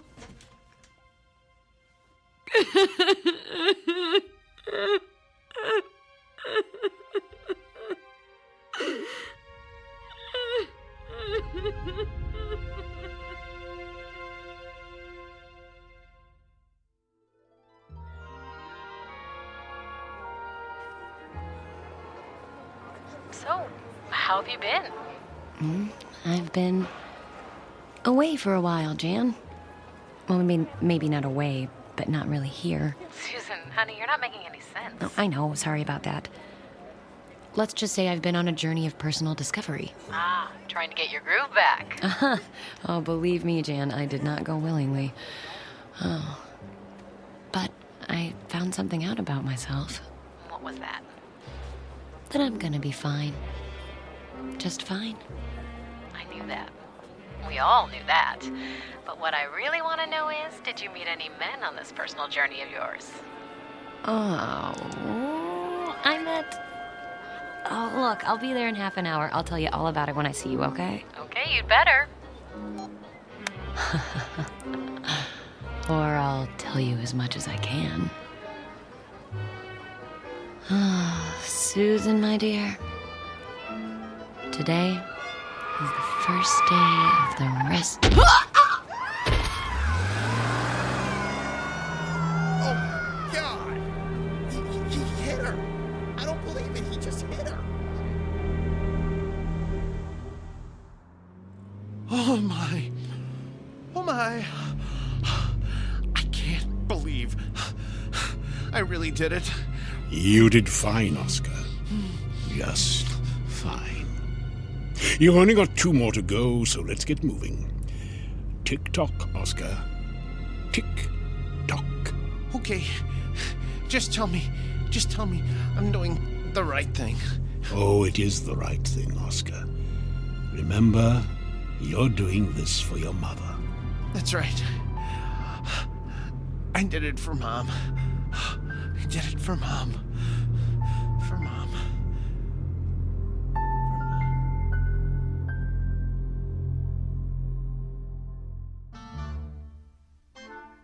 A word to the wary. If you should happen to receive a visit from a man who makes you an offer that seems too good to be true, don't even think twice. Lock your doors, bolt your windows, and check your clocks, because the time of your life might just be the end of someone else's in the Twilight Zone.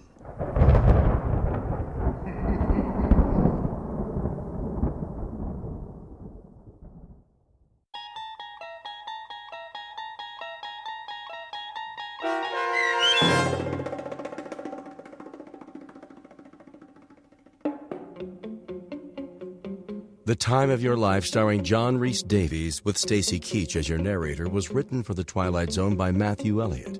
Heard in the cast were Anne Sonneville, Jeff Lupetin, Joby Cerny, David Darlow, Saskia Volkers, and Patrick Francis.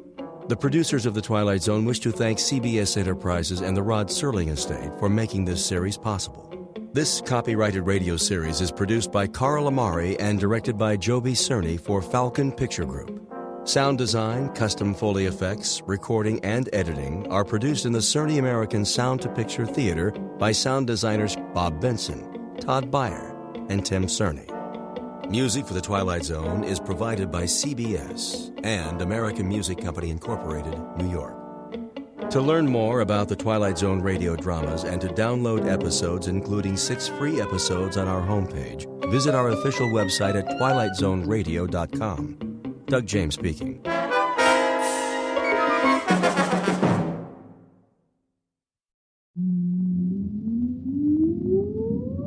Countdown for blast off.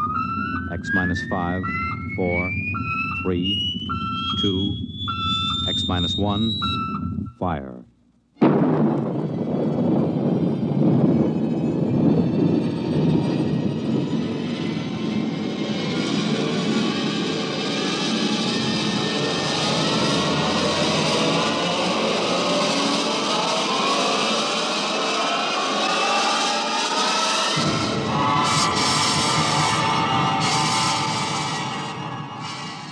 From the far horizons of the unknown come transcribed tales of new dimensions in time and space. These are stories of the future, adventures in which you'll live in a million, could be years, on 1,000 maybe worlds. The National Broadcasting Company, in cooperation with Galaxy Science Fiction Magazine, presents X minus 1.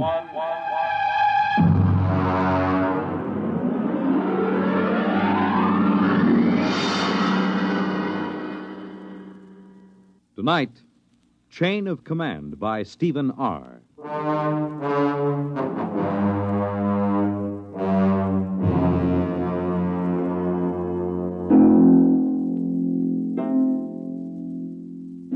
This is about George. He's a friend of mine. Lives right here at the Brookside Atomic Laboratory with his family. My name is Charlie Boyle, by the way. I'm a security guard here at the lab. Been here now for, 20 years, I guess. Of course, they don't use the lab anymore. Lots of weeds and things, and, I stick around. There isn't really any place to go. Oh, well, I'm getting away from it after all. This is about George. Some of it I knew myself. A lot of it he told me after it was over. It began, let's see now, it began the morning after George's wife lit into him. I think, George, the least you could do is complain. After all, are you a mouse or a man? Clara, what's the point of complaining? It'll just start trouble. We do live at the laboratory. We have some rights. The best thing we can do is just stay right where we are. But it's dangerous. There's nothing dangerous about it, just so long as we know what we're doing. I'm not thinking about us. I'm thinking about the children. The children know where they mustn't go. George, I will not go on like this without a moment's peace of mind. If you had the slightest concern for my welfare or for the children's, you'd really... All right. I'll go talk to old Charlie, the security guard. Why not talk directly to the superintendent? Because of the complications. Now, I promise you I'll explain the situation to Charlie. He knows me. I've talked to him for over a year now. And he hasn't the slightest influence. I'll impress the seriousness of the situation on him. All right, but do it now. I will. And be firm. I'll be as firm as I can.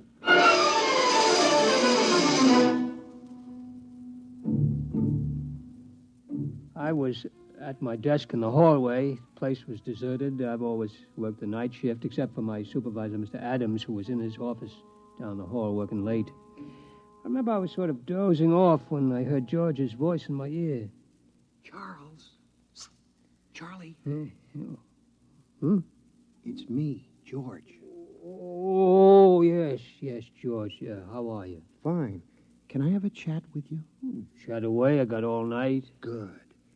It's about the trap. The trap? The one outside our door. Oh, that trap? Clara, my wife, says it's dangerous. Well, now, She'd like it removed. Removed? Oh, no, George. That can't be done. Regulations? Regulations. Suppose you just removed it without telling anybody. Oh, they'd fire me, George. I see. Clara's afraid one of the kids might get hurt. Oh. How about taking it up with the supervisor?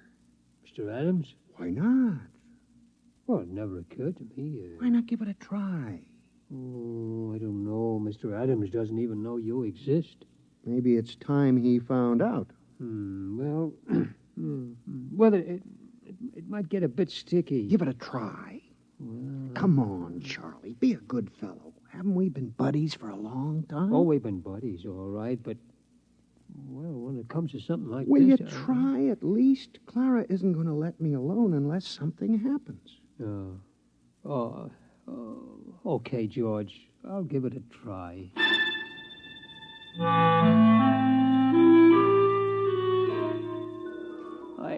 I straightened my tie and I brushed off my uniform real neat and I went into Mr. Adams' office. I could see the light under his door and I hear him on the phone, so I knew he was there. Edgar? Adams up at Brookside Lab. Uh-huh. How are things in Washington? No, nothing serious. Just want to have a fingerprint check on one of our scientists. Uh-huh. Yeah, number 7X4582. That's right. How's the missus? Good. Now, excuse me a minute, will you? Somebody at the door. Come in. Oh, hello, Charlie. Mr. Edgar, can I call you back? Fine. Yeah, what is it, Charlie? Well, I'd like a word with you, Mr. Well, look, Charlie, I'm on the phone to Washington. Is it a security matter? Oh, in a way, Mr. Adams. Well? I don't know how to tell you, really. Well, just tell me. Well, sir, there's a mouse named George down in room 412 who doesn't want the trap outside his door. Well, that's just too... What? A mouse in room 412. He objects to the trap. Look, Charlie, I'm busy. Is this a joke or something? Oh, well, I guess maybe it is. I mean, I like a good joke as well as the next fella, Charlie, but, well, I mean, it's late and I got a lot of work to do. Do you mind? No, Mr. Adams. Yeah, well, that's fine. You just get back to your desk, huh? Okay, Mr. Adams. And, Charlie, yes, sir, yes. Next time one of the mice complains, tell him to come in here and speak to me himself. Yes, sir.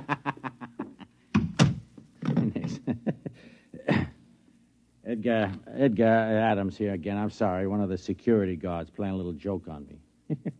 He came in to say one of the mice here at the lab is complaining about the trap outside his door. You got him down Washington, too, huh? Yeah? What do you do about it? Traps, huh? Yeah. Yeah, it's the only way, I guess. Yeah.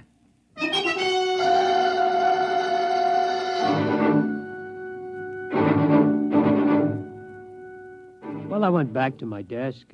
George was there, waiting. I could tell by his expression that he knew the answer before he even asked me. No soap, huh, Charlie? No soap, George. I guess I'll have to tell Clara. Yeah, I'm sorry, George. What'd he say? Well, he said if you've got a complaint, see him yourself. He said that, huh? Yep.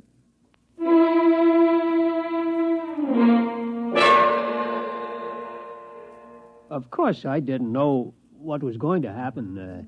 George didn't tell me till it was all over. I mean, really all over. And then it was too late for me to do anything. It turned out, though, that Clara, that's George's wife, told him that if he didn't go talk to Mr. Adams, she'd up and leave him. Yeah, leave him. And the kids, too. So him and me, we went. And nothing negative on his record, eh, Edgar? Yeah, well, okay. Yeah, excuse me a minute. Come in. Oh, what is it this time? Excuse me, Mr. Adams. It's that mouse. He wants to talk to you. I'll call you back, Edgar. Now, look, Charlie, I mean, this has gone far enough. Yes, sir. Yes, sir. What the devil you got in your hand? Well, this is him, sir. It's the mouse I was telling you about. George. Hey, George. This is Mr. Adams, the security supervisor. How do you do? Huh? How do you do? Ventriloquism, huh, Charlie? Pretty good. Oh, it ain't ventriloquism, Mr. Adams. He talks. Yeah, sure he does. Well, look, now you had your little joke, and I got a lot of work to do. I'd like a word with you. What? Sure, that's remarkable. It really... Now, look, George, if you don't... George, suppose I just leave you here and step outside. That might be best. Excuse me, Mr. Adams. No, wait a minute. You can't leave that beast in here. He won't take much of your time. But, hold it. Leaving a mouse on my desk. Can you hear me all right? Yes, of course.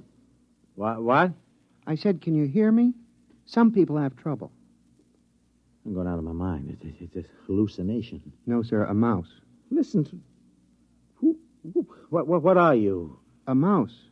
You know, cheese, rodents, all that sort of thing. Do you mind if I touch you? Okay, but take it easy. Careful, don't bend up the whiskers. You're real.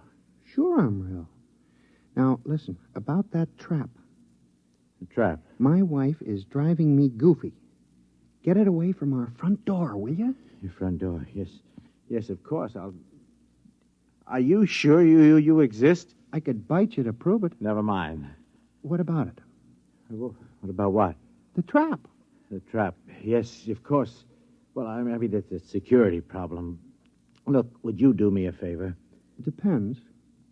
Tell me, how come you talk? Simple. My ancestors have been around this lab since it was built. We've gotten a lot of gamma radiation. A couple of them were used as an experiment to test radiation endurance. There were surgical operations, grafts of human brain tissue to mouse brain tissue to check the effects of the rays on human brains and so on. You follow me? Wait a minute. I remember there were some experiments where human brain tissue was placed in a mouse and then exposed. That's it. Those mice, the ones that survived, were my great-grandparents. Holy smokes. So what about the trap? I mean, We're nice, peaceful mice. We don't bother anybody. We don't eat much. We mind our own business. Wait a minute. You say your great-grandparents were the first of this talking line? I mean, are there many of you? 3 generations, Mac. That's a lot of mice. Tell me, have you talked to anybody besides me? Well, I talked to Charlie. No, I mean besides Charlie. I tried it with a couple of guys. They wouldn't listen. These others, what do you call them, your relatives, have they talked to anybody? Tell me. How should I know? I suppose they've talked to dozens of people. Where are these people they've talked to? The mental hospitals are full of them. It's a problem, see. We can talk to kids and, you know, the odd ones, but anybody else, they get scared. Uh-huh. So what do I tell Clara about the trap? Clara? My wife, Clara. Oh, well, it's a security problem. I think I'll have to take it up with Washington. Okay, take it up. Yeah, I'll dictate a memo first thing in the... No, I won't. They'll think I've flipped. Okay, I'll tell Clara. Now, wait a minute. Let me make a phone call. Sooner or later, this thing has got to be dealt with. Edgar, Adams at Brookside. Now, Edgar, old man, we have just encountered a rather unusual security problem here at the plant. Yes. No, nothing like that. Mice. Yes. talking mice. No, Edgar, it is not a joke. I know we were joking a while ago, but it turns out there are talking mice here. Edgar, listen. Please, Edgar, will you listen? I'll put one of them on the phone. Now, listen, would you... Here, would you just talk, please? What'll I say? Just say anything. His name is George. Hello? This is George. I'm trying to get the authorities to remove the trap from in front of my... What? Yeah, let me have it, will you? Edgar, listen, I am not kidding, and I have not gone mad. This is on the level. In my office at this moment, there is a mouse who talks. In this top-secret atomic laboratory, there are several hundred such mice, for all I know. Look, Edgar, you don't believe me, and I don't expect you to believe me.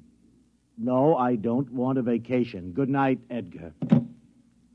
He doesn't believe me. We keep running into this all the time. George, are you really interested in doing something about that trap? Have you ever met my wife? Oh, of course you haven't. Wait a minute, I got it. I'm going to call for a top-level security conference at the Pentagon. George, will you come down there with me? Will you? We won't say a word. We'll just appear. Washington? First-class accommodations. We'll get you the best suite in town. Do you like cheese? Do I like cheese? Can you get provolone down there? Get what? Provolone.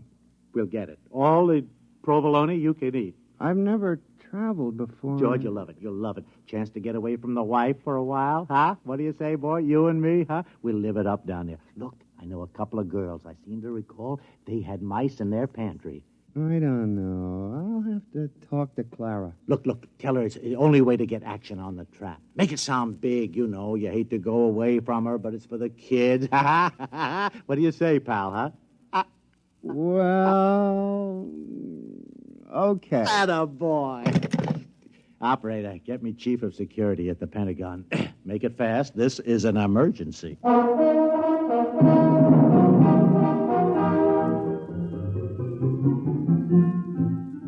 I wasn't there, but like I say, George told me all about it after it was over. Seems him and Mr. Adams went down to Washington on a morning plane. George got a little plane sick, but he liked flying pretty good anyway. They checked in at the Statler, then went over to the Pentagon. Order, gentlemen, order. As a chief, I hereby convene the meeting. It's been called as a Priority A emergency session by Mr. Adams, who, as you know, is security chief at our Brookville Atomic Laboratories. Mr. Adams? Yes, thank you, Chief. Now, gentlemen, it may come as a shock to all of you. It did to me. But I've learned that some 1,200 English-speaking individuals have been operating freely within our top-secret laboratories at Brookville without any security clearance whatsoever.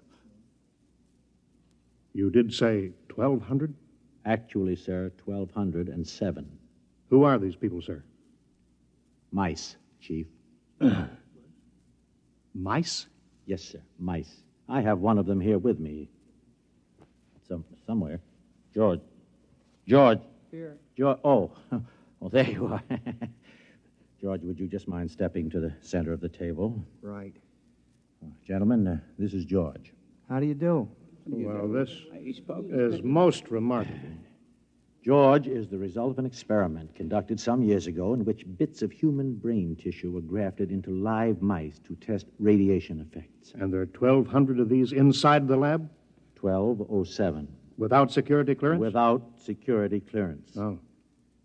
Well. Sir, Mouse? Call me George. George? George, tell me what you know. My wife wants the trap removed from our front door. She thinks it's dangerous for the children. Has she been cleared? Quiet, General. Well, a major lapse of security. I'm aware of the lapse, General. What about the trap? I refuse to countenance any act that will aid the entrance of more of these spies and saboteurs into the plant. Who's a spy? I'm a mouse. Tell me, have you overheard any conferences? Maybe a few. Seen any documents? My kids play in the secret document file. It's the safest place in the lab. Have you yourself ever seen any papers marked top secret? Seen them? Heck, I've eaten them. I believe this calls for some action, gentlemen. Mr. Adams, if you and this rodent will retire to the next room, I think we'll have a brief caucus. Yes, sir. George. Okay. Yes, see you later, gentlemen. Listen, what about the provolone? Never mind. Well, I think we should try to forget for the moment that these creatures are mice and deal with them as security problems. Concur. Now then, the first question is one of loyalty. I raise a question at this point. General? Are these American mice? Well, I assume that... Well, but do we know? You have a point, sir. Perhaps we ought to get immigration in on this. Immigration? I'd say extermination. Before we do anything rash, General, I think we ought to learn more about these creatures, who they are, what their habits are, their loyalties, how much they know. Suppose this George creature won't tell us. We'll have to use every trick in the book. Now, I would suggest we first try the velvet glove. The full treatment.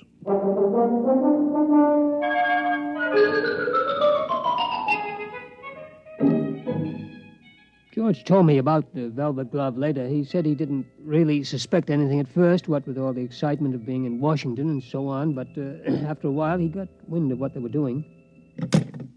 Room service. This is Mr. Adams in 712. Will you please send up a pound of Provolone. Provolone, please. Cheese. Yes, and some more wine. Yes, fine.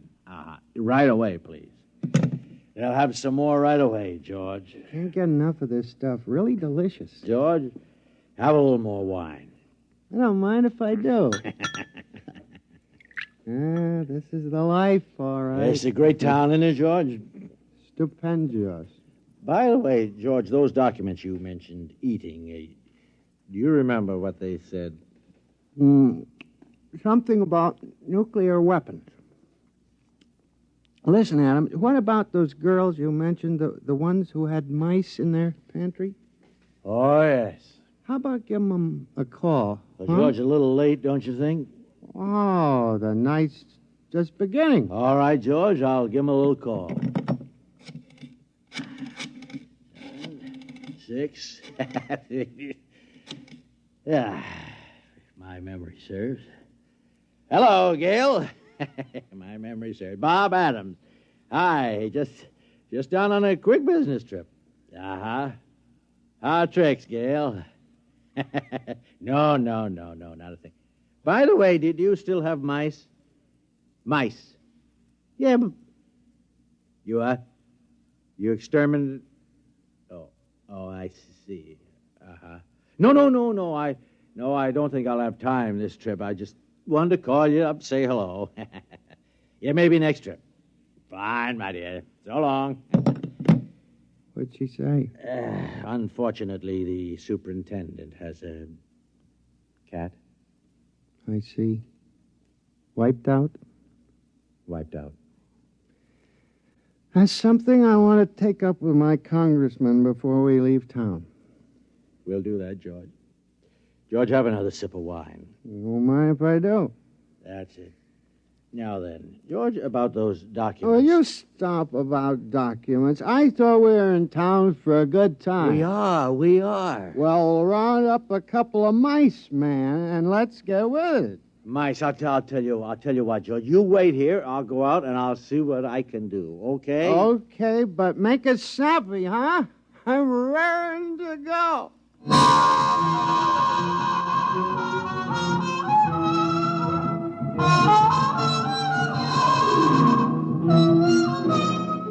Next morning, Adams woke George and told him they were scheduled for another conference at the Pentagon. George, wake up, huh? Oh, what a head. Come on, George. We're due at the Pentagon. Easy. Don't talk so loud. Wow. Where did you get those white mice last night? Over at the National Research Lab. Ooh. They must have been feeding those girls wheat germ. All right, come on, George. Come on. You can sober up in the taxi. Come on.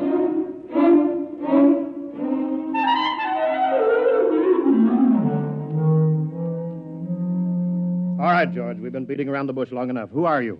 I've told you, I'm a mouse. My name is George. I live in a hole at the Brookville Atomic Laboratory. We know all that. We want to know who's behind you. Nobody's behind me. Listen, you guys don't have to be afraid of me. I'm only a mouse. It's the perfect fifth column. The ultimate weapon. Do you realize that you and your family are living inside a secret government installation without any security clearance whatsoever? I'm willing to be investigated. How do we know you aren't an agent for a foreign power?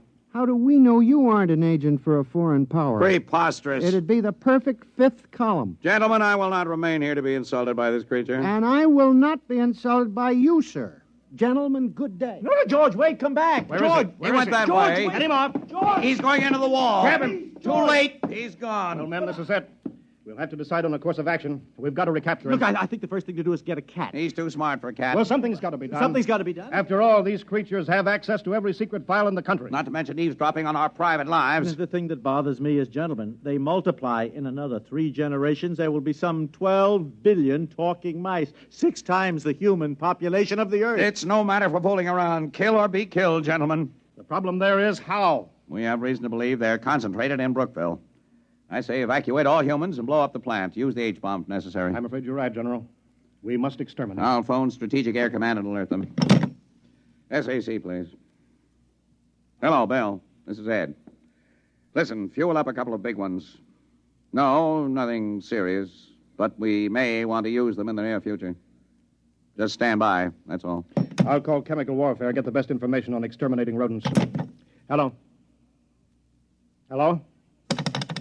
That's funny. It's gone dead. Hello? Hello? Something is wrong here. Sounds almost as if the line had been cut.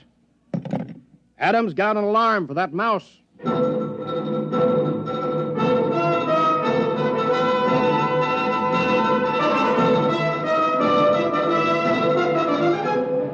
Well, that was only the beginning, of course. Things began to happen pretty fast right after that. You bet your sweet satchel they did. Well, Adams? Yeah, I've been talking to Edgar. The FBI has located several hundred field mice, all of them non-talking. No trace of a mouse corresponding to our description of George. I see. Team of Secret Servicemen been combing the Pentagon and the White House. We've got 1,500 traps baited with imported provolone in the Senate chambers alone. So far, no luck. And what about cats? The American feline fanciers have volunteered 100 Mausers. Oh, good, good. Any more telephone wires cut? I'm afraid so, Chief, yes. He managed to gnaw through the private wire from the president's suite to the Pentagon. Oh, I see. We'll get it spliced. What about the top secret file on that new chemical warfare agent? Is there any trace of that? They found the file, but he managed to chew out the key symbols. I'm afraid it's useless. Well, keep tracking him down. Yes, Sooner sir. or later, we'll get him. Yes, sir. Only one thing, Well, sir. what's that? I hate to mention it, really. Well, go on, man. Well, sir, the damage has appeared in such widespread places recently. Well, go on. Well, there must be more than just George. In fact, we're afraid he has reinforcements right here in Washington. But that's impossible. How? I don't know how, sir, unless... Unless what? Unless... Well, it seems, sir, that there were a couple of female white mice from the National Research Lab. You mean? Yes, sir. I'm afraid so, sir.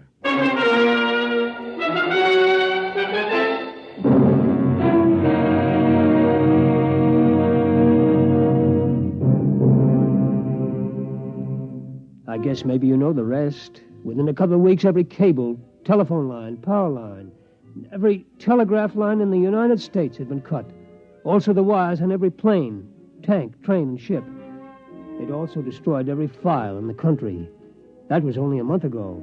Well, you can guess what's happened. Most everybody has left this part of the world. In this whole atomic laboratory, I'm the only human. And I'm not so sure I'll be around much longer. Yes, sir? The only woman. Not that they need a security guard, but, well, I'm just used to being here. I wouldn't know where to go. Charlie. Why, George. George, is it you? That's right, Charlie. Well, you look awful. Where have you been? Well, I was down in Washington, Charlie, about the traps, remember? Oh, yeah. That was before all the trouble started, over 2 months ago. Well, what you been doing all this time? Well, you know, we've been pretty busy protecting ourselves, cutting the lines and stopping transportation and such. I figured it was the mice done it, yeah. Yeah, we didn't like it, but it was them or us, so we did it. Well, how come you look so terrible, though? Well, we stopped the trains and the planes, you know, so, well, I had to walk back. That's one heck of a walk for a mouse.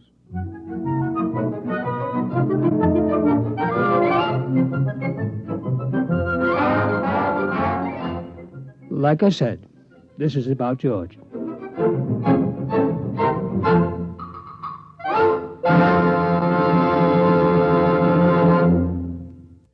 You have just heard X-1, presented by the National Broadcasting Company in cooperation with Galaxy Science Fiction Magazine. Your announcer, Fred Collins. X-1 was an NBC Radio Network production.